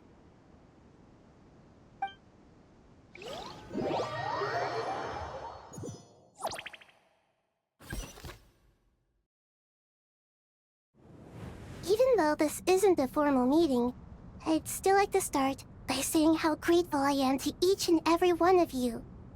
Thank you all for coming here and standing by our side.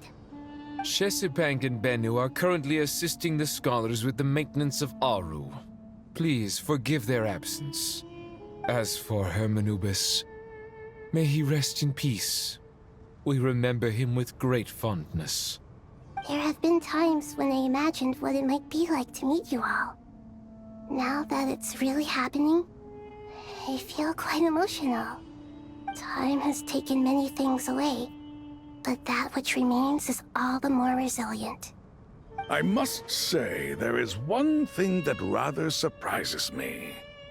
You appear to be in good spirits, Lesser Lord Kusanali. But even so, I can sense that the life force given to you by the Dendral Dragon has far from fully resolved the problem of your vitality. Oh no! So even a Pep's power didn't work? Don't worry, Paimon. It worked very well indeed. The issue is how closely I am tied to Irminsul. Until the problem with it is resolved, there is no way I can fully recover. Sumeru has undergone tremendous changes during your absence. When gods pass away, inevitably, people's faith in them grows weaker. You must have sensed it already. Your power is not what it once was. Regrettably, this is true. I too have grown weaker due to the effects of Irminsul. Right now, we're all in quite a sorry state. Then what do you suggest? We take all the help we can get. Sumeru is our shared home. You and I, gods and humans alike. We must unite all our strength in this moment. Though Al-Ahmar is no longer with us, the alliance between the three gods remains in force. Regardless, as subjects of our king, we have a responsibility to support Sumeru through this catastrophe. Not to mention that it was the people of Sumeru who released us from this prison of Aru. Times have changed, and the people of today possess greater wisdom than those of the past. You really know how to give a rousing speech, Koti. Now then, let us learn more about your plan. The brightest minds of the Sumeru Academia are busy opening and renovating Aru. They claim it has something to do with Irminsul? Correct.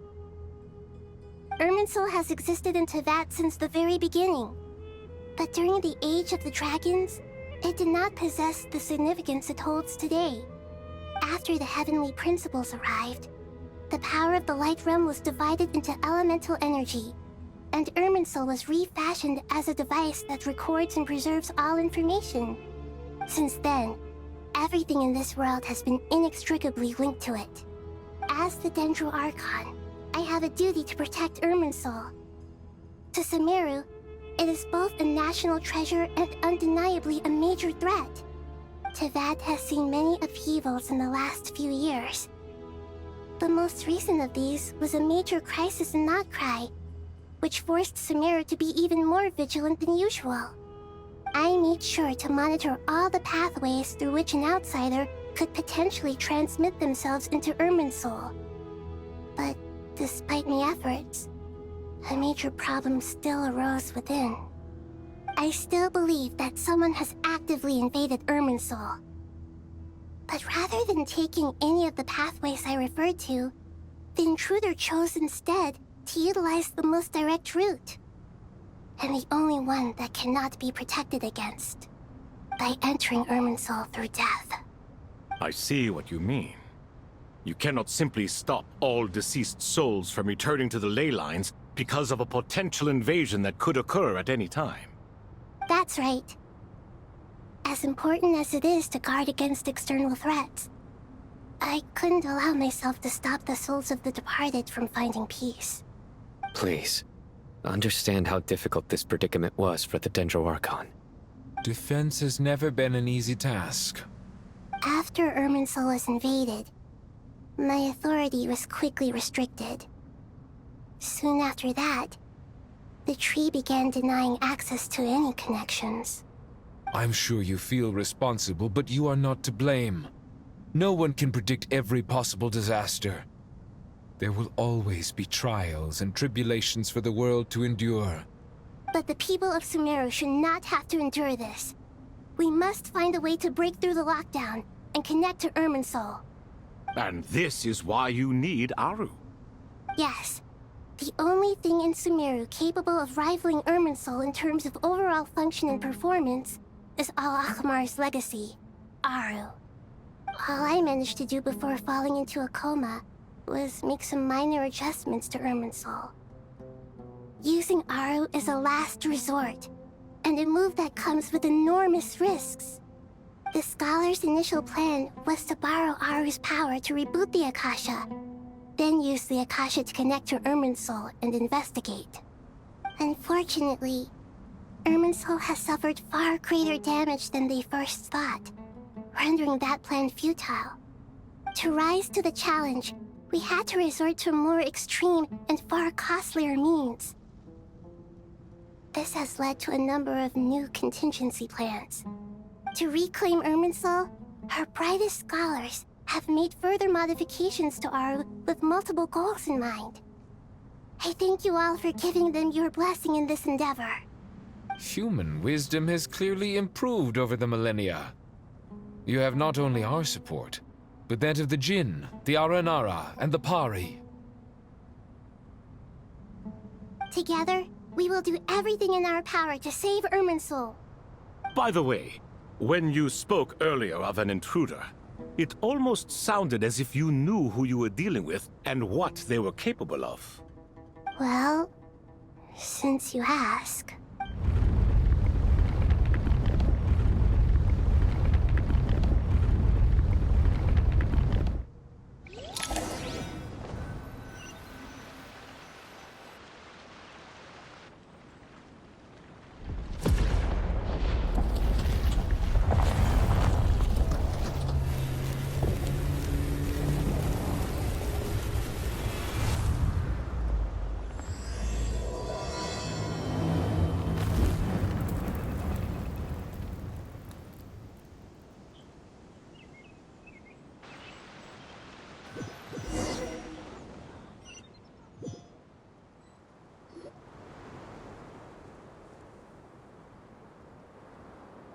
Master Tainari!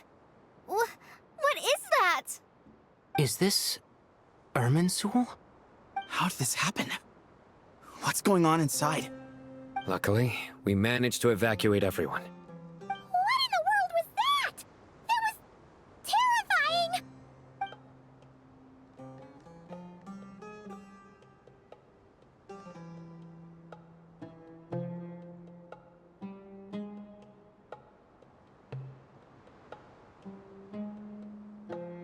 Oh my. I understand now, Dendro Archon. You make yourself quite clear indeed. Not once over the millennia has Irminsul been so terribly afflicted as this. Please continue, Dendro Archon.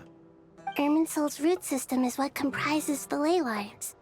In the past, it has always been hidden away, going unseen by the general populace. But now, an evil intruder is making it reveal itself. It has become a tree of unbridled greed.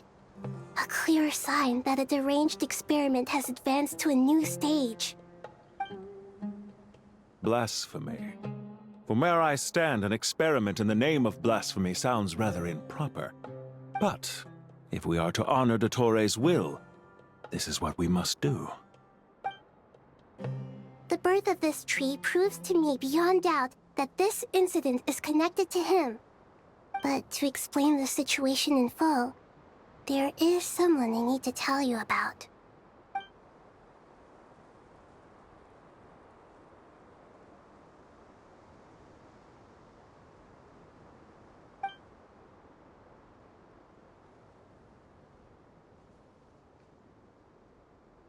Zandik.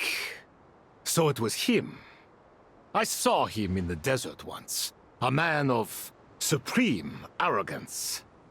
So this is where it has taken him. But didn't Dottore die and not cry? How is he still able to do all this? He must still have loyal followers amongst the Fatui. Even so, I'm still unclear as to how he has been able to wield such a profound influence over Irminsul. I can confirm that Fatui forces have arrived in Sumeru City. Furthermore, Irminsul seems to be undergoing some kind of mutation. Evil branches are beginning to grow. Things that do not belong to this world are slowly but surely... Sorry, I couldn't think of any other word to describe it. They don't seem to be fully formed physical entities yet, after all. But they are gradually becoming real. A baleful tree climbing up into the heavens. Speaking of Dottore, I have some information on that front as well.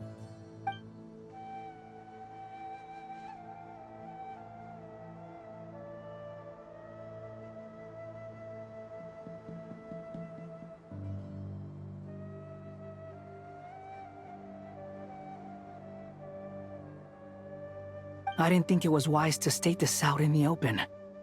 But my theory is, the mole wasn't cut off after he was caught. They wrote him off from the beginning. You mean, the Fatui never intended to follow through with him? Then why plant a mole at all?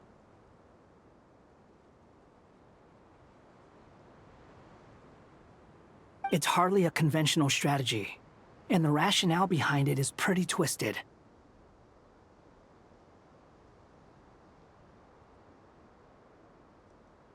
But as it happens, I know someone who works exactly this way. And when it comes down to it, his goals are very simple. He just wants to confuse people, so they can't figure out what he's up to.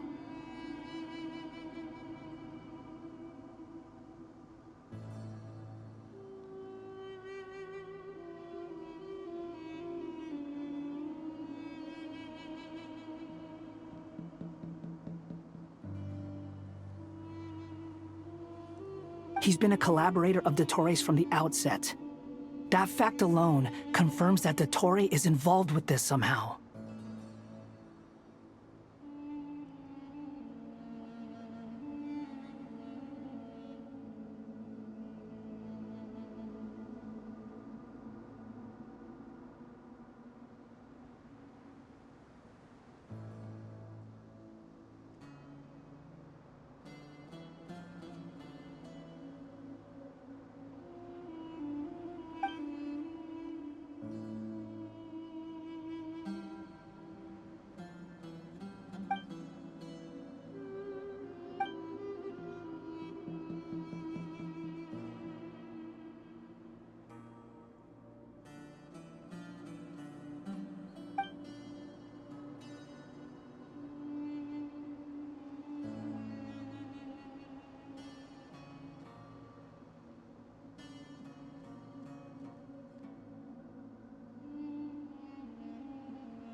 There is still much to be done. Everyone, please remember our core strategy.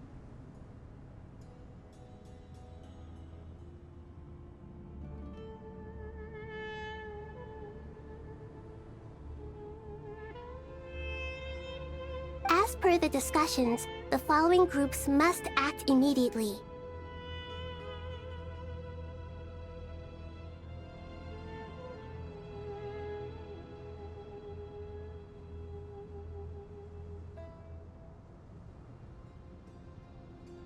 Mr. Alhaitham and Mr. Kave, the next phase of the Aru renovation project must begin right away. Godspeed to you both. We'll give it everything we've got. The plan looks feasible, but the implementation will require certain resources.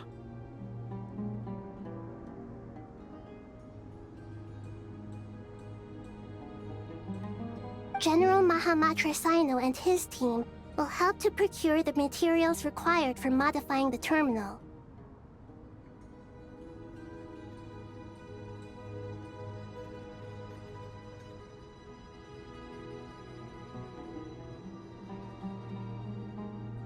No problem.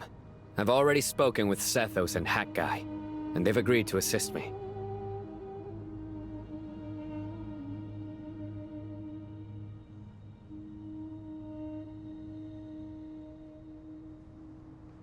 This kind of thing is best left to the fleet-footed, right? Hat Guy?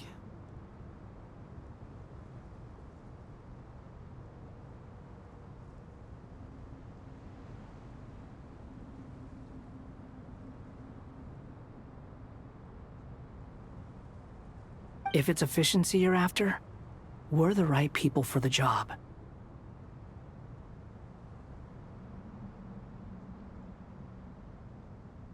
Following up on the elemental energy amplifier we discussed. Ms. Dory, I assume you're the one most familiar with the status of this project. Aside from the Dendro Archon, of course.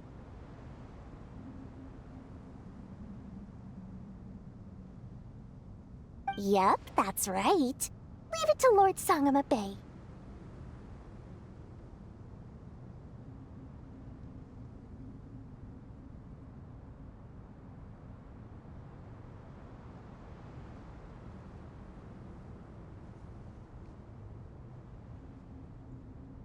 Got it. Well, I'd like Madame Farazan, Kale, and Nicole to support Dory on the technical side.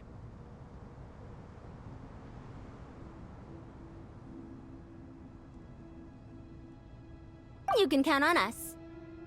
Will do. Rest assured, I'll take good care of Kale. Dia, Candace, and Nefer, you'll be in charge of negotiating between the various parties. I trust you remember our goal. You bet. We can handle it. Good. I believe that covers everything. Tainari will provide ad hoc support as needed, if that's okay. Poor Tainari. Must be tough being Nephis' student. Getting bossed around all day, every day. Hey, don't try and drive a wedge between us, you old rascal. All it says to me is that Master Nephis has faith in everyone's abilities. While I'm nominally here as backup, I doubt there will be many situations where my help is needed. Exactly. Finally, Traveler, you and I will head to the border between Sumeru and Natlan. Once that task is complete, I'll be asking the Eternal Oasis? I thought that was just a legend. So it does exist after all. Regarding your trip to Natlan, under normal circumstances, a meeting between our two nations would be a far more formal affair. Unfortunately, Sumeru is all but completely cut off from the outside world at present. So regretfully, we won't be able to give the Pyro Archon Mawika the grand reception that she deserves. My apologies for the inconvenience.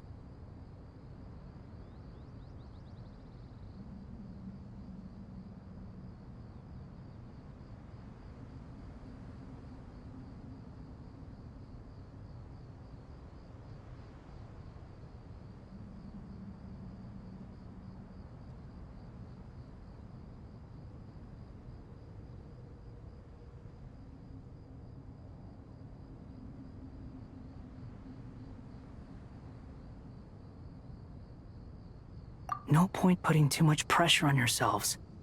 That goes for everyone. Right. Especially you, Dendro Archon. I'm sure you're still feeling quite weak. Don't worry about me. The Dendro Dragon's life force will sustain me. Plus, we'll be there every step of the way. Nahida will be just fine. Yes, I believe in myself. And I believe in every one of you. Well, time to get going.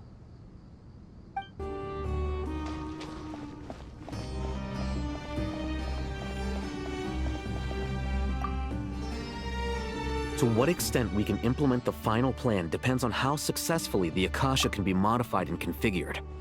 And to make sure the configuration works, Aru will also need some further optimization.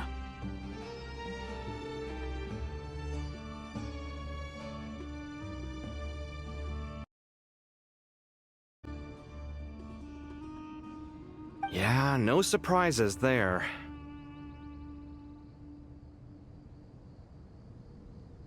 Once we roll this out, any Sumeru citizens who already have Akasha terminals can simply continue to use their existing devices.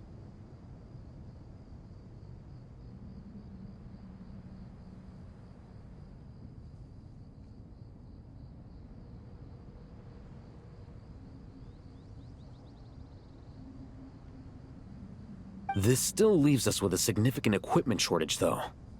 Many groups of people were never issued Akasha terminals, including mercenaries, the desert folk, and many others.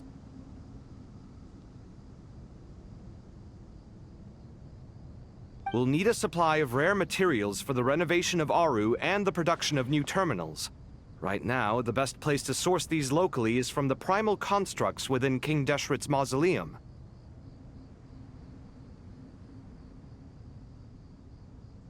Time is not on our side here. It's gonna be a race against the clock.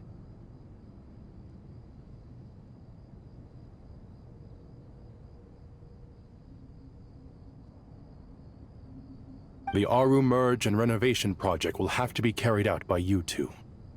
Everything's riding on this, so failure is not an option. Best of luck to you both.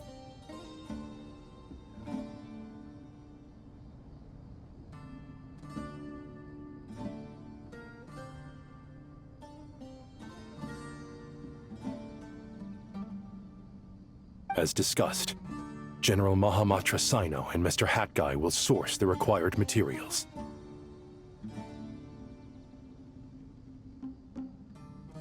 Mr. Sethos is quite familiar with the layout of King Deshret's mausoleum. With him accompanying them, things should go quite smoothly. I have every confidence. In the meantime, we may as well take a breather.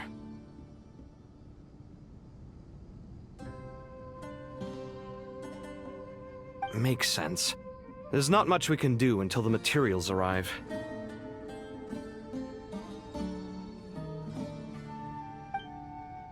Get information and stay close.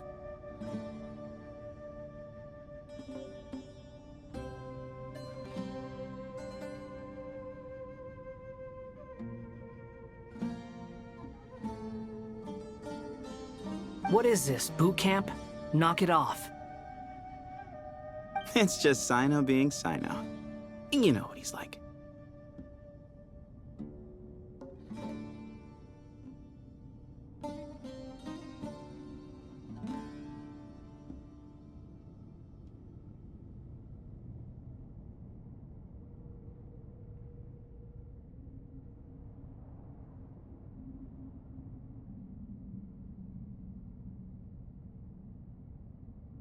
Everyone clear on our mission objective.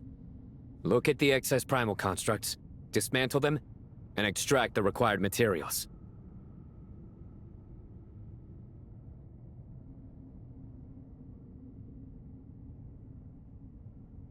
And King Deshret's 7 pillars agreed to this?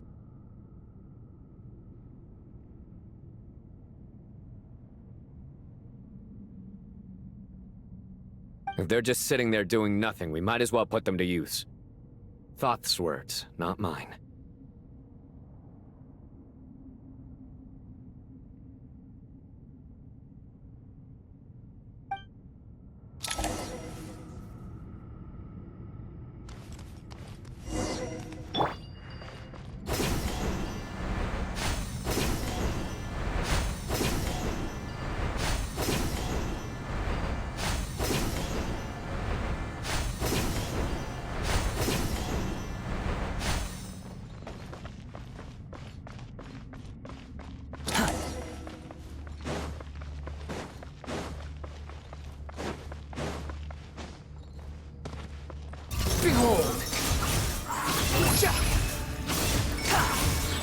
Bow your head!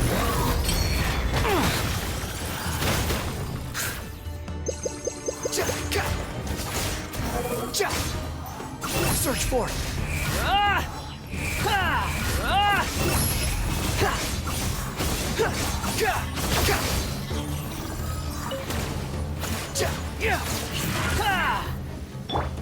Give me some space. The wind rises.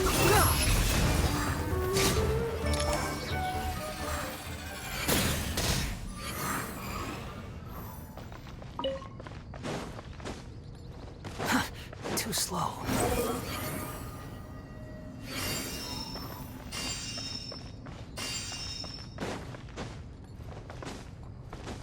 Squall and Fury. Know your place.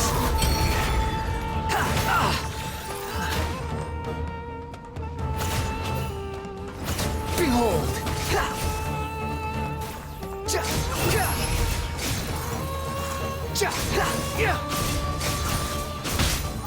That's far enough.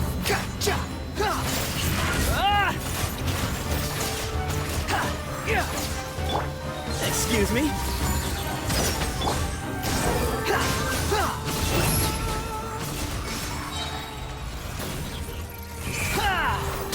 Bow your head. Nothing worth mentioning. The wind rises.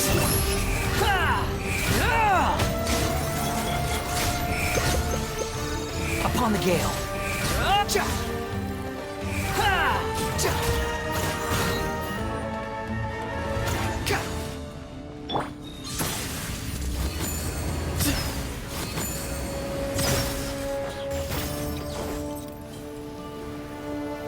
Judgment is upon you.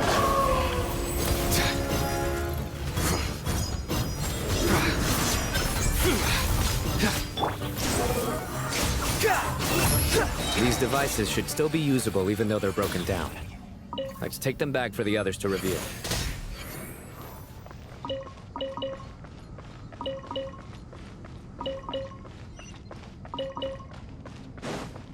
Behold!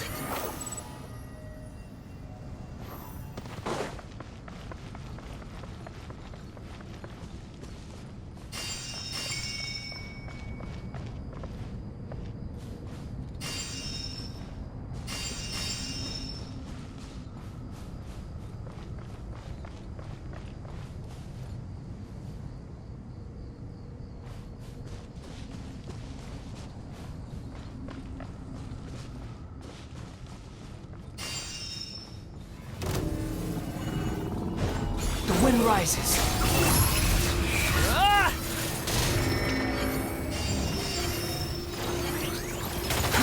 Too slow. Nothing worth mentioning.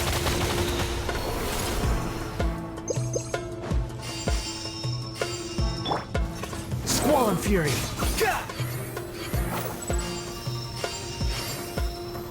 Quit following me.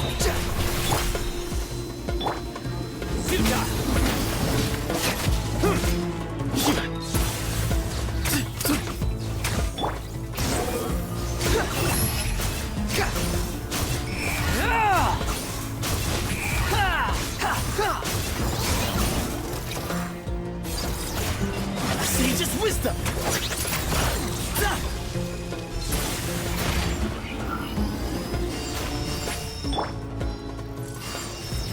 The wind rises.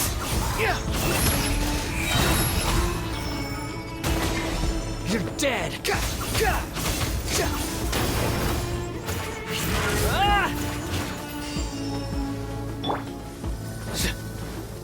Nowhere to run! Your sins weigh upon your soul!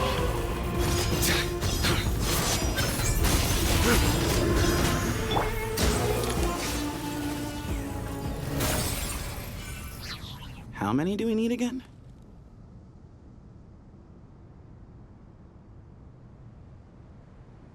Enough to make an Akasha terminal for everyone who doesn't... I remember you telling me how revolutionary these Akasha terminals were. You've used one before, right?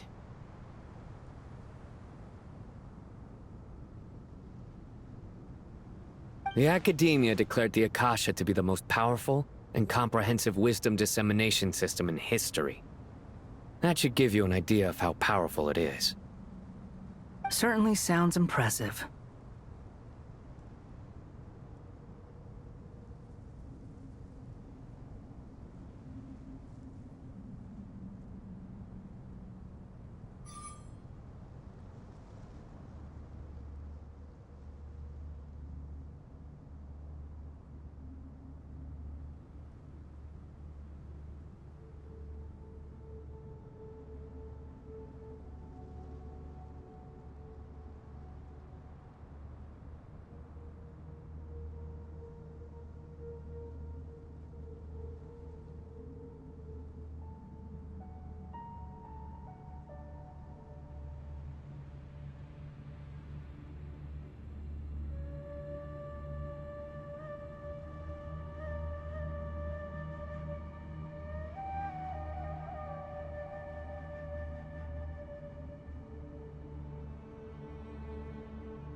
Neither Hat Guy nor I have ever had an Akasha terminal.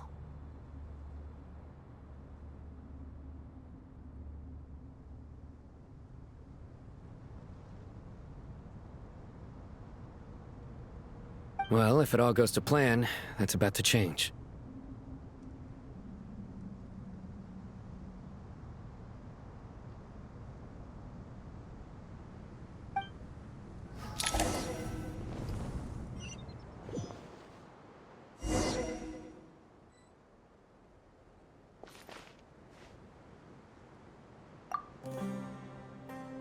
Oh, goody! Thank you so much for handling the delivery. What a long way it was.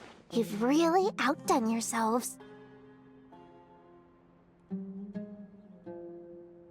I'm well aware what a bumpy, dangerous journey it must have been.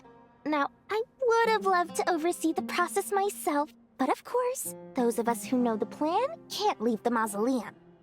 Oh, trust me, I'm patting myself on the back for my assembly work here. Simply flawless work. But will you really be needing all of this? According to our plan, yes, this is the quantity required. I have no complaints about the quality either.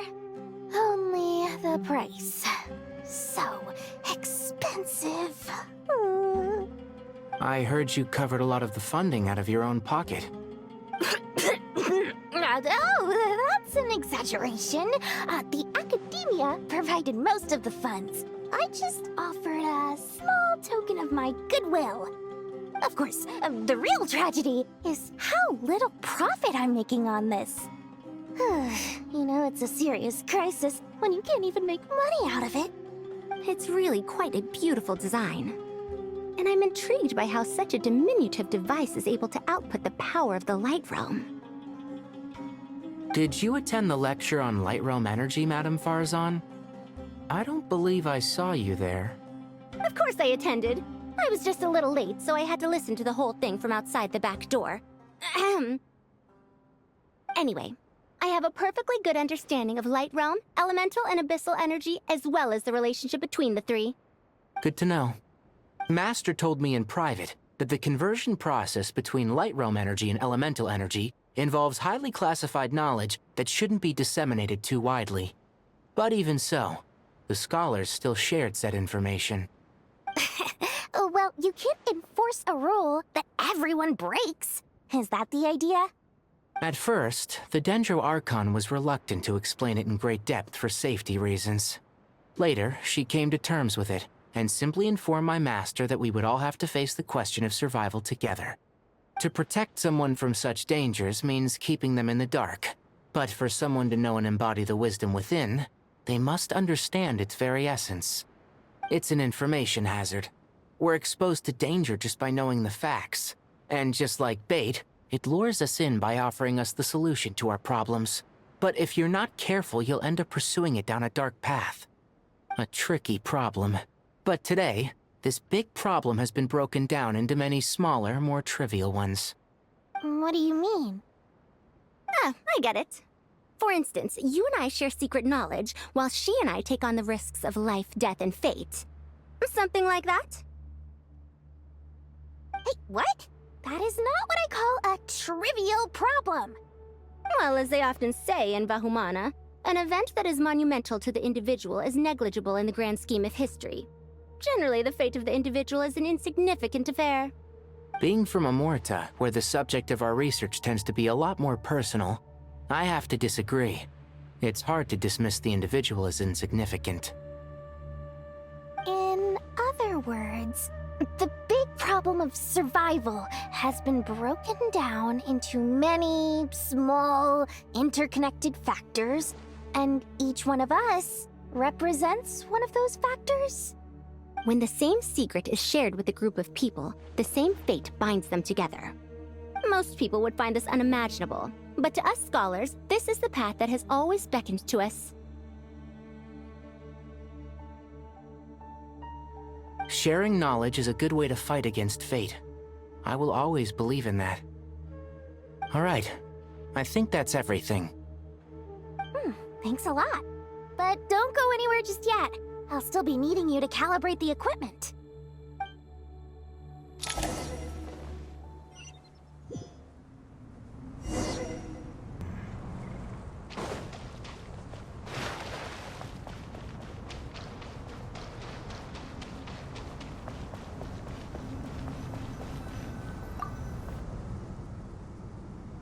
Okay, the materials are ready.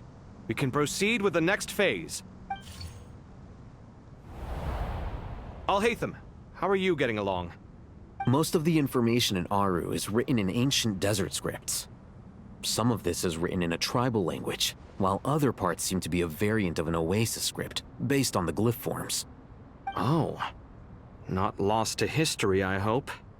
Some are. All we can do is infer the meaning based on the rules of related languages.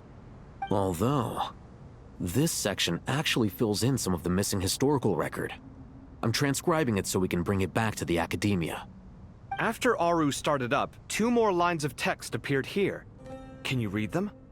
Humans may not read what is written by the gods, except by not reading. Victory should not be easy to attain, for it symbolizes divine wisdom. Knowledge must not waver, for it has external borders. Is this a clue to solving a puzzle? Or is it being symbolic? You can't read it unless you don't read it. Victory is wisdom. Knowledge is confined by borders. Wait, I think I've got it. It's a metaphor, isn't it? It's talking about... a chessboard.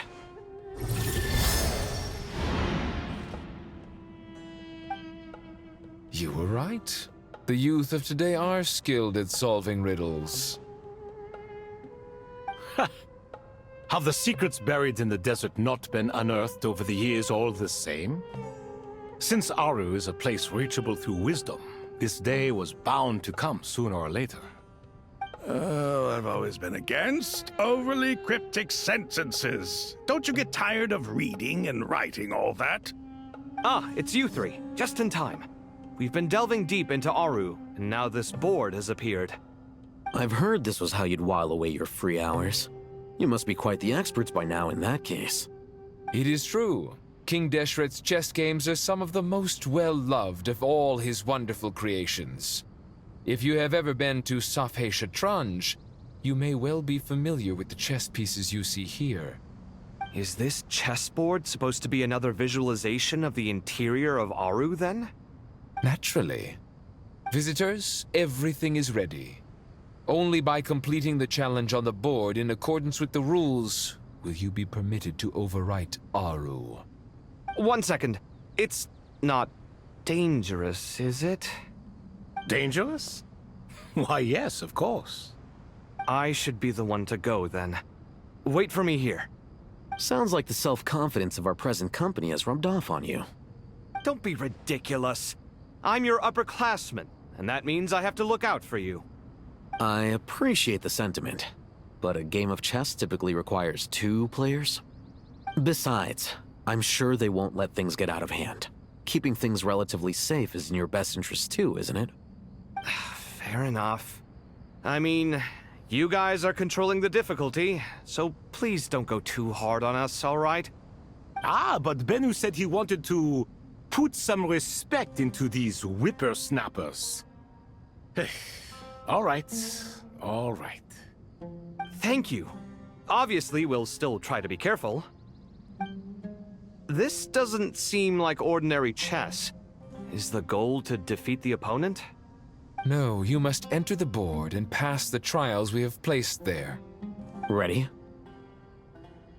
Let's do it.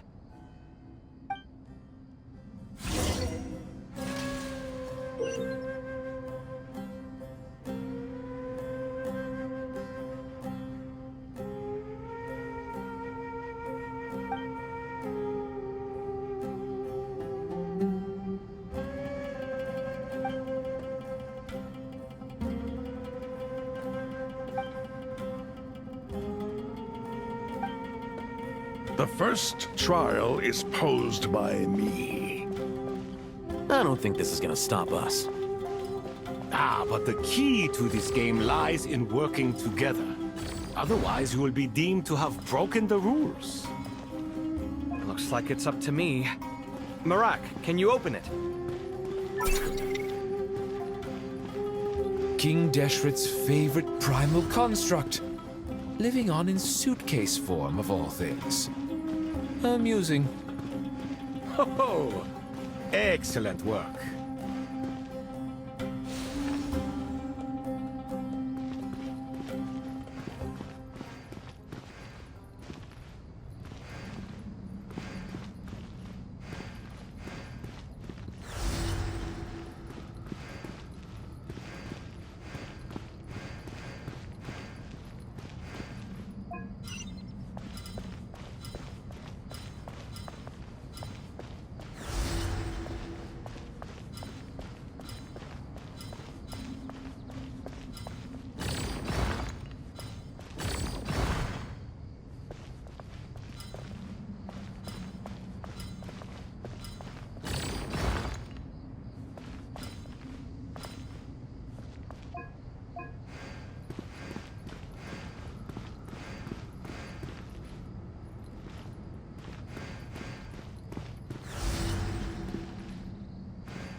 Now is the time for my trial.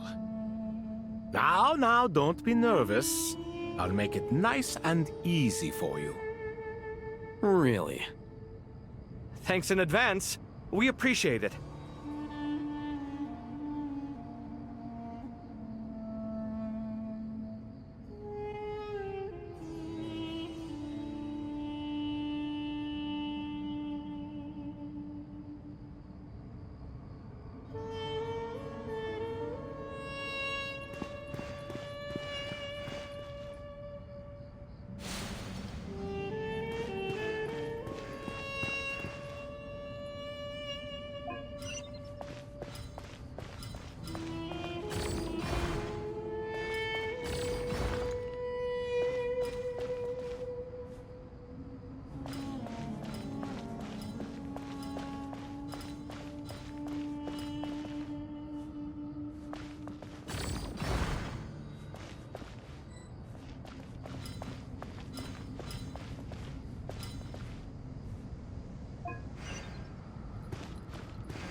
Ibis King, don't you think this all rather inappropriate?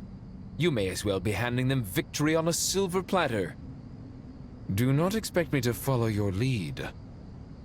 Ha! Suit yourself.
Done. Finally. It's over. But seriously, that was incredible! Standing on the chessboard felt completely different from standing on solid ground. And also... Oh, sorry. I'll save my thoughts for later. Thanks to the three of you for helping us out with this. Is it just me, or were you giving us quite a lot of guidance along the way? We made but a humble contribution. You lived up to our expectations. Bravo! Our aid was not given for naught. In addition to the existing functions, I'd like to ask you for another favor. Since Aru's interference shield can cover the entirety of the mausoleum, it should be possible to extend its range even further. Perhaps you can find a way. So, building upon the existing functions to... I'm with you! Imagine for a moment. What would the ideal outcome look like if this function were compatible with the devices? I agree. This is the best solution possible. Please, everyone, we beg you to help us. Me, oh my! Well, since you ask so very nicely, I suppose... Goti? Croco? What do you say? Naturally.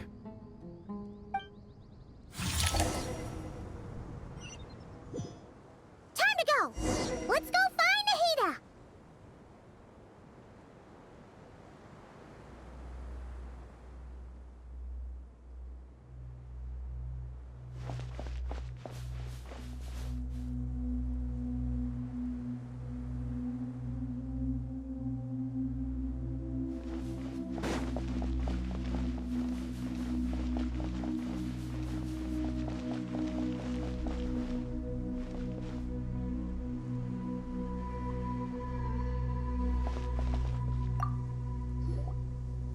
you are.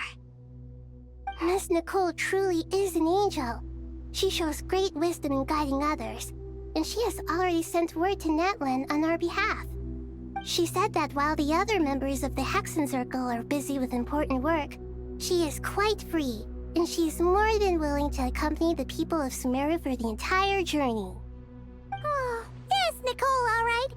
Always super patient and loves to help everyone out. She's the best. She is. So kind and enthusiastic. Well, time for us to get going. Let's head out.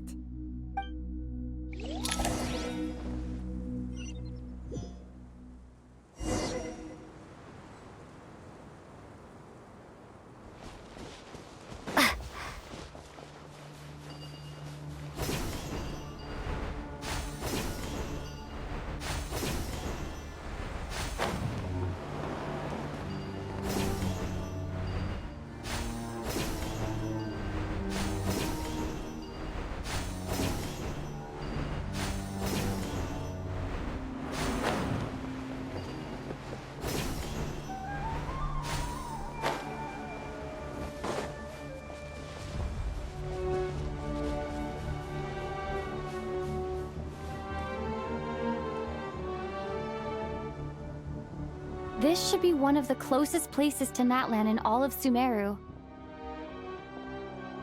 There's the barrier Nicole and Nefer mentioned. It completely cuts this nation off, but why? Why separate you from the rest of the world now, specifically? And if I'm not mistaken, Irminsul was polluted once before, wasn't it?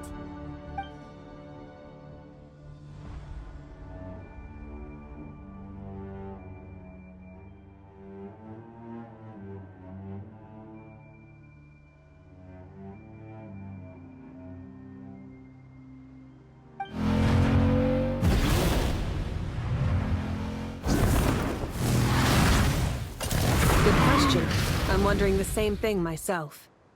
That voice. Moika! You got here pretty quickly. Hello, traveler. It's been a while. Hello there. Hello, Dendro Archon. Moika, I apologize for asking you to meet at the border on such short notice. I also apologize for not being able to greet you in person. The form in which you see me now is one carried by the Traveler. The real me is inside the mausoleum of King Deshret, and I am reaching out to you with my mind from here. Irminsul has been infiltrated by the Doctor. We must be on our guard, as he can spy on information in the world from within the tree. Fortunately, there is no record of the Traveler in Irminsul, and you are still within Natlan's borders. My records will be preserved in the Night Kingdom, rather than the ley lines. As long as the Night Kingdom remains disconnected from the ley line cycle, the Doctor has no way of knowing my movements. Exactly. So by meeting each other in this way, the meeting essentially never happened. No wonder Paimon didn't come. You were concerned that her activity would be recorded by Irminsul. The Natlanese have heard about the situation in Sumeru. With the borders sealed off, merchants have been forced to stop their shipments. It's pretty serious, and you're the ones bearing the brunt of it. I'd like to address the question you raised at the beginning. I can offer a brief explanation, although it will sound rather cruel. I don't reach this conclusion gladly, but Irminsul predates the Heavenly Principles. It existed long ago, when the dragons of Natlan were at the height of their power. So even when the people of Sumeru became ill because of pollution, it was not a critical issue from the perspective of Irminsul itself. As long as it continues to function normally, the barrier will not be activated. But this time, the Doctor's invasion has directly affected the tree. That is what caused the barrier to deploy. The Heavenly Principles established a rule that when Irminsul is plunged into grave danger, a portion of power will be reserved to isolate Sumeru. That way, even if Sumeru is destroyed, the outside world at least has some time to catch its breath. We'd certainly need it. The Heavenly Principles created almost everything that exists in Teyvat today. To them, preserving the existence of the world and its inhabitants takes priority over protecting Sumeru. Meaning, protecting Sumeru now falls to you. Yes. My own power may be limited, especially compared to yours. But that doesn't mean that we're just gonna sit around and wait for the end. If necessary, I will utilize any and every means at my disposal. Nicole of the Hexen Circle didn't say exactly what this meeting was about. But after hearing everything you've said so far, I think I can guess where this is going.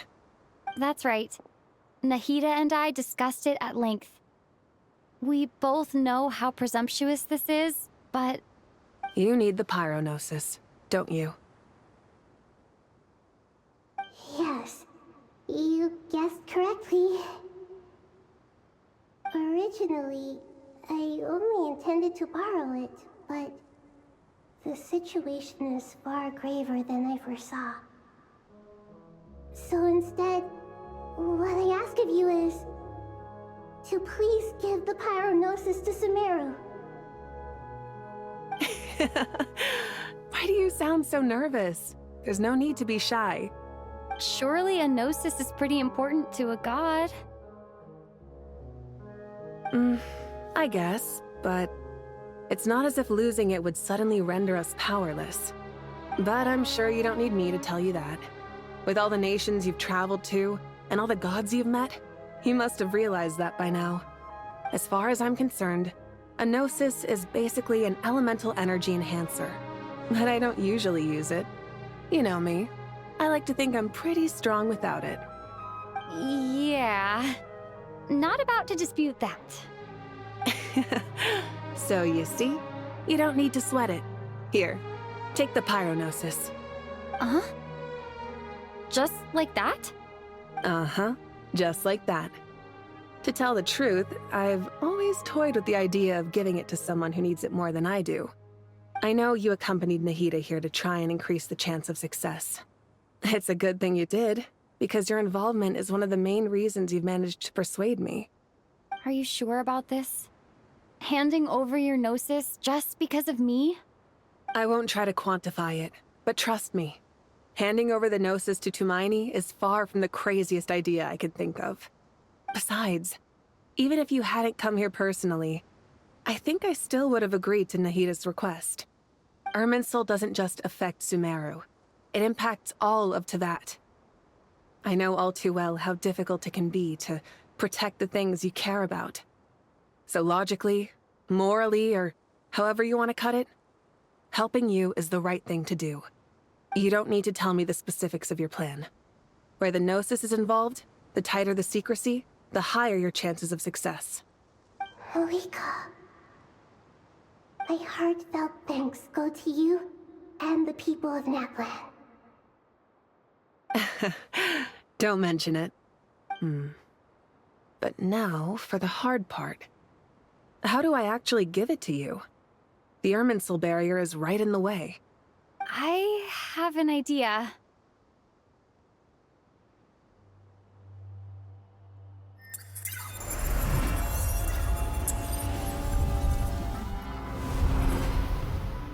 Just as I thought. Incredible. What did you do? Just made a lucky guess. This seems to happen quite a lot. Things that apply to everyone else don't seem to apply to me. I figured the same might be true here. Irminsul usually produces effects based on the records it holds. Since the Traveler is a Descender, Irminsul contains no records of her, and thus has no way to impede her. Is that right? You really are full of surprises. Catch. Whoa! Thank you, Moika. Thank you for trusting us with something so important. All right. No need to get so formal. It's not like we're strangers. Besides, there's still one problem. You might be able to pass through the barrier, but I don't know about the Gnosis. Any other surprises for us, Traveler? Let me try something. I have the Pyronosis in my hand. It feels strangely ordinary. Not particularly heavy. And yet, this tiny thing symbolizes the mighty authority of a god. I need to think hard about my memories of Pyro. My memories of journeying through Natlan. All those important experiences I've had. The Gnosis disappeared. Traveler, I'm fine. The Pyronosis disappeared into my body, just like phlogiston. Maybe it resonates with you because you've mastered the power of phlogiston. You might not be recorded in the ley lines, but you're still our Tumaini. Whew.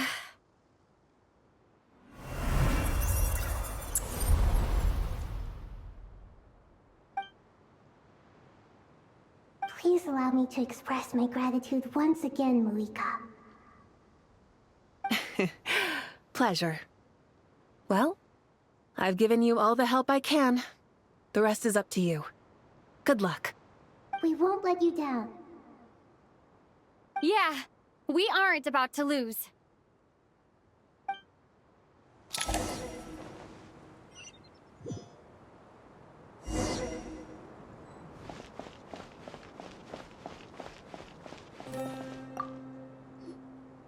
Traveler, Paimon. Paimon's a teensy bit nervous, but only a teeny tiny bit. Seems like she's gotten way braver over the last few years, huh? Of course. After all the adventures you've had with the Traveler, I'm sure you've gained a lot of experience and grown as a person. I'm doing all right. What about you, Nahida? How are you holding up? With the negative effects of Irminsul, I'm a bit like a piece of fruit that's been burrowed into by hungry insects and left to rot. I'd be lying if I said it was nothing. But please don't worry. We all know what we're getting into, and we've prepared as well as we can. I believe in everyone. I believe in you. And I believe in myself. Stoking the fire inside oneself is certainly one way to live, but knowing when to rely on one's companions is also a form of great wisdom. I've been quietly learning little things from everyone, like plucking tufts of fur from a sumpter beast. Me too. With the constant traveling, I'm always learning and growing. That's the journey of life. I think there's someone else here who would share that sentiment. Don't worry about what I think. I was just passing by and happened to overhear your conversation. What are you talking about, Hat Guy? This is the top floor. No one passes by the top floor. Says who? You can fly just like I can. I would have thought it makes sense to you of all people. I don't know why, but I feel a little more relaxed now. It shows that you feel comfortable laying down your burdens in our presence. It means that Sumeru is a place you can trust, where you know we have your back. And we feel exactly the same way around you. That's what it means to be friends.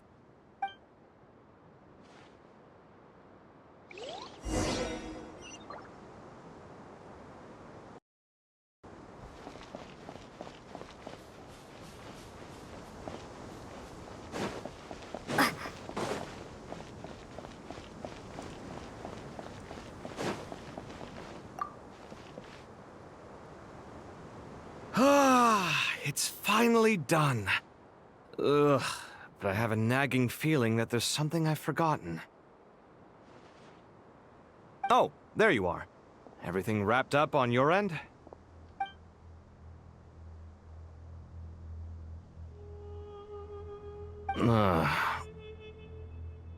Okay, fair enough. That was a pointless question. We were working in tandem, after all. You must really be exhausted. Well, it's been a busy day for both of us. When work ends, you clock out. No looking back. Yeah, we're definitely due a break. Probably a little late to start drinking now, though. I'll stick with water. Here, this one's for you. Thanks. You want a bite to eat? I can grab us something. Or wait, I think there's a stove nearby. Let me take a look. Are you nervous? A little, yeah. Unlike you, it seems. How are you not feeling at all nervous? Because everything that happens next is beyond my individual control. I don't worry about things I cannot influence. What do you mean, cannot influence? You're the one who came up with half of the strategies we ended up using. There's only so much I can do. I was only doing my duty. Was it like this last time, too? You mean with Azar and his accomplices? Yes and no. The situation back then was easier to control, but we weren't as prepared as we are this time. So the enemy is stronger, but so are we. I still vividly remember the way you interrogated me in the library after the fact. Where were you when Sumeru needed you most? If your memory is so vivid, you might also recall that it was you who came looking for an argument. You're often the one who initiates these things, you know. I came for a conversation! I didn't know it was gonna turn into an argument! Anyway, at least I showed up this time. So, what do you think? What do I think? I think we're certainly better off for it. It's good having me around to help out, huh? Absolutely. As a citizen of Sumeru, you displayed a remarkable sense of responsibility in the face of disaster. Certainly feels that way. I just shudder to think how the world would have ended up if we hadn't gotten control of the situation. So, do you think this is what impending disaster looks like? The sky is so clear, and there isn't a whiff of decay or destruction in the air. It's hard to imagine that the fall of humanity could happen on a— Awful things happen all the time. Sometimes people can stop them, and sometimes they can't. What you and I have done is increase our chances of stopping this one. Lofty ideals may provide no defense at all against nihilism, but perhaps little decisions can. Oh, nothing. It's nothing. I hope everything works out tomorrow. It will. As long as we stick to the plan, our chances of success are good. It's really strange. You're my junior, yet you always seem to act more like an upperclassman than I do. I think it's mostly a matter of temperament. Ugh. Walked right into that one, didn't I?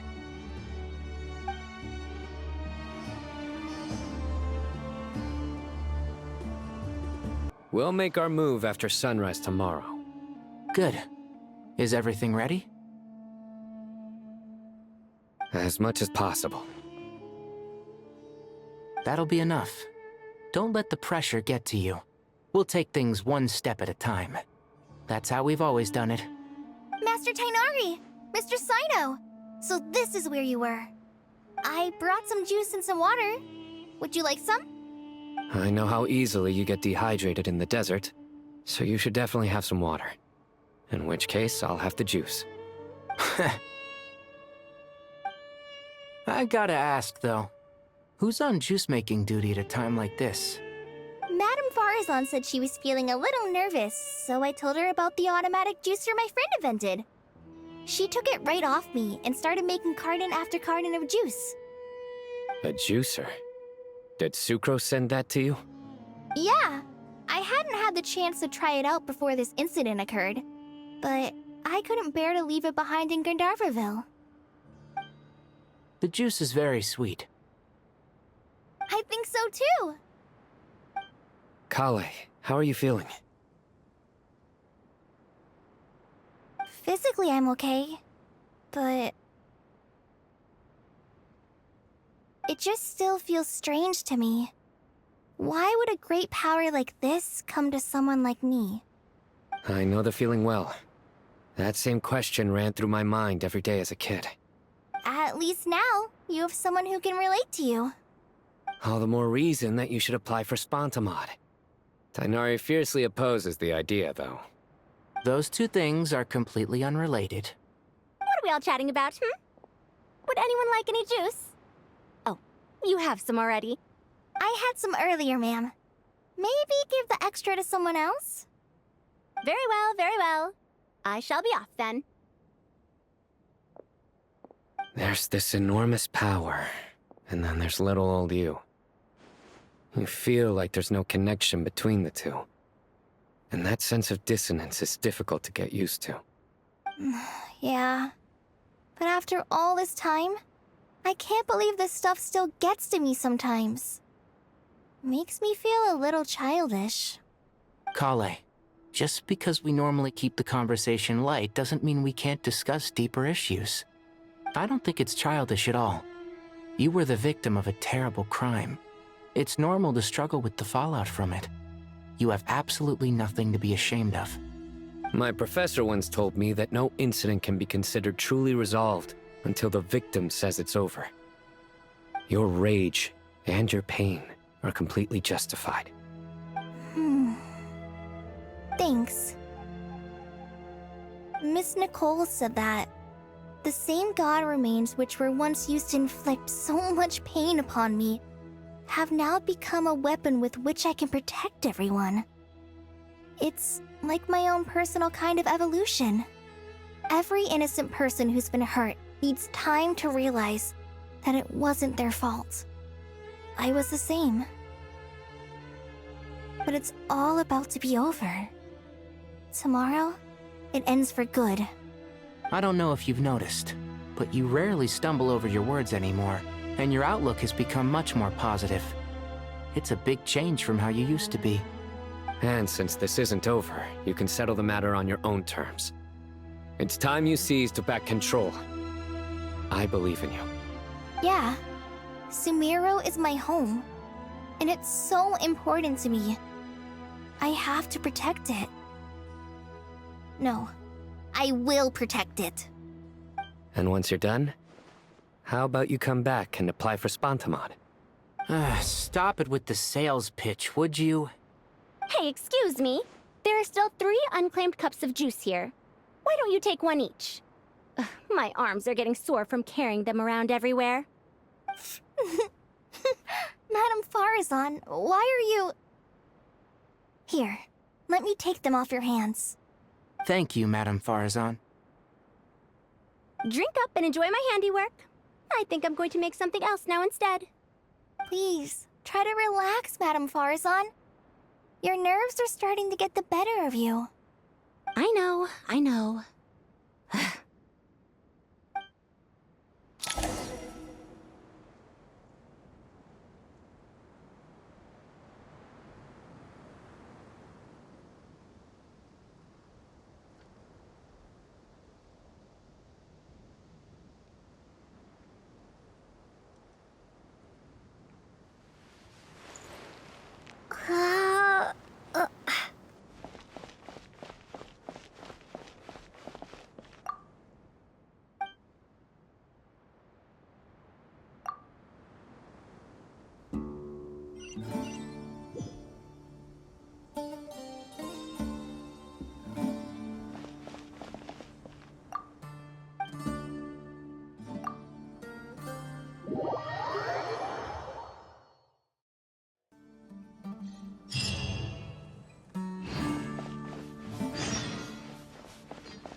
Time to go!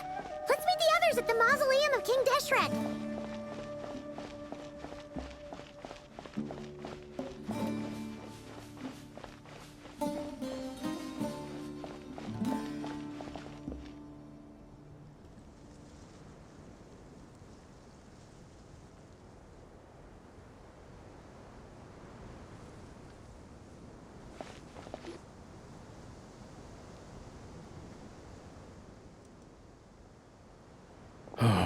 have not felt this way in a long time. Standing up high, gazing out at the rolling dunes. One cannot know what freedom truly means without first losing it. The Golden Slumber truly lives up to its name as a dreamland. Though desert sands exist there too, no mirage, no matter how glorious, can compare to true beauty. Dendro Archon, what is on your mind? I was wondering whose counsel I should seek on the questions in my heart. What kind of questions? So many. More than can be put into words. As I once said to a friend, we look, we see, and we comprehend. But the question still troubles us. What are the many disasters that this world faces, but the sum of all irresolvable questions? The biggest question you should be asking is how to seize victory. Yes. Although, I would express it differently. I must not fail. And so the question I am most curious about now is whether the path to victory will be an arduous one. What we declare to be a young sapling, we may, in fact, find to be a towering tree, if we would only cast aside our ignorance and look beyond the veil of time to see her true form. Nahida! We're here! Just in time. The preparations are almost complete. Ready when you are. We're here too. Miss Nicole! Miss Nicole! You run so fast! I thought I'd get a lot of exercise as a forest ranger, but I can barely keep up with you. Sorry, I got a little carried away. Lesser Lord Kusanali, the equipment is ready, and the modifications to Aru are all complete. As discussed during our meeting, Accessing Irminsul via the Akasha is no longer feasible at this stage. There are other options, it's just... they're a little more extreme, and more technologically demanding to implement. Maybe you should take it from here. The architecture and functionality of the Akasha terminals overlap considerably with Aru.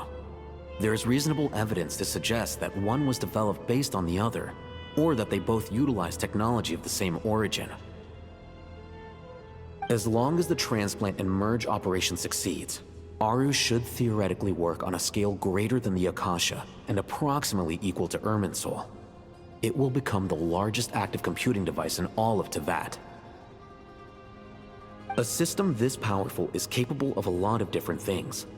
In the past, the Akasha was primarily used for one-way information transmission, but I suspect it could also serve as a central bridging hub. In the pursuit of greater knowledge, some scholars have attempted to connect their consciousness to Irminsul through the use of terminals, incense, and meditation. Correct. In academic language, scholars who reach that stage are said to have entered Satyavada life. Hypatia has performed this practice many times in the past, and she was once under my care for a period of time. Right. And this at least proves that there is a zone within Irminsul that can be connected to. that's right. Providing wisdom to the people is one of the very reasons for Irminsul's existence. I think I understand where you're going. Please, continue.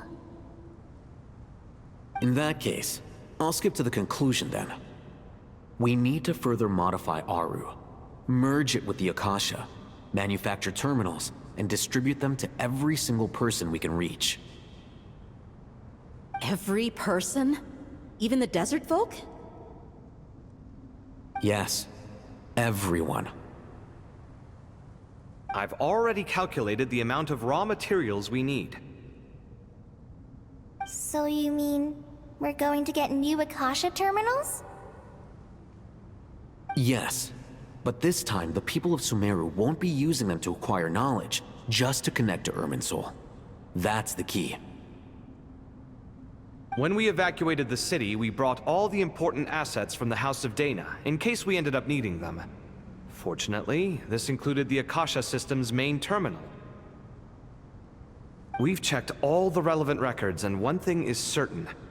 Nothing like this has ever been done on this scale before, so... Everyone in Sumeru is part of the plan.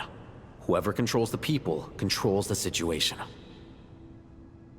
Since this function of Irminsul was introduced, it has only ever been made available to scholars, who don't constitute a particularly large group of people.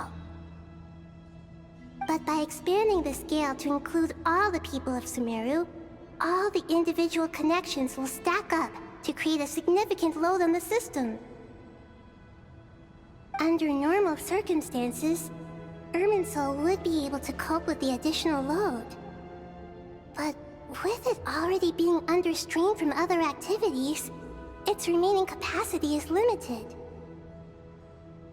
Thus, it might be possible to shut it down completely by overloading it.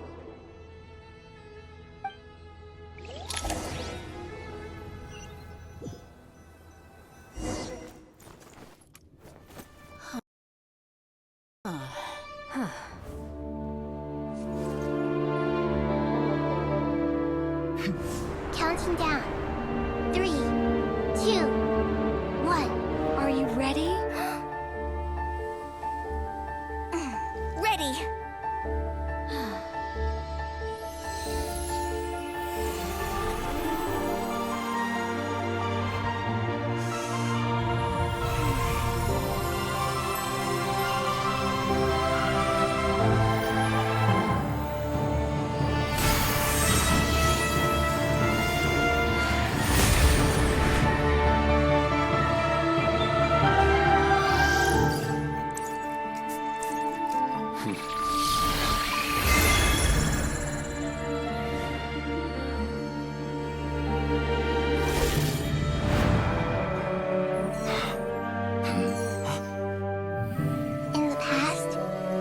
People sought knowledge, they turned to the Tree of Wisdom.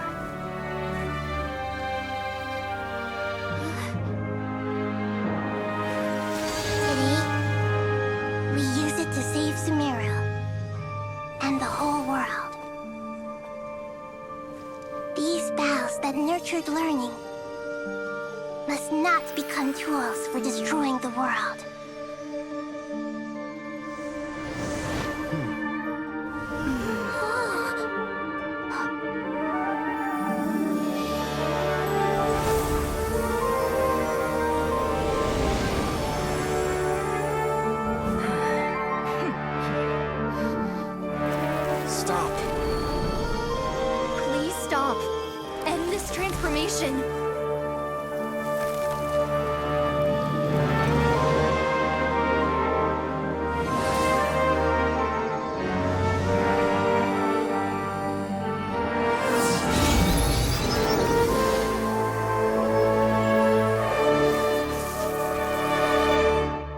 You would shut down Irminsul just to stop me?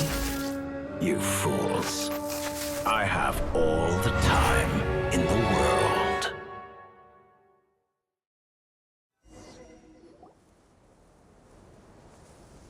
Success! The evil Irminsul tree is step growing! Great!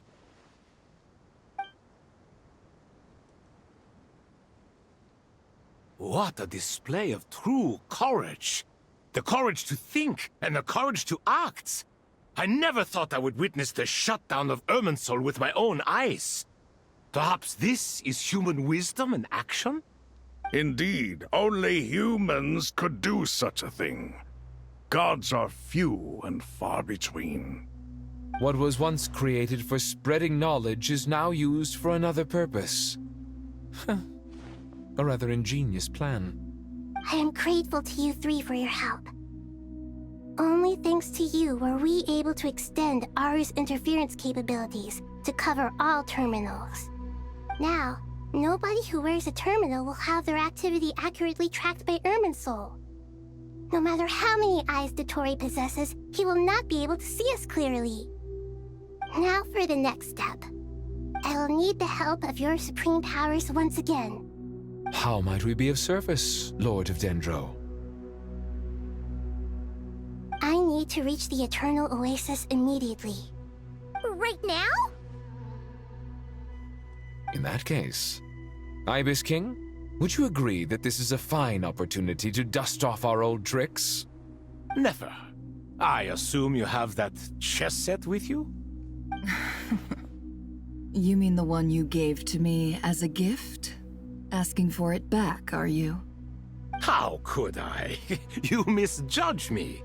I just wanted to show you another way you can use it. Connect to Safei Shatranj.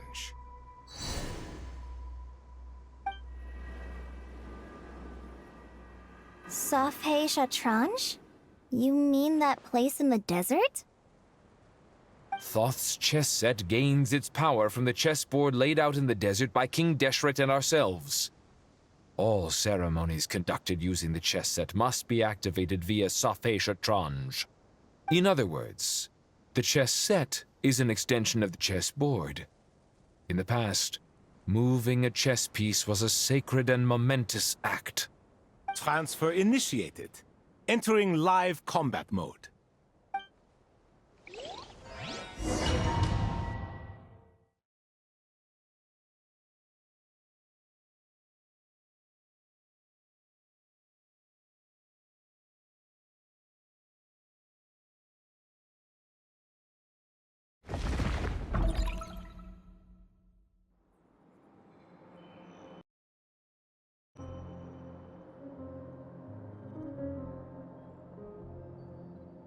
We haven't heard a single word from our spy in the desert. I'm afraid he might have been captured. Never mind. But we spent years turning him. And a lot of Mora. Nothing comes for free in this world, but the loss is not without its purpose. For a small price, we have wasted a precious amount of the limited time they have. Quite a bargain, if you ask me.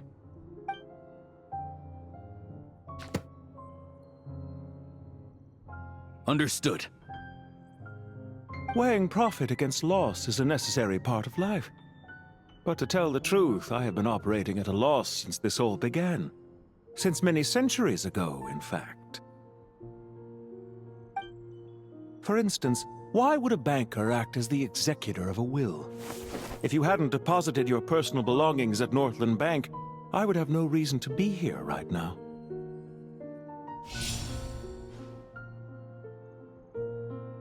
Dottore, I've placed your final data backup into the ley lines as per our contract. I trust we are now square for the safe deposit fees you paid. Is it not a little petty to split hairs like this, given our amicable relationship? I consider sound bookkeeping a matter of principle. Do not forget that you only live to see this day thanks to me. In fact, every day of your life since you met me, you've been living on borrowed time. Why, that's hardly a fair assessment. I will concede that my survival was perhaps at your whim, but I became a harbinger on my own merits. Managing money is not like other professions. Mine is not a role I could have acquired based on your recommendation alone, and certainly not one I could have lasted so long in without genuine ability. The information stored in the ley lines is quite comprehensive. Rest assured, I have not forgotten how strong your pride is. Well, I presume you have no sense of fragmentation while talking with me. How could anything possibly go wrong with such strict measures in place? The remainder of your soul was split in two, with one half sent to Nodcry and the other stored in the most secure vault of the Northland Bank. Though I must say, your disdain for the other segments is quite amusing. Zandik is you, and you are Zandik. Zandik created the segments, yet you, a segment yourself, reject him. That is, Zandik, created segments of various ages in his later years. To achieve this, he had to freeze time and part with a portion of his soul. But as constructive as it sounds, it erases my uniqueness. If each segment is equally me, then by the same token, none of them are truly me. A soul living forever in the past inevitably holds different views than he did in his later years. The same thing that completes me also restricts me. You too might ask yourself which stage of your life you want to be preserved at. The day your business failed? Or the day you were framed by a gang and sold off to a medical lab as a test subject? We needn't dredge up the past. This undesirable plan was eventually scrapped. Lesser Lord Kusanali was quite right. I needed an opportunity to eliminate myself. And after that, I concluded that there was no more effective plan than directly splitting the soul. Once the soul is transferred out, you will find that creating a physical body is far simpler than creating a puppet. The other half of your soul suffered a crushing defeat in Nodcry, you know. And yet in the process, I obtained the information I always wanted, did I not? Because now we finally know where the best testing ground truly lies. I once thought your ultimate goal was to ascend to godhood. But as it turns out, that was merely one of your experiments. Experiments take many forms. Most people are too eager for success, too fixated on the end goal. They forget that the experimental process itself is just as important. A suspiciously vacant seat, a new face. I trust you can put two and two together. The reason it doesn't exist is because someone tampered with the record. What can I say? After all your efforts, you really did uncover the world's secrets.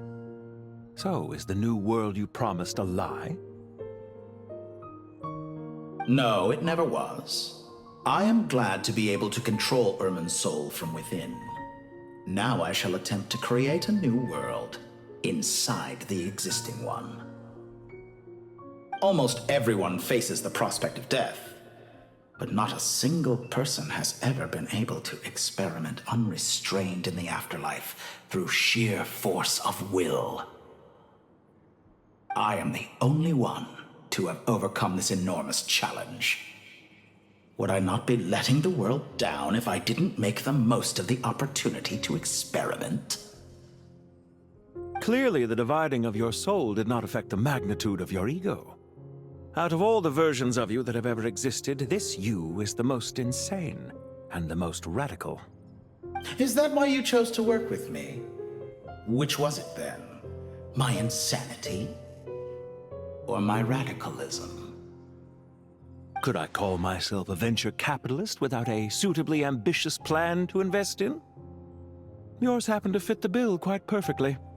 Well then, I must say, while I am surprised enough that you showed up at all, what surprises me more is that you chose to present yourself as my former subordinate, and not as the banker Pantalone. Why make things harder than they need to be? Exposing my true identity in a situation like this would only serve to destroy diplomatic relations between Snezhnaya and Sumeru. I daren't imagine the consequences. Showing up in the name of the original antagonist gives you the recognition you rightly deserve, while also being sensitive to Snezhnaya's predicament. It was an easy win. As for why I'm here, if you're suggesting that your credit is in the negative, I won't argue with that. Many people say that about you. I'd argue that a significant factor in your willingness to cooperate is the fact that you have but a few years of life left after my death. Living and dying together has a way of binding two parties together rather closely. Is it not true that a relationship should be judged by both the positive and negative returns it yields? So some of what I said actually made it into your head after all. It's true that I hope you don't die too soon, but don't you find that a strange thing for me to say? After all, you've already had quite a long life, especially for a human being. Let's not pretend that you're any more innocent than I am. Are we not the same in this regard? We both despise the existing laws of this world, and neither of us enjoy being under anyone else's control. Is it really so greedy to want the world to operate by a new set of rules? Of course not, my dear friend. And as I've said before, mutual interest is the foundation for the most reliable of relationships. You can attest to that. I just hope there never comes a day when I have to work too hard to prove that. Regrader, sir. People have been spotted approaching Sumeru City. How strange. Despite your access to Irminsol's data, it appears the soldiers noticed before you did. They must have found a workaround. Well, Dottore, I trust you know what this means. The fact is... They're coming. They'll breach the city gates any moment now. But even so, I would say Irminsol is a wonderfully convenient thing on the whole. If you do manage to create a new world, perhaps you could plant one outside my office, too. I'll consider it. What do you need me to do? Stall them? The experiment will take time. Stall them for as long as possible. Very well. But you're really asking for the moon here. Have you heard this story? There was once a guilty man, kneeling in the center of a church while an angry mob outside waited to bring him to justice. He pleaded with the gods, begging them to grant him one final request, the chance to finish confessing his sins before he was sentenced. Many suns and moons passed, seasons changed, and still his confession continued, as if he intended to speak until the end of time. Are you suggesting I worship you as a god? Or were you hoping that I might confess my sins to you? Certainly not the latter. That would make my life miserable indeed. For someone who despises them so, you never seem to have any objections to me creating or becoming one. At first, I thought you'd be furious. Concerned I would terminate our partnership, were you? Not at all. You had reasons why our partnership must continue. Don't you find people's attitudes toward gods amusing? A god descends from the heavens and people worship it unreservedly, blindly following whatever rules are given to them. And yet, when they see an ordinary person gain godlike levels of power by virtue of their own hard work, they treat him with nothing but suspicion, even if he is a compatriot. Is that supposed to be a compliment? No. I was just thinking. I pity the man who would call you a compatriot. There's no need to be so self-critical.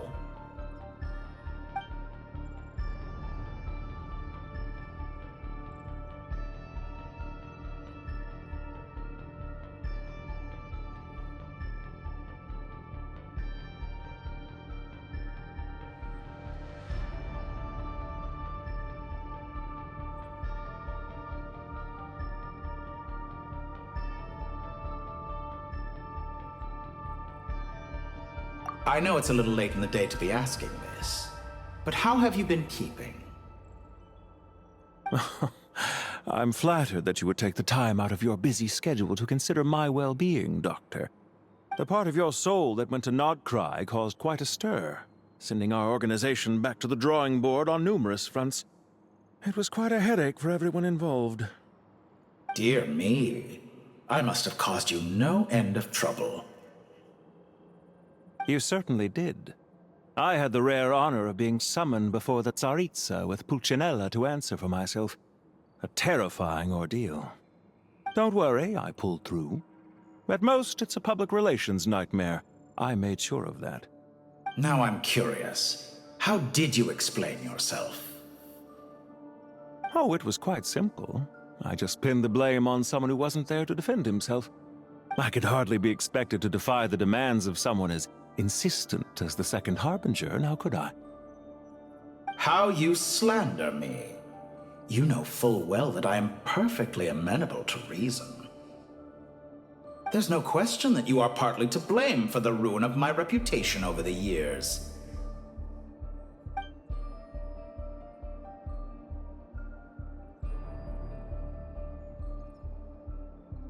Do you have anything lined up for when this is all over?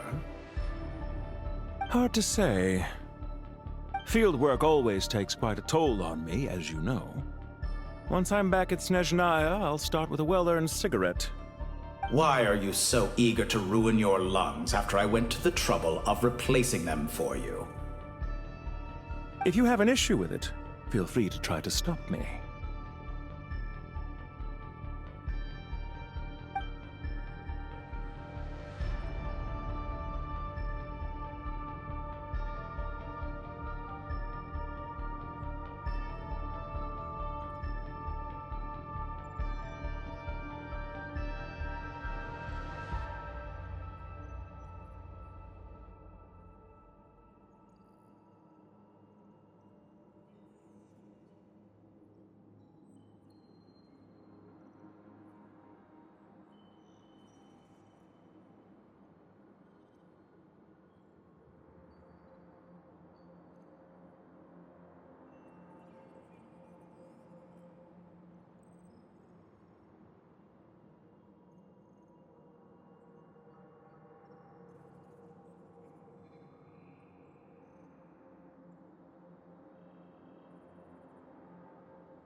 What's on your mind? The limits of humanity. It's a pity. Despite running countless calculations, I find there is simply no way to reduce any further the amount of one's soul required to sustain an individual. It's rare to hear you admit to being unable to achieve something. I beg to differ. For instance, as I've told you before, the original me was prone to motion sickness and couldn't make long train rides. Ah, yes, of course. One of the reasons you often sent yourself out on errands. What are you thinking about now? A new experiment. In the event that my soul was depleted, say we extracted my data from someone else's memories, yours for instance, and then combined it with your intact soul as the base material, what would we create? Such a scenario would be impossible. Oh? As long as your current soul survives, there will be no need to create a new individual. Don't forget, you were the one who approved of the present situation wherein only one Dottore remains. And if you ceased to exist, who would be capable of performing this experiment?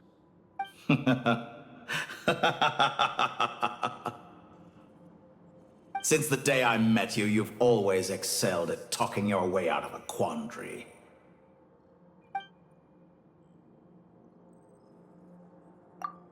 Isn't it a little too early to be saying goodbye? Not that I wish to keep you from your business, of course. Very well. Let's leave the conversation there for now.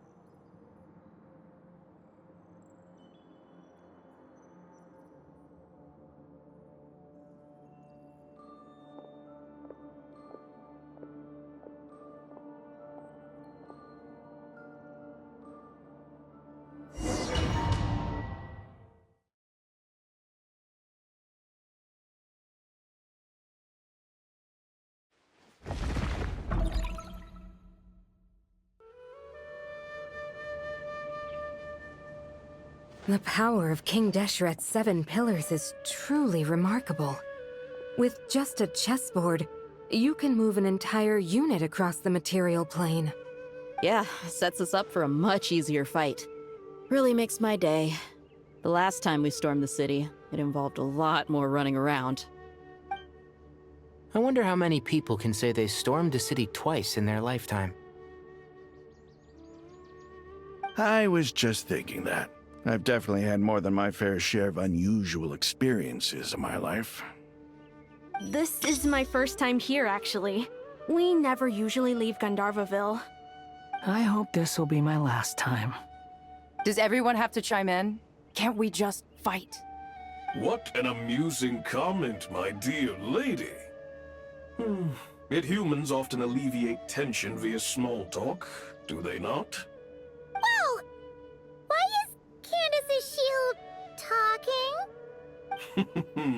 Because the image on her shield is one of me. And I, of course, can appear wherever I wish to. Huh. Well, la-di-da. Isn't that fancy? Could I get in on this? You wish for your gauntlet to speak? Why, certainly. Ahem. I think you'll find that it is I whose image is carved hereupon. Thanks. Definitely feel stronger now. You're welcome, my lady. I am glad to lend you my power. Sino, what's the situation? There are troops stationed at every entrance. As we expected. A frontal assault will suffice. Everyone, stick to the plan. We'll take the main entrance. You head for the House of Dana's side door. Move out.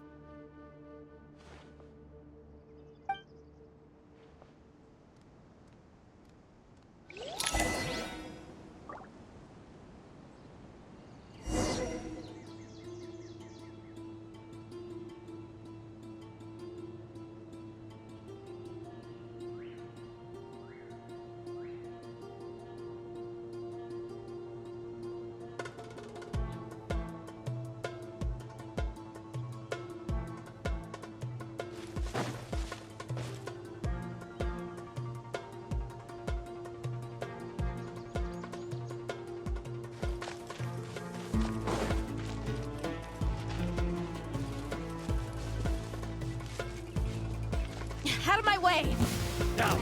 Take this! Watch out! Get lost! Whew. Thank you, Jet. You gotta be more careful. If you're not ready to put your life on the line, you can't be certain of defeating your opponent. She's right. Keep your wits about you, Rana.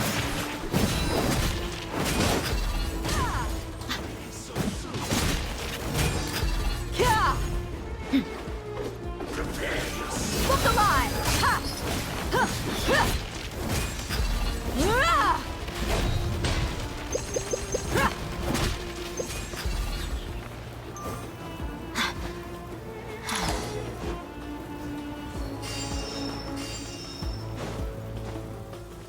Take them out and secure the harbor. Reinforcements will arrive by water. Consider it done. Show no mercy.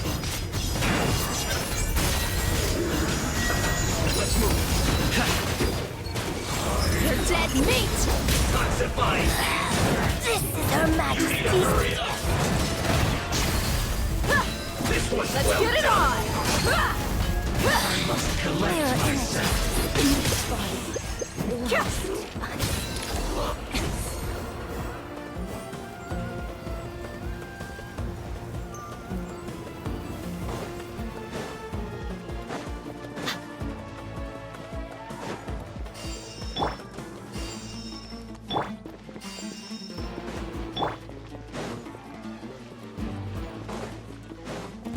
Looks like we're in for a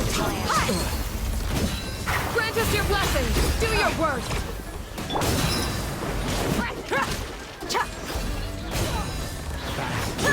no escape. Surrender! Your sins weigh upon your soul!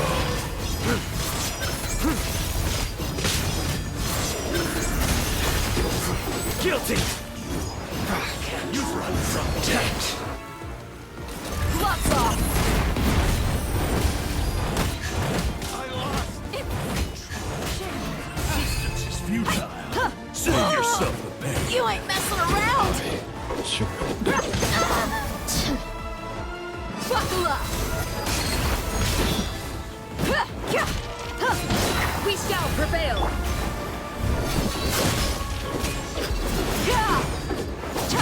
Indulge! Send!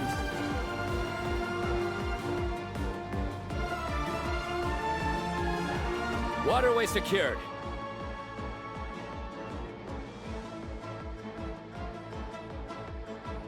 Brothers! Sisters!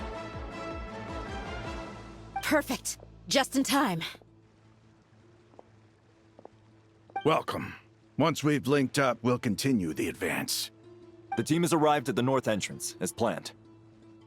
Good. Press on.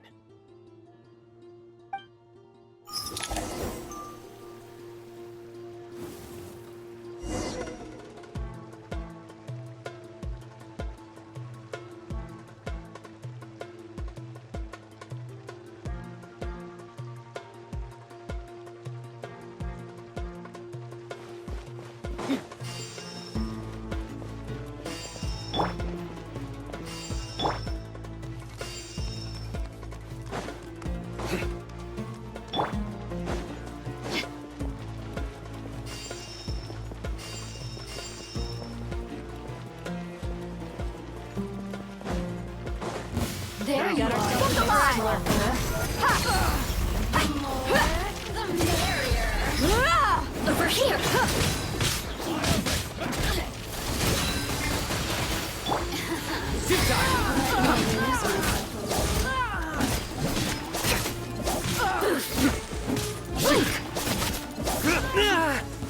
Surrender! Judgment is upon you.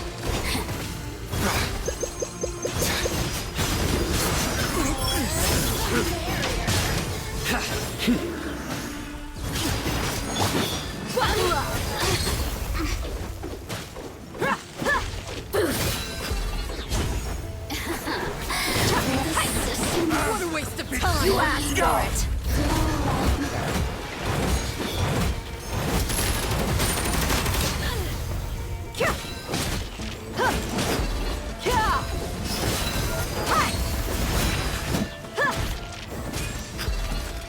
Did it take too long?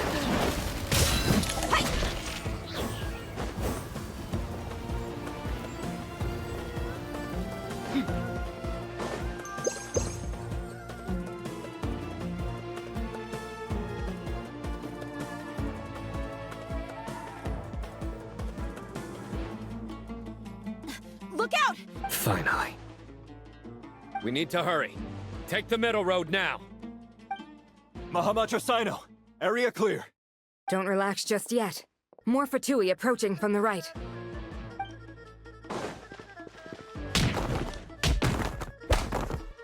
Irminsul cannot track our movements. If necessary, we could split up. Don't worry. We'll wipe them all out. As you can see, our people came raring to go. Good, good. How are things with the Traveler? Can Tainari keep her safe? Don't underestimate Tainari just because he's a forest watcher. He can handle it. All right. You know that's not what I meant.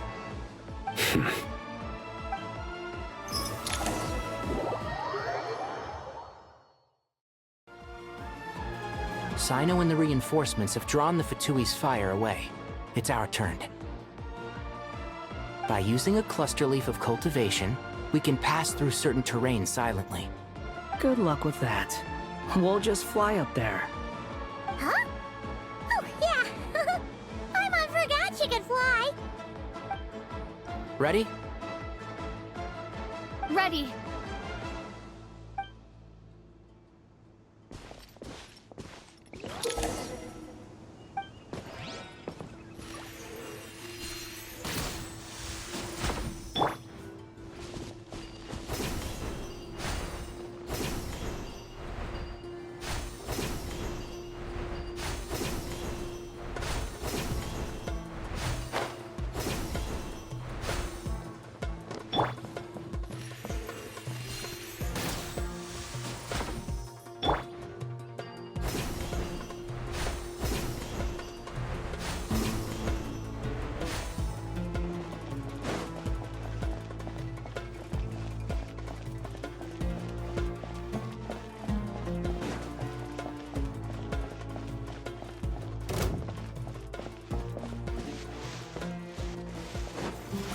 Time for the big one!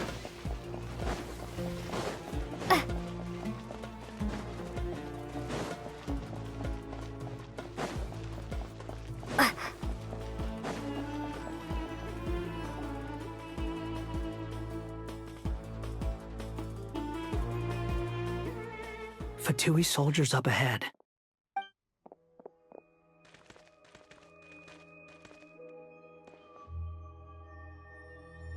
careful. Prepare for battle. Hey! There's people over there! You have some nerve showing your face.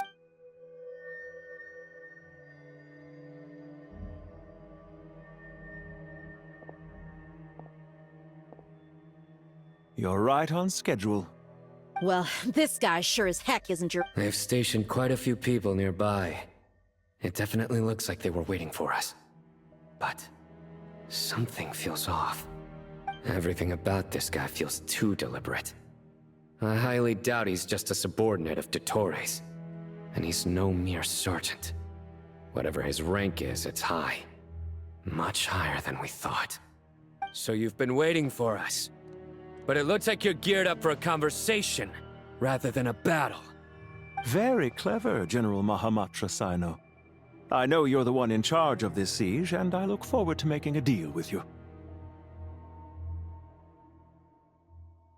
A siege? Sumeru City belongs to us! Historically, yes. But things can always change. We have quite a sizable force with us, you know. For instance... There's a Fatui ambush at the north gate. Can you handle him? We can for now. Yes, I'm quite sure both sides can hold their ground for the time being. The battle has not yet reached its climax. But what happens next? Do you enjoy watching bloodshed? Surely some of those here are people you count as friends. Once a war begins, some people must die. I doubt you wish that fate upon anyone you know. Wait a second. It's a trick. He's not even there. Silence! He disappeared. What was that? A ghost? Curses! He was never there to begin with. That was just a shadow projected there to lure us in. Enough talk! Attack! I apologize for being unable to accompany you at this crucial moment, but I am compelled to leave for reasons beyond my control. Please excuse me. Sumeru's General Mahamatra is quite ruthless. It's a good thing I wasn't there in person. Your illusion held them up for a time just fine. But now that they have seen through it, they will realize you were just a decoy. Decoy or not, what matters now is that they will be heading your way imminently. Not imminently. They are already here.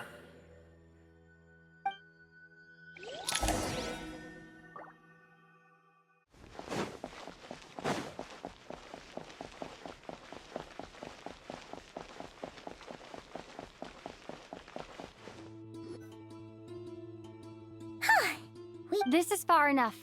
Tainari, you go help. Are you sure you don't need me to stand guard? No need. Once the connection is established, we'll disappear from the sanctuary of Surasthana. Go help the others. All right. Goodbye for now, then. Please tread carefully.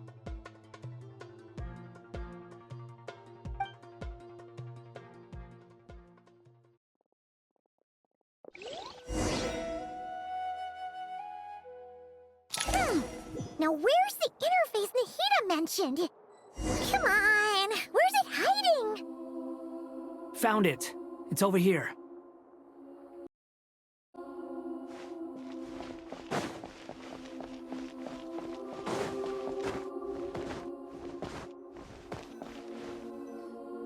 We can connect to the inside of Irminsul through the Sanctuary of Surasthana's built-in security system.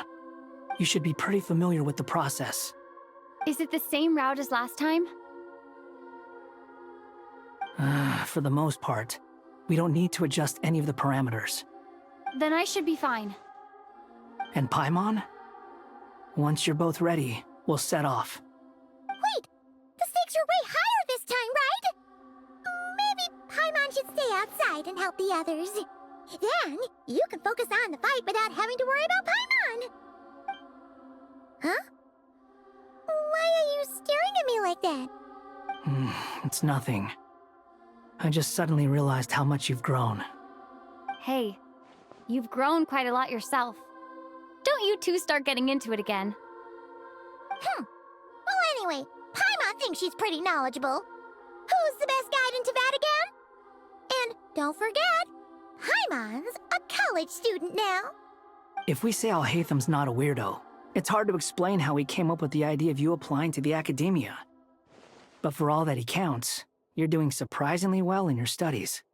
Just goes to show how important it is to have someone supporting you. And Paimon's not the only one. Let's not forget that you only became a student because of Nahida's personal recommendation. That's fair. I have learned a lot in Sumeru. Oh yeah. Did you ever come up with that ugly nickname you promised me? What? No way! We're friends now! Paimon gave up on giving you one ages ago. Anyway, isn't Hat Guy enough of a nickname for you? Fine. Suit yourself. We need to go. Paimon, if you're staying, look after yourself. Will do. Paimon's gonna link up with Tainari and Sino. You guys are the ones who need to be careful. We will be. Bye for now.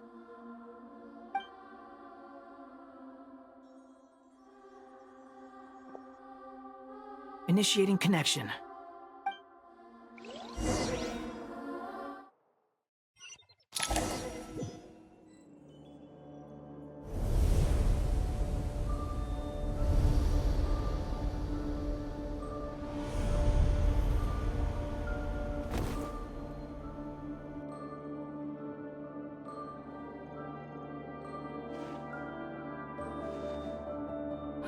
Well, here we are again. Come to think of it, I still don't even know where we're going. Thanks to our terminals, it should be impossible for Irminsul to read. I can... Don't tell me. Only you need to know. That way, whatever happens to me next, it won't affect your progress. Listen to me. Your safety is just as important as mine. Don't even think about sacrificing yourself for the greater good. We came here together, and we're leaving together. All right, if you insist. I won't argue with you.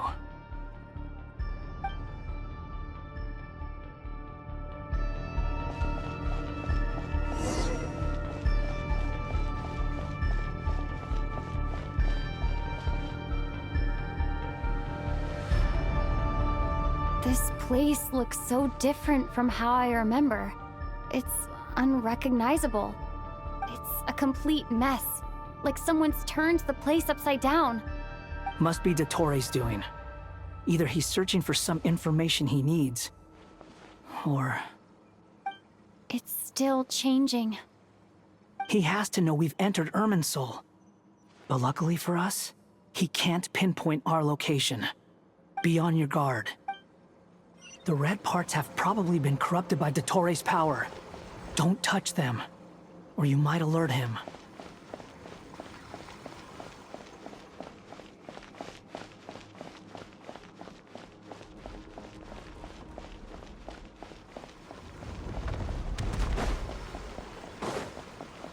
He's looking for us. Tread carefully. That wall could be a problem. Fortunately, it looks breakable. Give it a shot.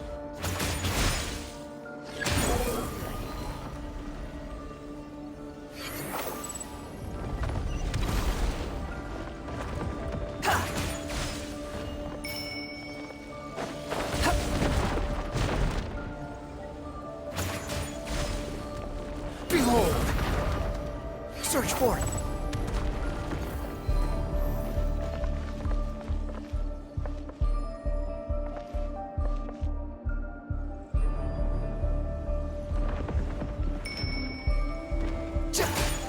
Squall Fury!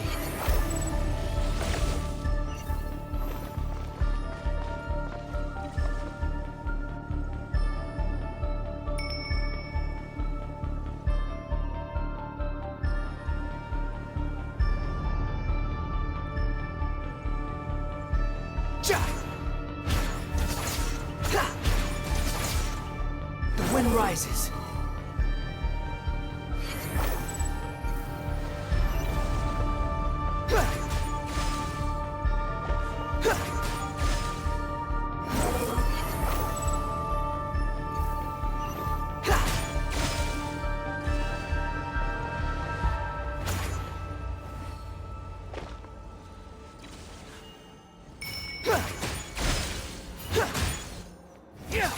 Swollen Fury!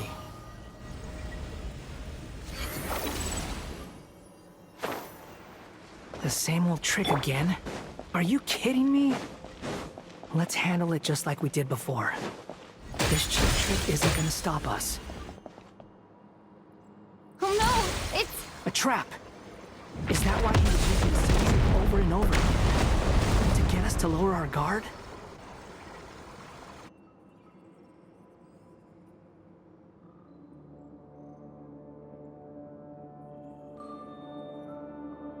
I'm trapped!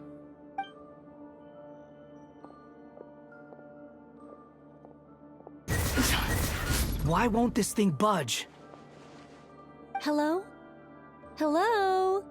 Can you hear me? Nicole? Is that you? Yes, it's me. I'm monitoring your progress from inside the Eternal Oasis, and I have to say, this terminal is simply marvelous. It makes tracking you so much easier. I couldn't see anything at first, but now that you two are inside, I can use your location with support from the terminals to get a partial view of the situation inside Irminsul. It's not the clearest image, but it's better than not being able to help at all. So, here I am. I can't intervene directly, but I can help to guide you out of the jam you're currently in. So please, just... Dottore in his current form is a blight upon both Irminsul and the ley lines. Pay attention to your surroundings. There must be sources of his contamination nearby. Is that one of them? Precisely. Good work. But we're not done yet. Stay close, and let's see if we can find any others like it nearby.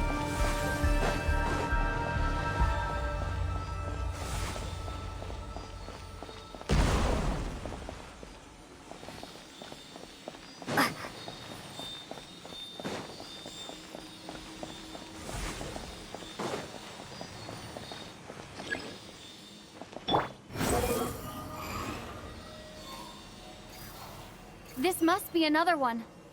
Agreed. Now... Oh, wait! Watch out! It's Dottore. I think... The seal is broken. Quick! Get out of there!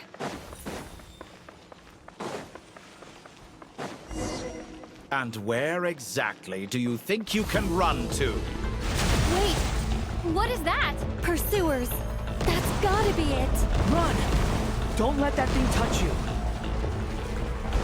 Dodge that attack!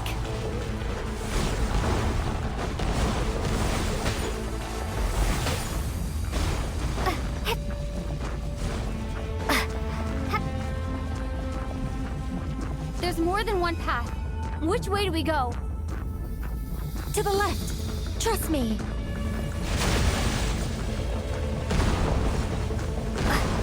Fleeing like vermin. What a pathetic sight. Hey! Watch yourselves! Stay focused! There's a cliff ahead! Jump! More of those corruption sources. Destroy them as you did before, and open the exit as quickly as possible.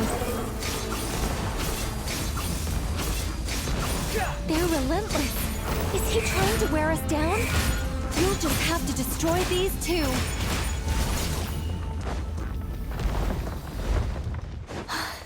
I think the pursuit is over. Hard to say. Stay alert.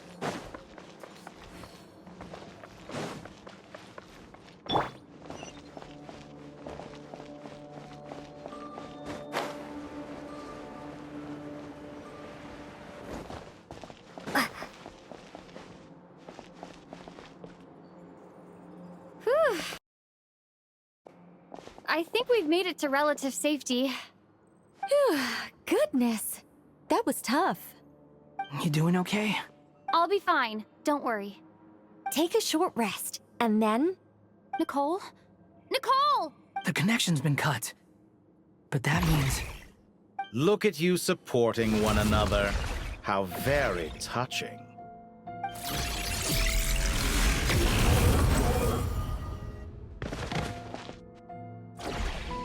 Dottore! Took you long enough to find us. You're more useless than I thought. Oh, really? I think I deserve a little more credit for my methods than that.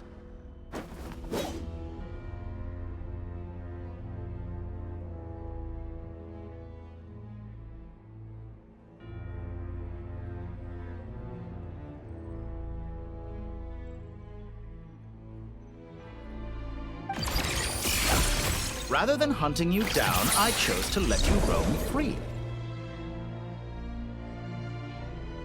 I indulged your presumption that I was unable to track your movements, played along with your clever little plan.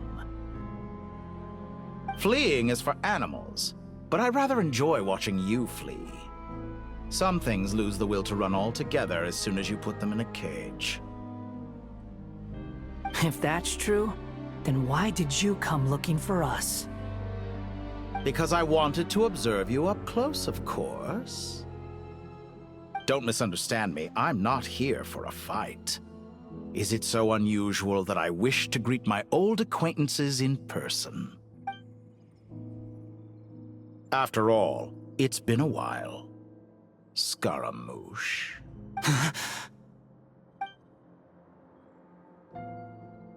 Why are you so afraid? I have done nothing unprecedented in discovering the truth. Nor did I go to any great lengths to uncover your story. You made a bold series of moves in deciding to erase yourself. And with the power of this great chronicling device called Irmin's Soul, you were able to achieve something quite remarkable. Once most people form an opinion about someone, it tends to imprison their mind. Yet you managed to erase every trace of your existence. A novel take on death indeed. However, this meant that you stood out to me all the more when I saw you in Nodcry. I didn't even have to go looking for you. Just the sight of you was enough for me to intuit the truth. For someone in my position, connecting the dots was a trivial affair. It would have been more surprising if I hadn't managed to piece it together.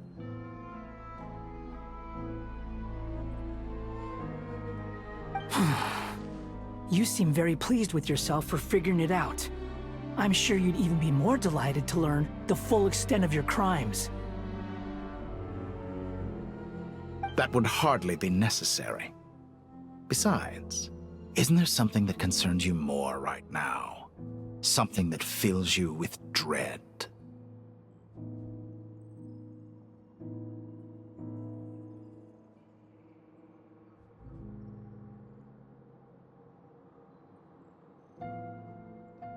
Let me put your mind at ease.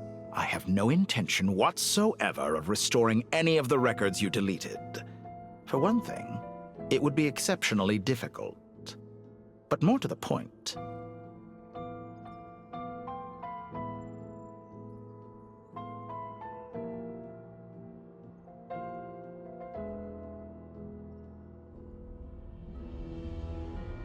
I doubt that the prospect of losing your current life is all that frightening to you.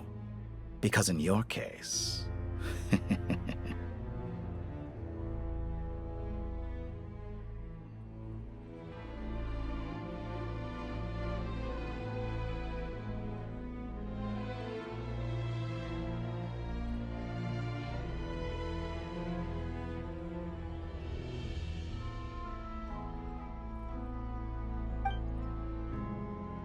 The cruelest twist of fate is that you'll never again have the chance to make up for any of your mistakes, isn't it?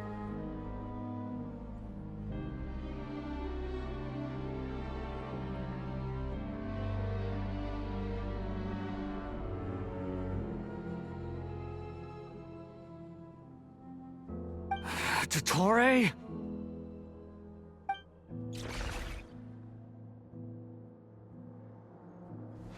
All here shall Behold. bend to my will. Search for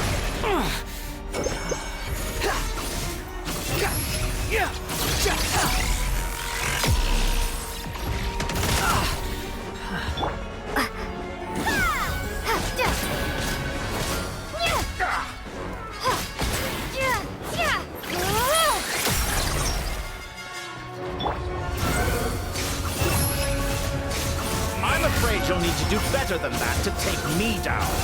I expected you to have grown stronger. Ah, how foolish of me.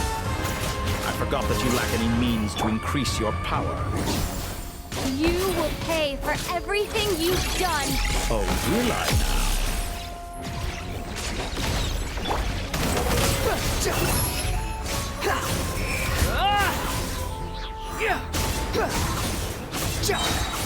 You dare to gaze upon me?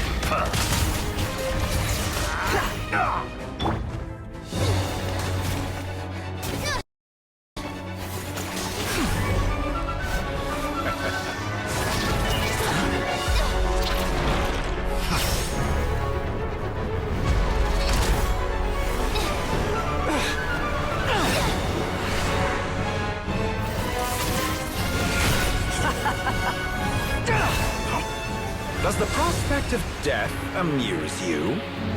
I could ask you the same question! I'll distract Ettore. You focus on the mission. Got it.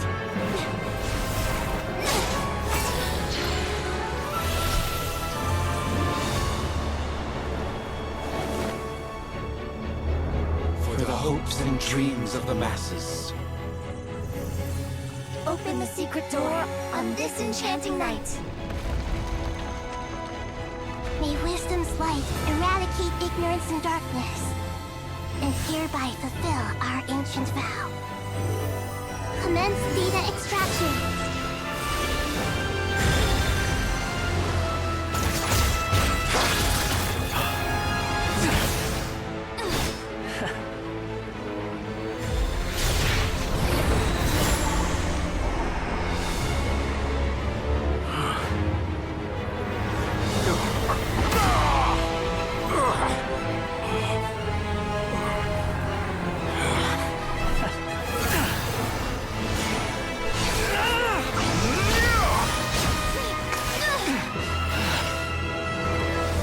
Cling to outdated ideals and stand in the way of progress.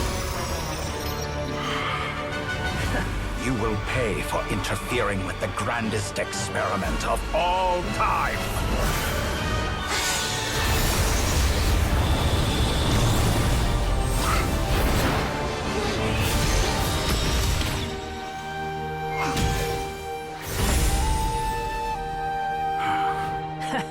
Good timing. Ettore, as clever as you are, you fail to understand wisdom. Wisdom takes many forms, but the path you have chosen eschews them all. Huh.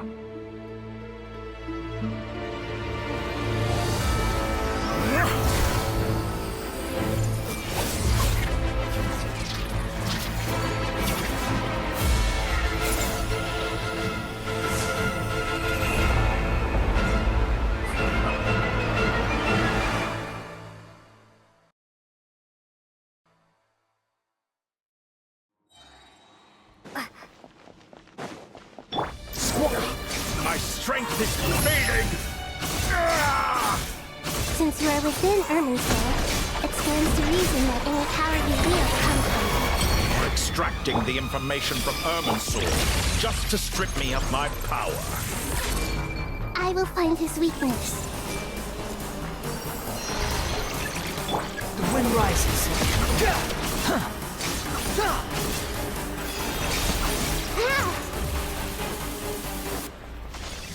I admire your attempt to introduce a new barrier, but it's nowhere near enough.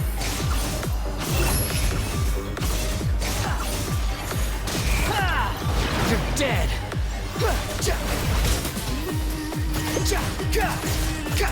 Behold. A petty trick.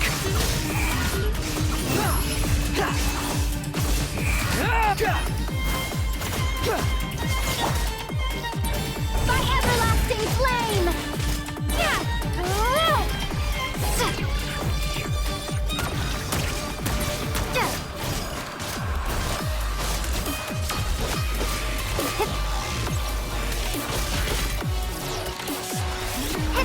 Let's try this. Swallow Fury. Muso no Hitotaki! You're dead.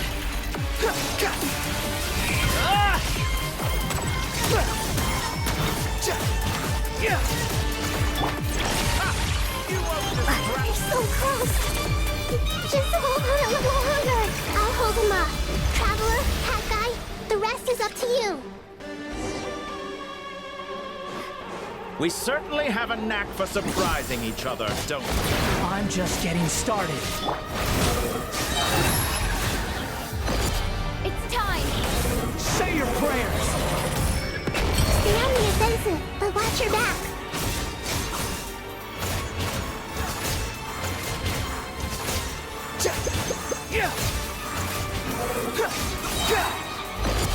It's time! Say your prayers!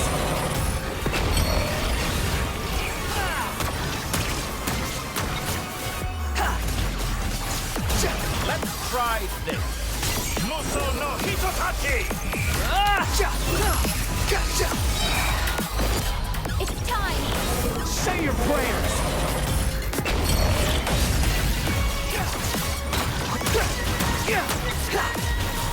Behold! Burn all before you! It's time! Say your prayers!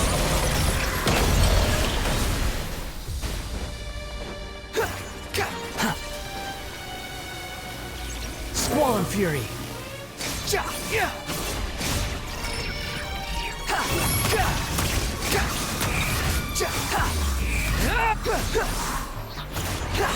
Let's try this. It's time! Say your prayers! The wind rises.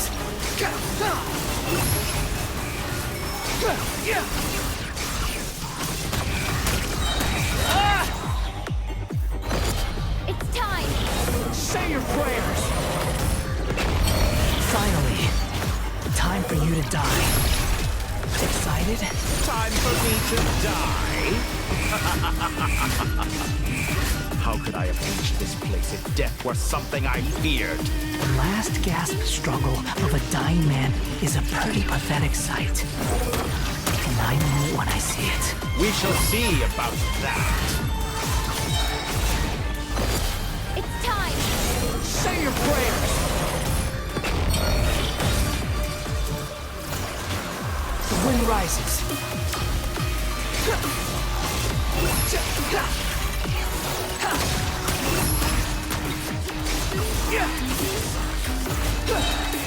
Burn all the... It's time!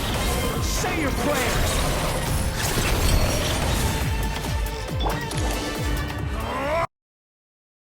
That's enough!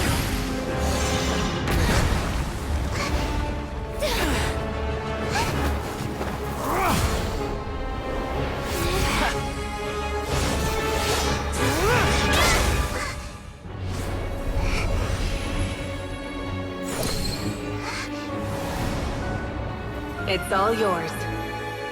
Do with it as you see fit.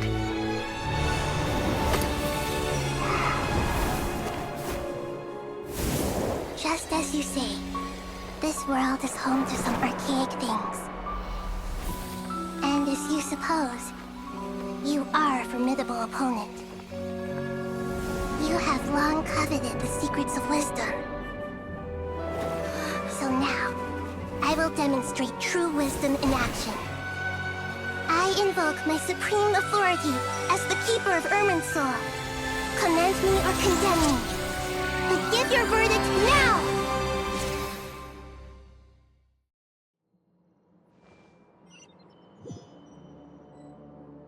Blessed One of Wisdom, Mahakusaladhama, are you certain that you wish to exercise your authority to destroy Irminsul?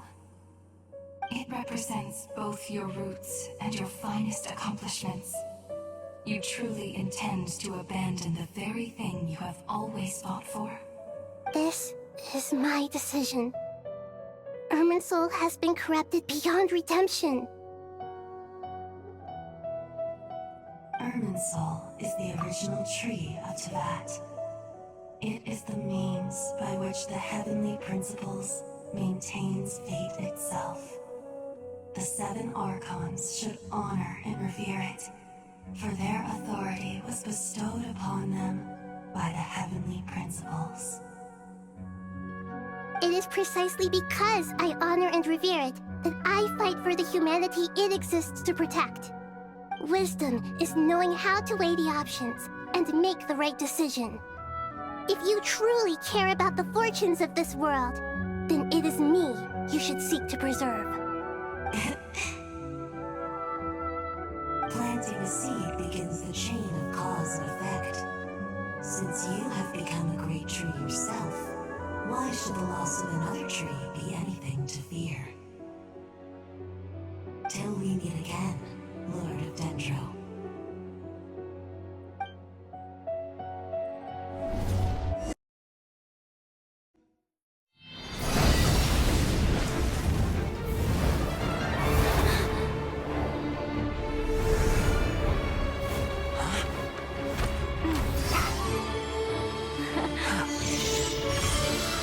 The first flame. The pure, cleansing fire.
Shall we?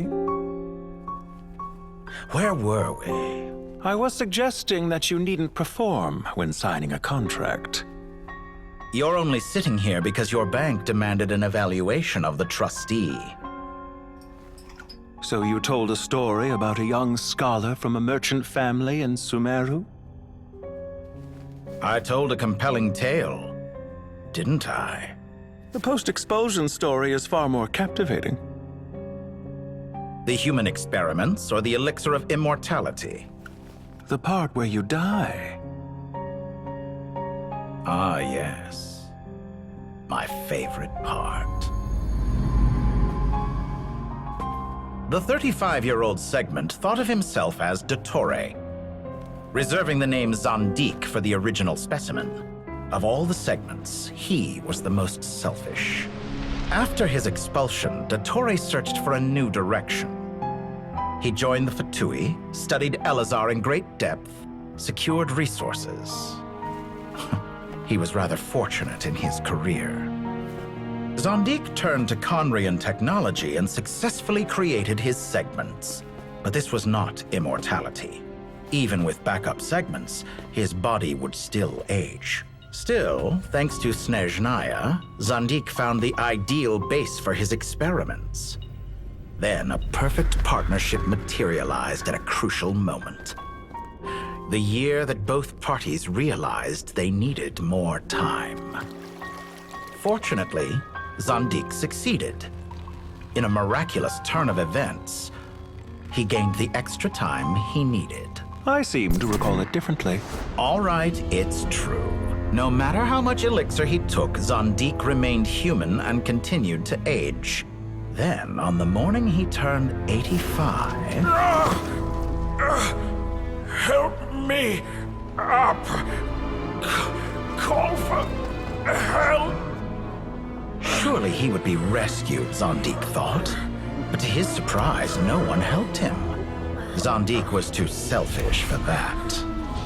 Don't forget, you're one of us. Yes, and we're all waiting. Waiting for me to die. Pantalone arrived for a meeting and happened to witness what followed. He found it unsettling. I never said that. But the Zandiks were unfazed. It was a rare opportunity for self-dissection.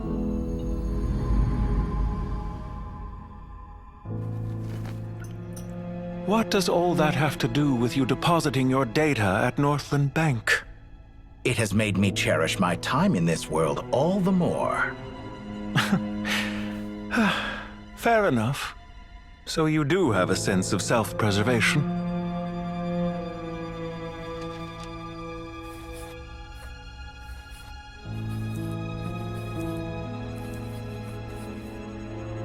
What do you mean?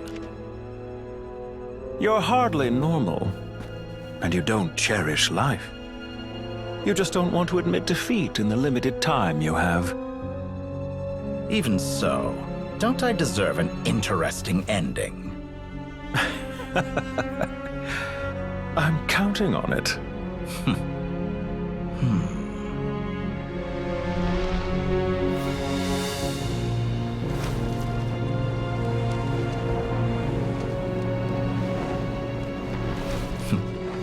If nothing else, I expect my funeral will be a grand affair indeed.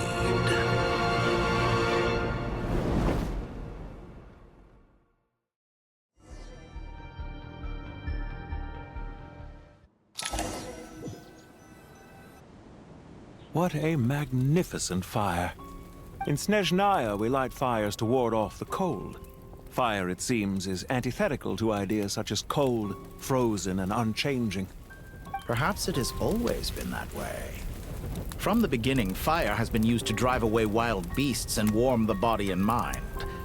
You could say it's a form of treatment. One that cures the human heart of mortal fear. Mortal fear? Something you haven't been acquainted with in a long time, by the sounds of it. Whereas you, I'm sure, must know the feeling quite well indeed. I remember when we first discussed the elixir of immortality, you claimed that extending your lifespan was about buying more time. But was that really the truth? You fear the prospect of dying a wretched end in this world, don't you? Of course I do. I'm only human, after all. And while you may have forgotten it, you cannot deny that you too were once human, Dottore. I do not believe that there is no such fear in your heart. Perhaps you are right. But I abandoned it long ago and devoted myself to my experiments. I have felt no fear since. From the very beginning, I never thought you could win this game. But still you came. Contract in hand, to honor our agreement. Because I am a reputable partner. And as we have discussed, experiments are about more than results alone.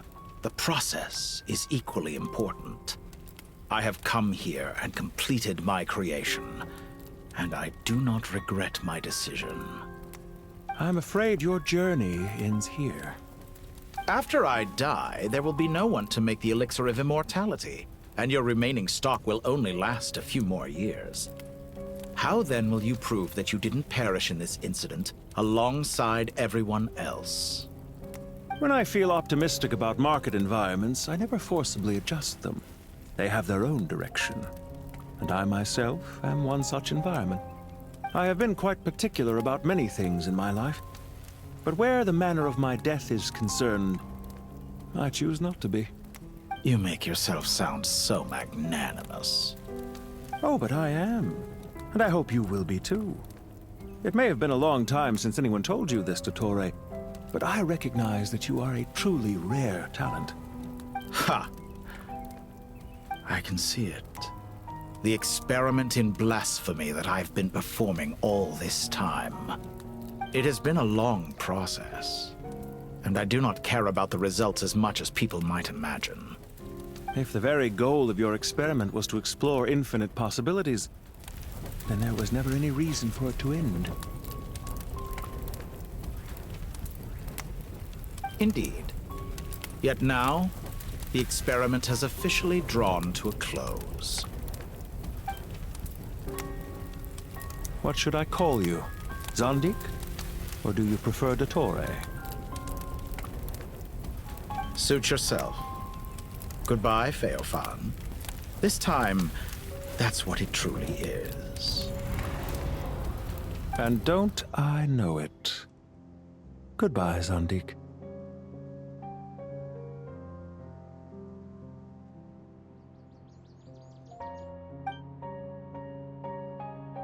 I could have carried out many more experiments. But to me, Lord of Dendro, this outcome is certainly not the worst. I believe you. But unfortunately, this is where it all ends for you. This experiment does not belong to you, nor do any of the results. Experiment? It sounds like you're trying to outdo me in my own field. Wisdom is conveying information in terms that people can clearly understand. You know exactly what I mean. Indeed. I can see no further outcomes. Ha. You have a formidable mind, and you are braver than I thought. Setting fire to the very thing your survival depends on. Your previous threat was empty, but this time, it is real. When necessary, wisdom can be as fierce as an inferno. Some of the flames that incinerate you come from within yourself. Perhaps you are right. You see what lies at the bottom of the human heart, and that is your wisdom. Here is where your journey comes to an end. All that is yet unknown belongs to those of us who will carry on living. It seems I have unwittingly been your arch-enemy all along. But now, it's all over. I do not deny your intelligence. But what you refer to as experiments, I would never describe in those terms. They are events that take place in the real world, and they are so much more than mere data. Goodbye. We will never meet again.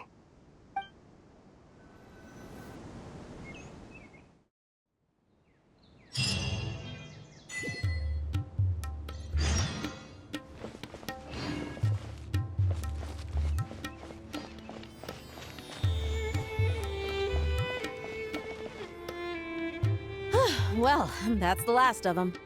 Everyone on the list is already back where they should be.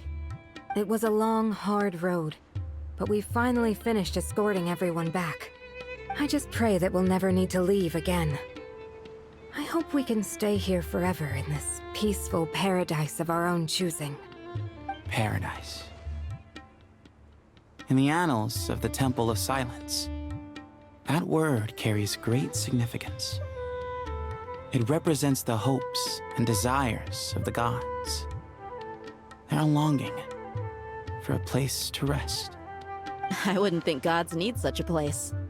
People always think they're the only ones who can lose their homes. They forget that gods too need a place to reside. As the Goat King once said, "A god without his people shall cease to exist." Gods need their believers every bit as much as their believers need them. Only we can truly understand how much the desert faith has faded over the centuries. But we still talk about the gods as though they're part of our lives. Given the myriad ways in which gods and humans interact, I'd say they really are. How else could Dunyarzad consider the Dendro Archon a friend? Well, that sounds about right to me. Describing them as friends sure makes us feel a whole lot closer. If you told me a few years back that I'd have this many friends, I'd have called you a liar. Belief is a choice, just like friendship. We've made our choices through battle. The right ones, wouldn't you say? I'll be heading back to the Temple of Silence. I heard the Goat King and the Ibis King decided to pay us a visit. How about you? It's back to Aru Village for us.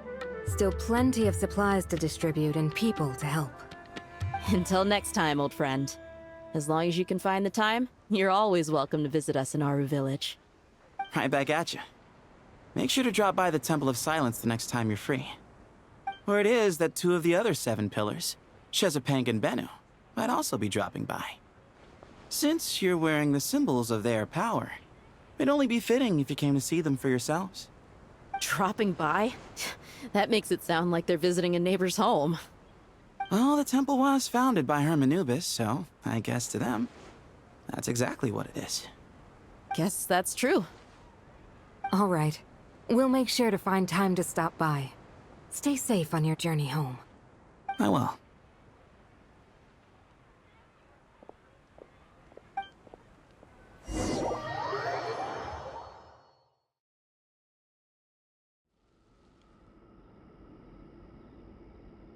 You do have a point. See? Retirement has always been a problem, especially for old-timers like us who've been locked away all these years. You finally step out into the light, and bam!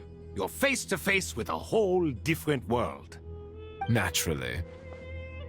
What do you think, Layla? Huh? Why would you think to ask me? How could I possibly be qualified to decide where the servants of King Deshret should live? Sorry if my question was unclear. Do you think their statues will stand out too much if we place them here? Hey, I never agreed to this. How could we possibly allow our statues to be left in Hermanubis' home? That would be like breaking into someone's house, then pretending it belonged to you in the first place. Different beliefs can coexist. We still need to respect one another. By which you mean, you two plan to stay at the Temple of Silence, for a while at least. But you have no intention of relocating your statues here. So, you see this as sort of a family visit? Is that correct? Family. You could say that. In a sense, Hermanubis would view this as his home. Just look at this place. Magnificent, is it not? The sad truth is, in the past, all three of us invested so much into misguided ventures. We failed to build what we should have, and wasted so much time instead. And what do you mean by that? I mean that for the most part, time spent associating with the likes of Sobek, and, let's say, Thoth, might reasonably be considered wasted. Why does that not surprise me? Go on. Anyway, given how much time we'll all be spending together, I'd say that the bonds we built will end up proving to have been a sound investment. Once Sethos, the current leader of the Temple of Silence, returns, you can discuss the matter of staying here with him. But judging by the expressions of everyone here, I imagine you'll receive a very warm welcome. This sacred ground houses untold knowledge, after all. What better place for the servants of King Deshret to appear in the mortal world? How about we share a meal together first? I imagine it's been many years since you last tasted fresh food. Oh, that sounds wonderful! After so many hundreds of years, I can only surmise that desert cuisine has become a lot more varied. Are we having a get-together? If you'd like, I can help prepare some food.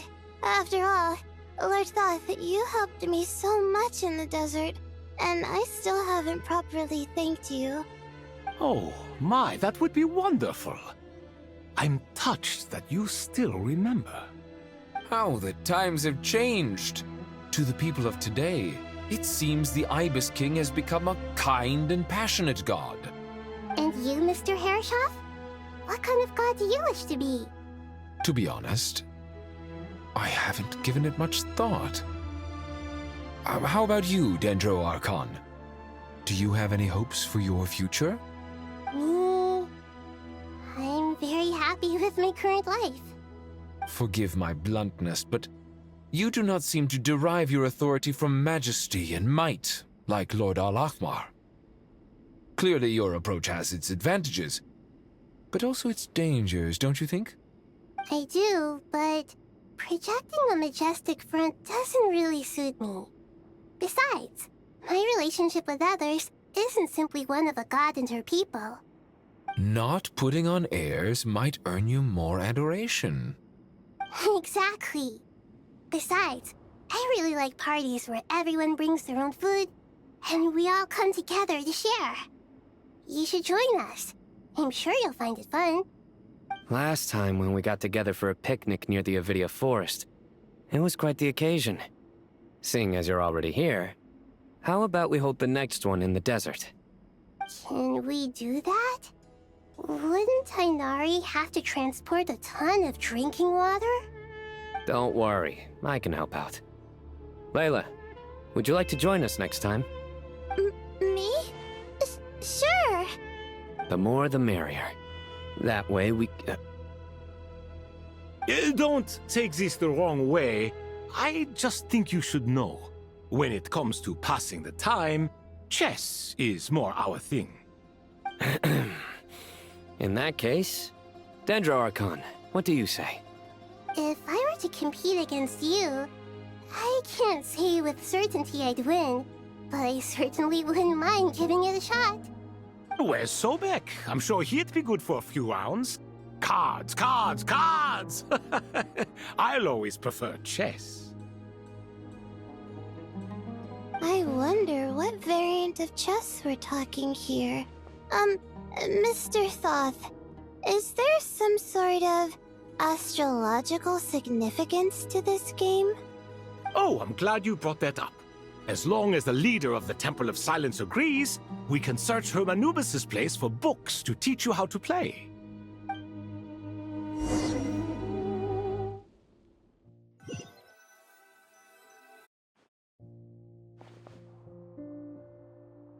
Such devastation visited on Sumeru City.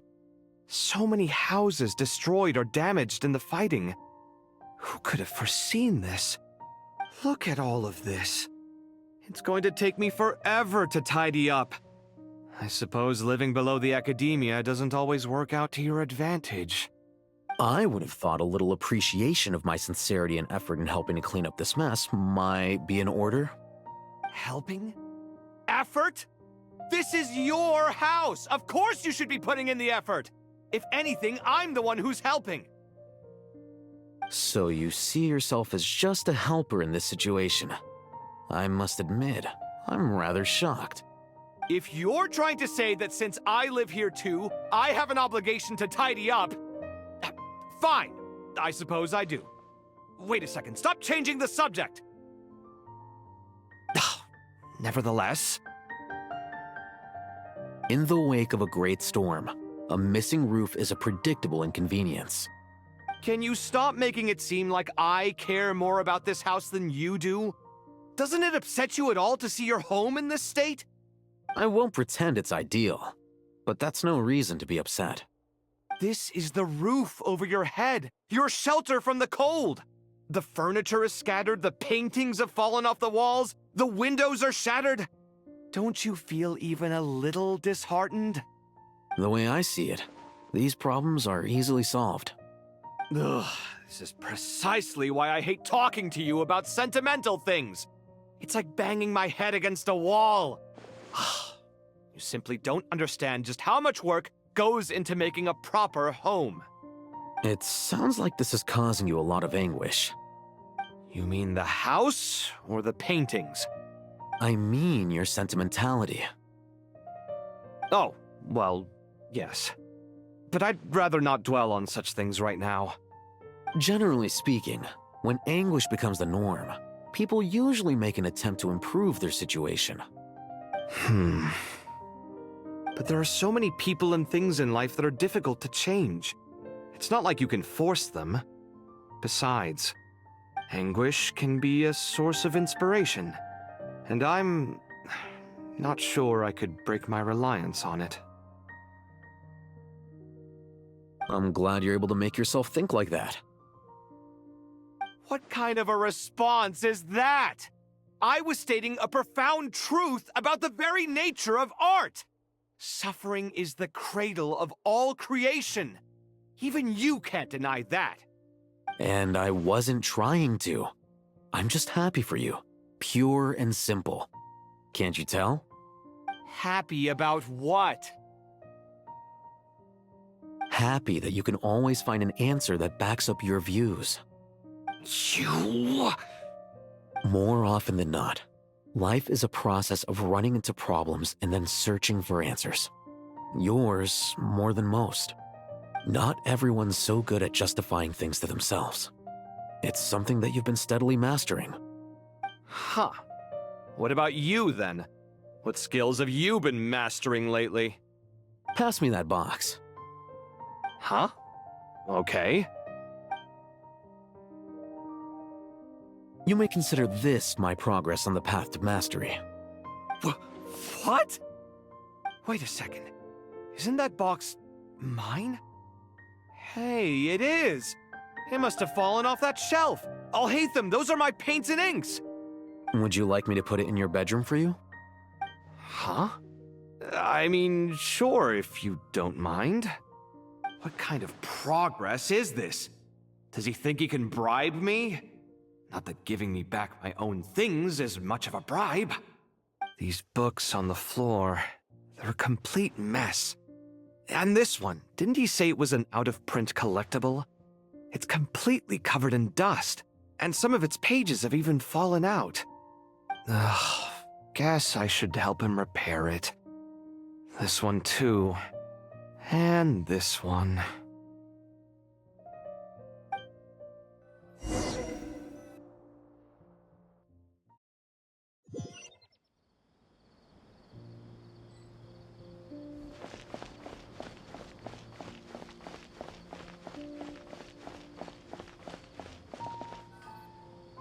Local Sumter beasts, imported goods, such a bright future ahead. I can picture the Mora just rolling in.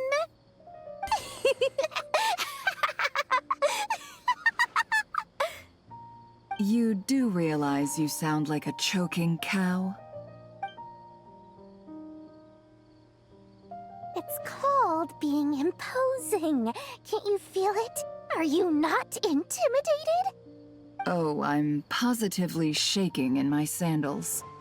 What commands do you have for me, oh mighty Lord Sangamabe? You've got a lot of nerve, Nefer. You went and told Candace and the others everything, didn't you? Seriously, do you have any idea how differently they see me now? Surely that's a good thing. I presume they're more disposed to actually like you now, maybe even view you as a friend. You traded my secret for sympathy! Thanks to you, I've lost every last shred of my mercantile majesty.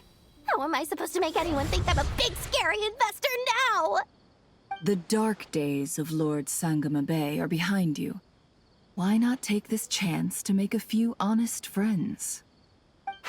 Speaking of friends, since when did the notorious Lady Nefer gain such an admiration for holier-than-thou types? A moon chanter here? An angel there?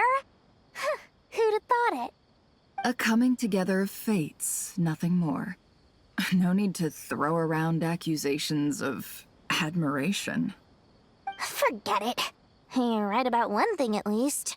Making friends is never a bad thing for a merchant. So, I really took a loss this time.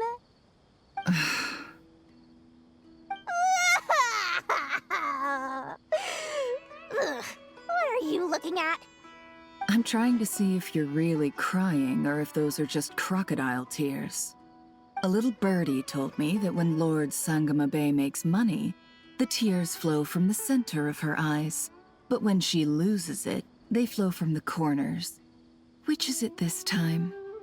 Ugh, you are so annoying. I'm not talking to you anymore. Nefer! Thank goodness you're here. I've been looking everywhere for you. Huh? Well. If it isn't the House of Dana's very own librarian. What can I offer you today, Miss Katayun? Oh, no. I'm not here to buy.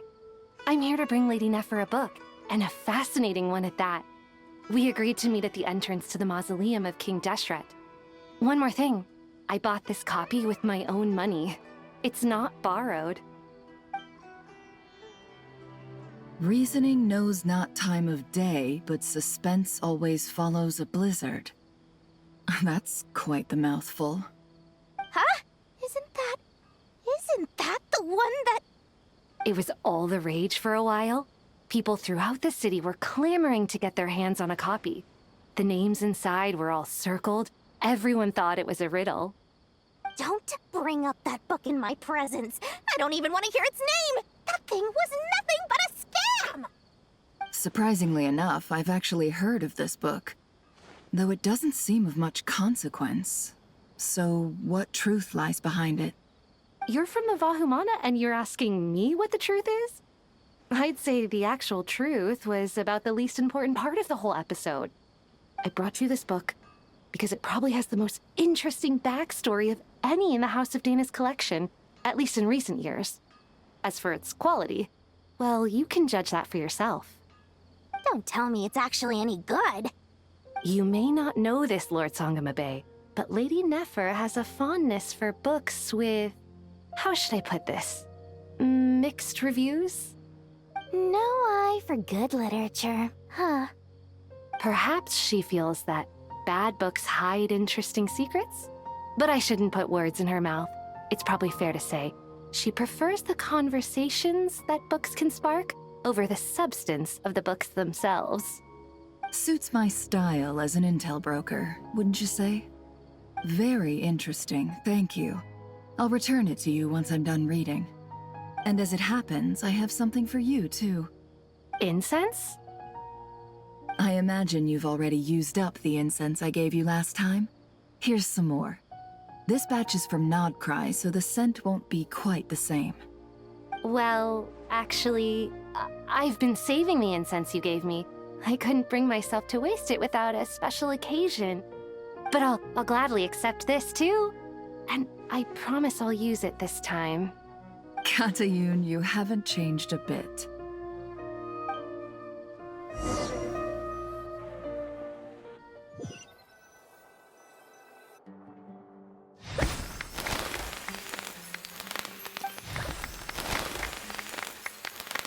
Congratulations, Kale. Well done, Kale. After studying for so long, you've finally become a full-fledged ranger. Sure hasn't been easy for you, huh? This really is fantastic news. All grown up. No longer a trainee, but an official forest ranger. Oh, the next step is to secure tenure in the academia. Thanks, everyone. It's true. I'm an official forest ranger now. Master Tainari, thank you for your guidance and support. I wish Mr. Sino were here so I could thank him too. Sino had a matter to attend to at the Temple of Silence. I don't imagine he'll be back for some time. But don't worry, we can celebrate together once he's finished. I'm afraid the party will have to wait. Kale still has some matters to attend to first. Kale? Is everything all right? No, it's not what you think. There's nothing wrong with my health. I just have a few things I need to deal with. I've made plans with the Traveler and Paimon to visit Mondstadt. Master Tainari and Mr. Sino will be accompanying us too. Well, that's a relief. Let's get together when everyone's back. I'm sure you'll be doing even better by then. Of course. I have a feeling you're right.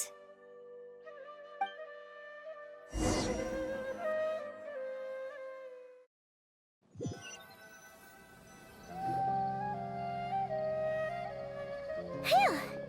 After all that catching up on sleep and food, Paimon's feeling full of vim and vigor again. For someone who spends so much time resting, your recovery routine is surprisingly simple. Hey! Paimon's been working her butt off too, you know. She flew all over the city helping everyone out. Don't worry. I saw how hard you worked. Alright, we all know you're the most hardworking person in Tavad. As long as you're rested and full, that's what really matters. Paimon's been looking around the place, and it seems like the city's already on the mend. But Paimon's been wondering how Nahita's doing. We should check in on her.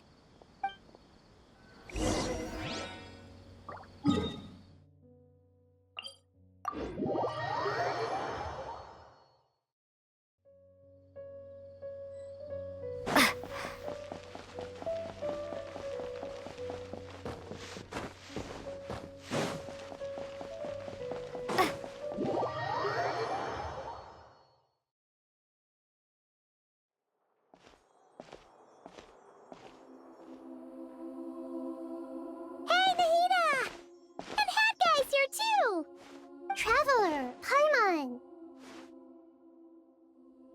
What's going on here? Nothing much. Nahida was just expressing concern for my physical and mental well-being. Oh, the Traveler told Paimon all about that. very worried about you. Are you feeling alright? You make it sound like I'm on the brink of some kind of breakdown. Truth is, I'm doing much better than you might imagine. If we can just get to the bottom of Dottoro's intentions, we can minimize his negative influence. That's the sort of thing I excel at. Just listen to that newfound optimism. It seems like having you enroll in the Vahumana was a truly inspired move. I can really see the positive influence. Observe, a classic Sumeru specialty. Chalking everything up to education and learning. To be honest, even I can sense the change in you. Everything Dottore said to you was a way to manipulate your mind. Fortunately, you're no longer under his sway. Can someone as old as me really continue to grow? If it helps, just think of yourself as a late bloomer.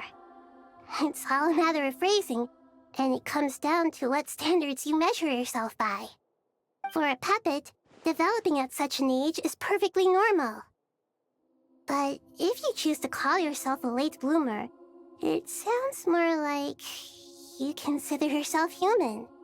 However you see yourself, well done. All right, I see what you mean. Anyway, what's your next step? What else can I do but complete my current courses? Everything else can wait. Anyway, that's enough chit-chat. There are still things in the city I need to help out with. I'll be heading there now.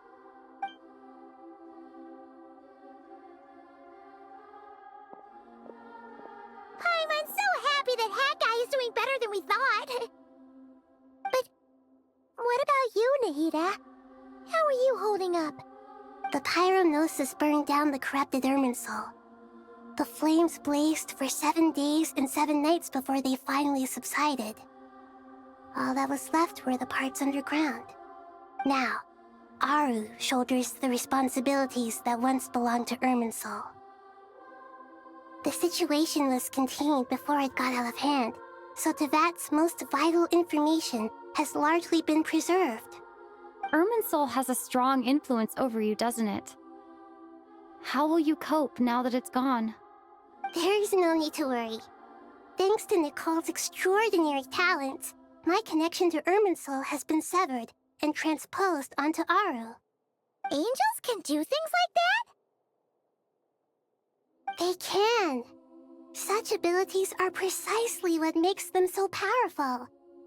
The goddess of flowers, Nabu Malikata, once claimed that she too could perform feats beyond the reach of mere mortals. In my eyes, much of what she went on to achieve reached such transcendent levels. Her and Nicole really are both fascinating and magnificent. So, does that mean your situation is stable now? Correct. Just imagine that Aru has become the new Irminsul, and the essence of my existence has been bound to it. The wisdom of Sumeru has ultimately converged into a single, unified entity. Should we ascribe this all to fate, or is it merely fortune? Whatever it is, the important thing is that you're okay, Nahida. Dendro Archon, Lesser Lord Kusanali. Oh, thank goodness you're here. Greetings, Traveler and Paimon. Sir Nevis, do you have something urgent to say? Yes, there's something I need to report. We've received a message from Snezhnaya.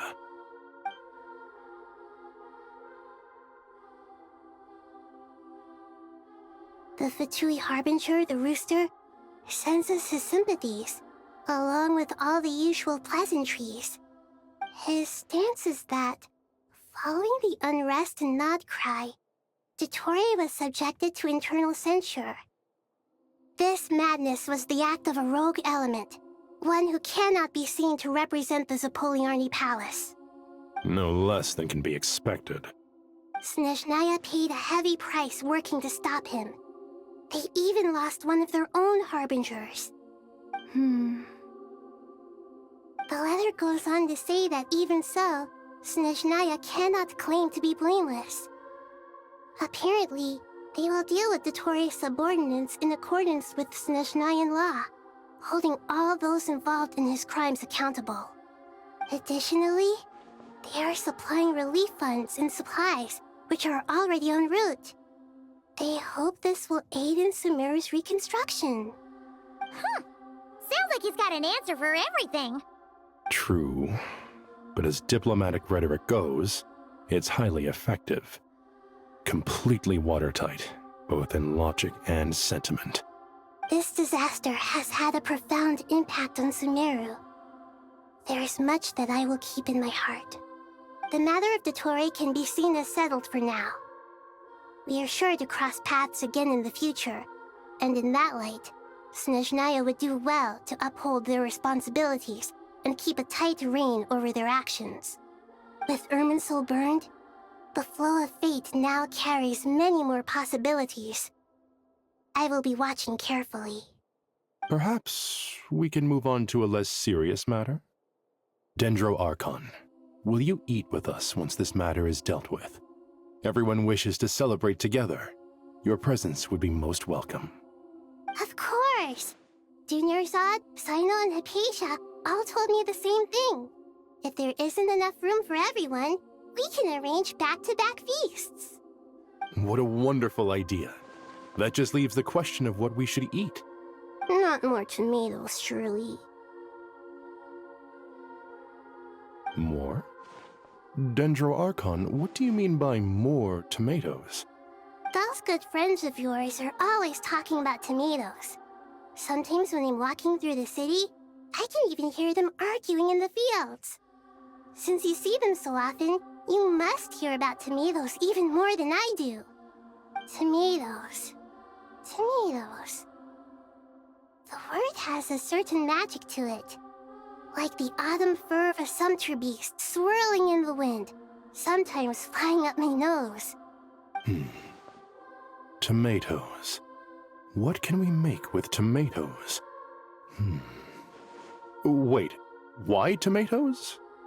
Take your time, there's no need to rush. The Traveler, Paimon, and I still have somewhere we need to visit. You'll have plenty of time to think it over before I return. Does this mean you're going to Natlan? Meet them there in person. It will require a long journey. I know. But this is necessary. I must go myself. Traveler, Paimon, we'll set off as soon as you're ready. Is that all right? Sure. We'll be ready whenever you are. You'll hear no objections from Paimon. We should grab some snacks along the way, though. It'll be just like going on a long holiday. Wonderful.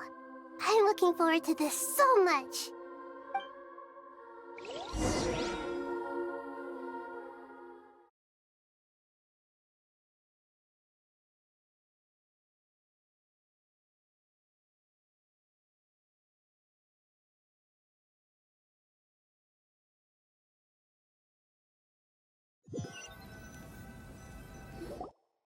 Natlan is such a lively place.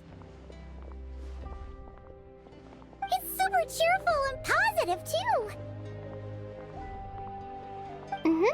I can see that. There are people outside exercising at all hours. Such a healthy way of life. You came. Welcome, welcome. You must be hungry from your journey. Would you like something to eat? Oh, thanks, but no thanks. We've been eating the whole way here. We had a mushroom platter, Sap's meat stew, butter braised chicken, Hadasara pudding. Paimon's positively stuffed. All right, all right. No need for all that detail. I'm starting to get hungry myself. Maybe later then. We can wait till everyone's got an appetite. Then I'll head out for a meal together. Sounds like a plan. Let's find somewhere to sit down.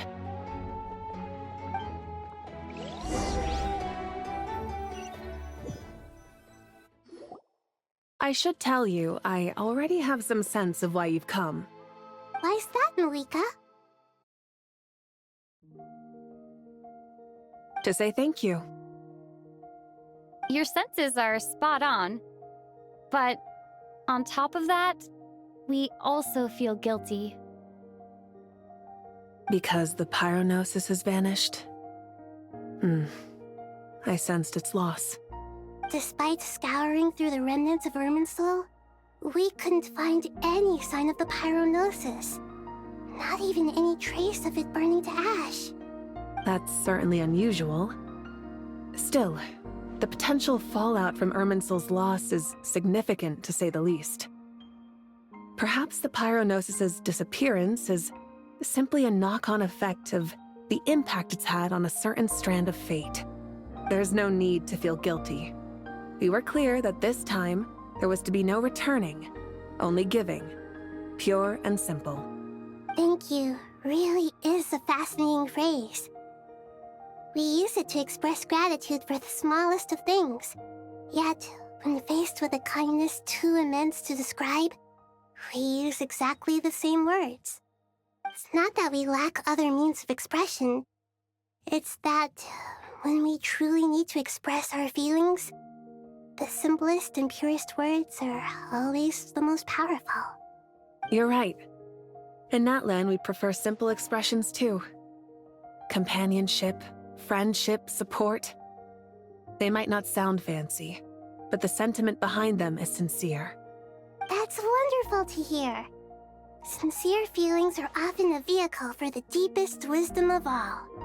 Irminsul's destruction doesn't seem to have done you much harm. I'm glad to see you're doing well. There's still a lot of work to do, but before we begin, we felt it was important to come here and speak with you. Partly to express our gratitude, but also because we felt that seeing you, in a sense, is like basking in warm sunlight. That's a nice way of putting it. I like that. To tell you the truth, though, I'm not a fan of somber meetings.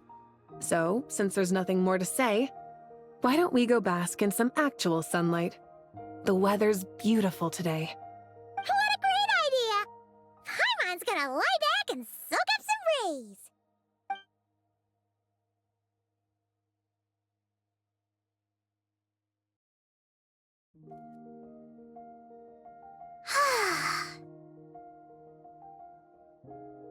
In that case, I think I'll lie down for a bit too before we head to our next stop. And where might that be? Mondstadt. Paimon and I are gonna head back there with Kale and the gang. Long ago, I sensed that the god remains inside Kali had come from the goddess of flowers, but I kept it a secret. Those remains weren't hurting Kali, not as she is now. They simply exist. Besides, I could sense a deep yearning within her. A yearning for an ordinary life. A yearning to hold on to the hard-won happiness she now enjoys. With someone like her, I have a responsibility to keep her secret. She should be ready to face the truth by now. Whenever people meet, there is always the potential to create warmth and kindness. Every child grows up, but even as adults, they are still children in the eyes of certain people. Oh, just like how Paimon sometimes sees Nahida as a little kid. Is that so? Well, anyone who's friends with a kid is probably a kid themselves. Of course! And there's nothing wrong with that. When we get back, we'll actually be hanging out with another of our friends who happens to be a kid. Or more like looking after, in her case. Anyway, we'll always be there to watch out for our friends. Dear Sucrose, when you receive this letter, I'll probably be as busy as always. But busy with wonderful things. That's because I'm no longer a trainee. I'm now an official forest ranger.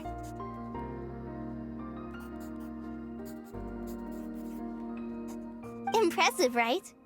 Sino said that official rangers sound much tougher than trainees. Though he did say it was already pretty tough to start out with.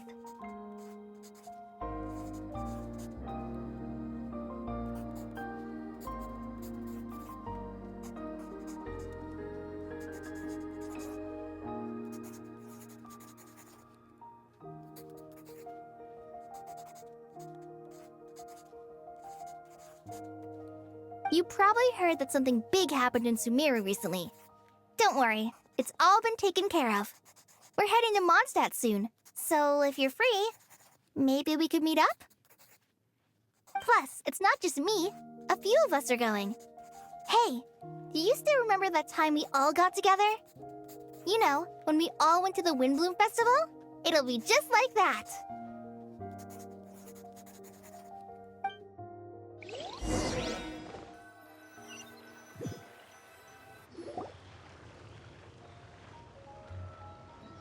Dainari, is that...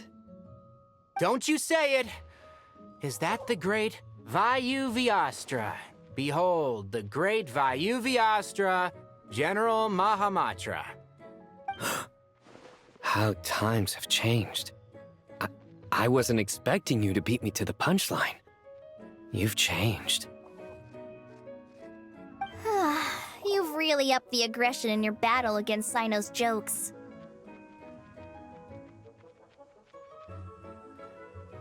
Kale, how did you know what I was going to say? For the love of... Hey! Traveler! Paimon! You're right on time! I hope we haven't kept you waiting. Kalei! Sucrose! It's been so long! How have you been? I've been well. Everything's going great. Not at the moment. Oh, right! That juicer you gave us works amazing! Farzan loves it. Seriously? That's wonderful. I don't suppose you drew up a detailed test report. Oh, what fruits did you use? How was the texture of the final product?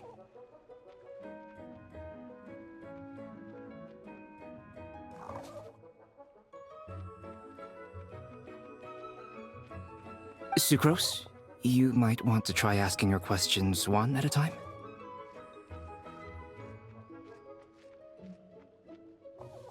Albedo! Paimon didn't see you there!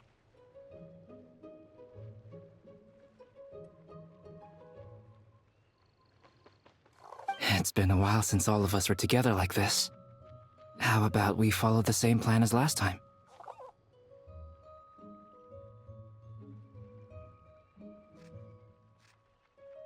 Good idea, my friend. You never disappoint.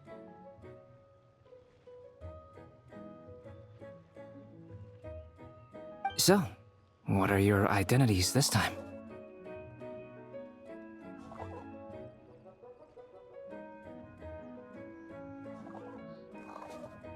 Don't remind him.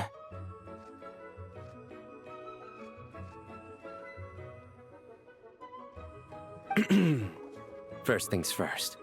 Allow me to introduce our very own official Forest Ranger Kale. The rest of us are simply her humble travel companions.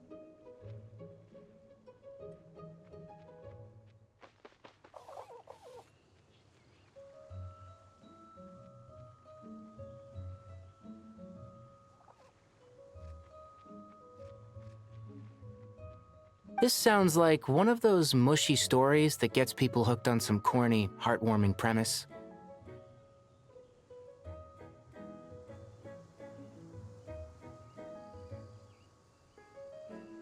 Oh, is our story not heartwarming?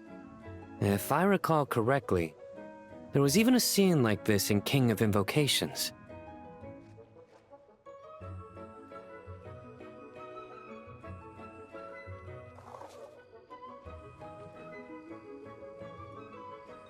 Besides being heartwarming, our story's also about tough, impressive-sounding job titles. At least that's what I think.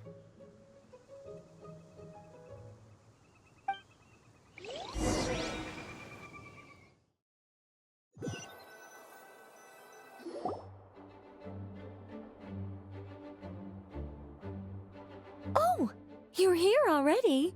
I'm still giving Dodeko a little trim. I won't be a moment.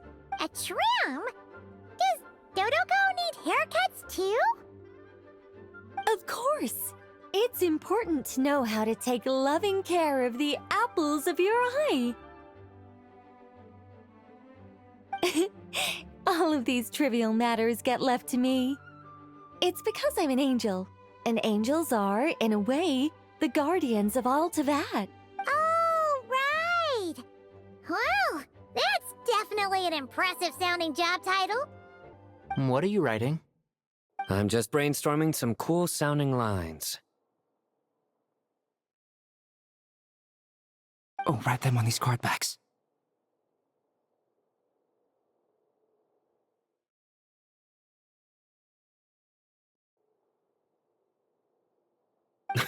Of course.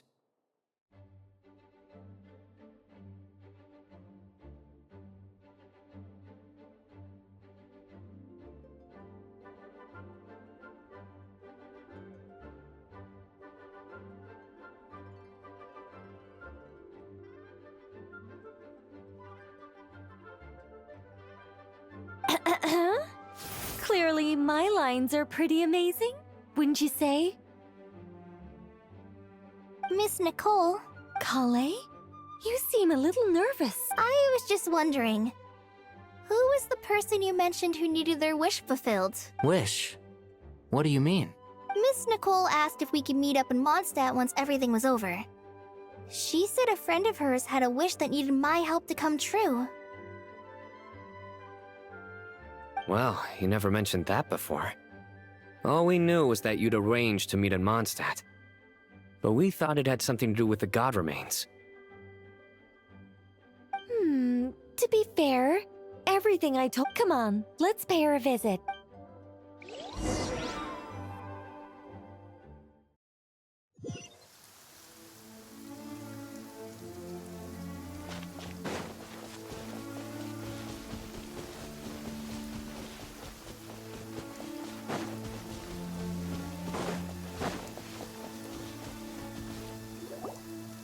Huh? You're... Surprised?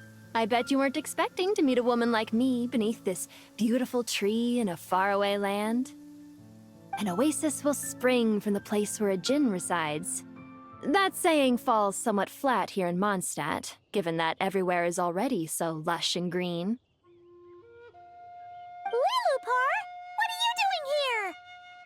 I made friends with Miss Nicole. I asked her to bring me here and then invite Kale to come. The prologue to this story is that I have a wish. It has stirred within my heart for centuries, millennia even.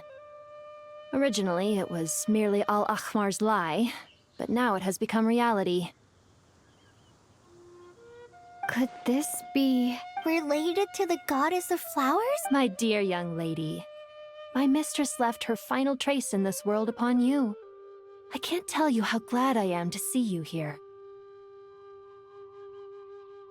And now I have seen you, and peered into your heart. You have experienced hardships and suffered setbacks.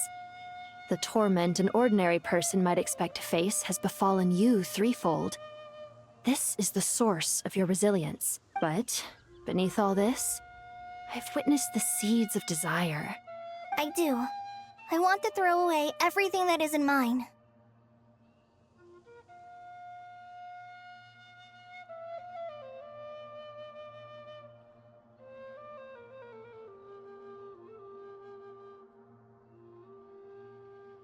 But how do you decide what is yours? The scars that others carve into your flesh? The kindness and love they inscribe? Are these things not yours as well? They are. This is something I've talked about with Miss Nicole.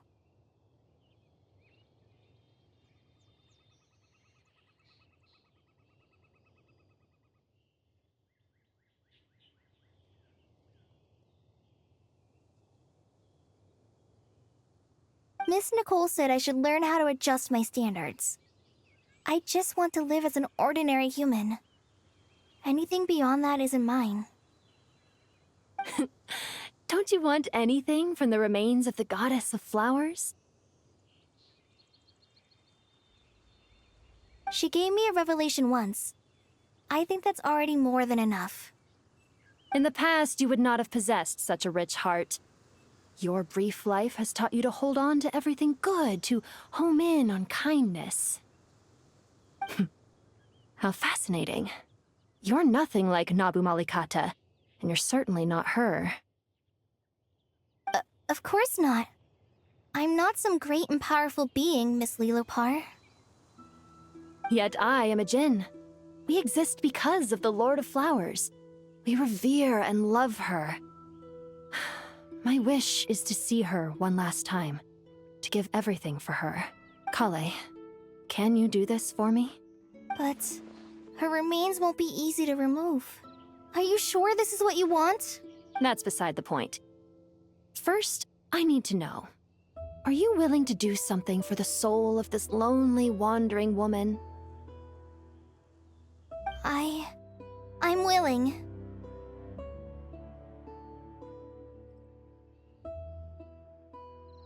But look, you know nothing about me. Even if you have heard the stories about me, all you would know is that I was rightly punished for the many evil deeds I committed. Ah, so you do know. Your lips are quivering, your eyes trembling, and still you're willing to do something for me. Life has been cruel to you, and yet you've learned to be kind. My dear young lady, to repay your kindness, I too must play my part. Are you sure about this, Lilupar? I yearn to see my mistress. For this moment, the world can burn to ashes, the universe be engulfed in flame. I care about nothing else.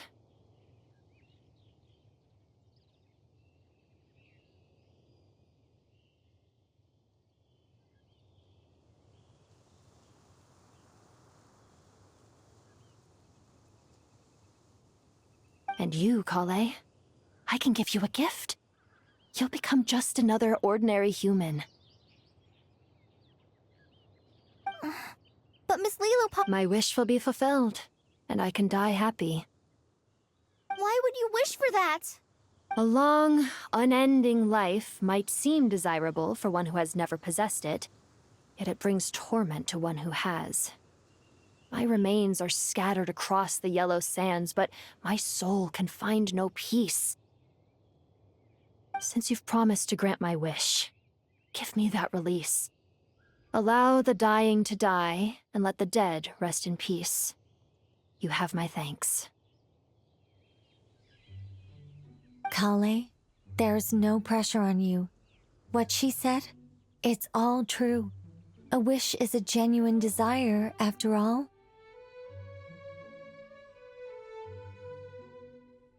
It's as if you want to use the last of your life to give me a better future. Nothing's so selfless. We'll be using our futures to fulfill each other's wishes. This is a noble act, a beautiful and secret transaction between two women. I understand. Miss Lilupar, I'm ready. Close your eyes, Kale. Then open your soul. From there, I will embrace my mistress. The downpour of flowers is your touch. Like returning to the very beginning. Like surrendering to your grace, my mistress. People say that devotion is beautiful, yet filled with pain. How foolish of them. For me, devotion is beautiful, pure and painless. Devotion is my love. Thank you.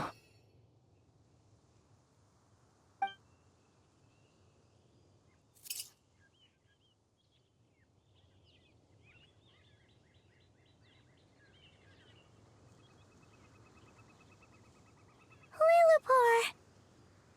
She disappeared? She left, carrying the blessing of flowers. Kale, are you all right?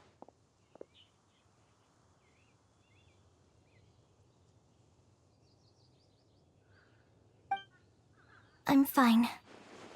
Now that the remains are gone, I don't actually feel any different at all.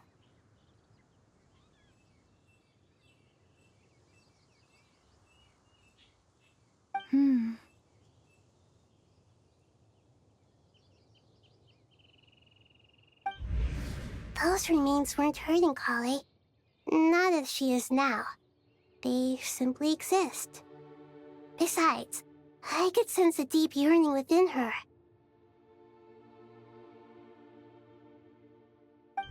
Kale must have already received what she was yearning for. I'm doing fine. I feel relaxed. There's really no need to worry.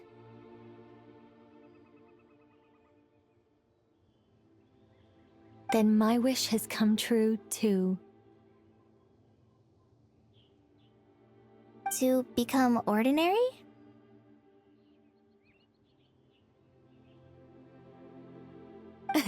That's just one of my wishes. Actually, I have a few more.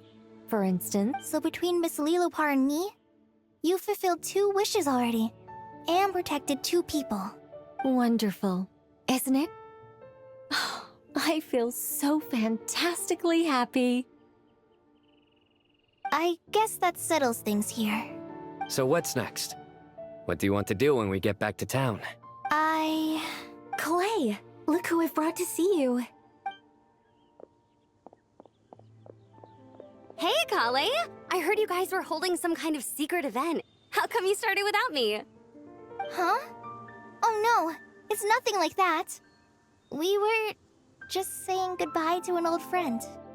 Really? Who? Me. So that's what this is all about. Did you come all the way to Mondstadt for that? Because we knew the old you so we could witness the change? Exactly. The old me is gone.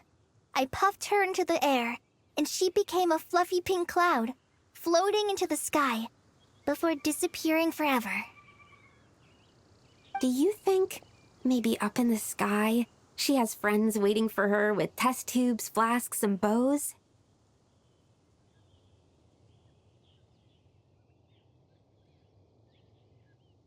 Oh, when you put it like that, it doesn't sound so bad after all.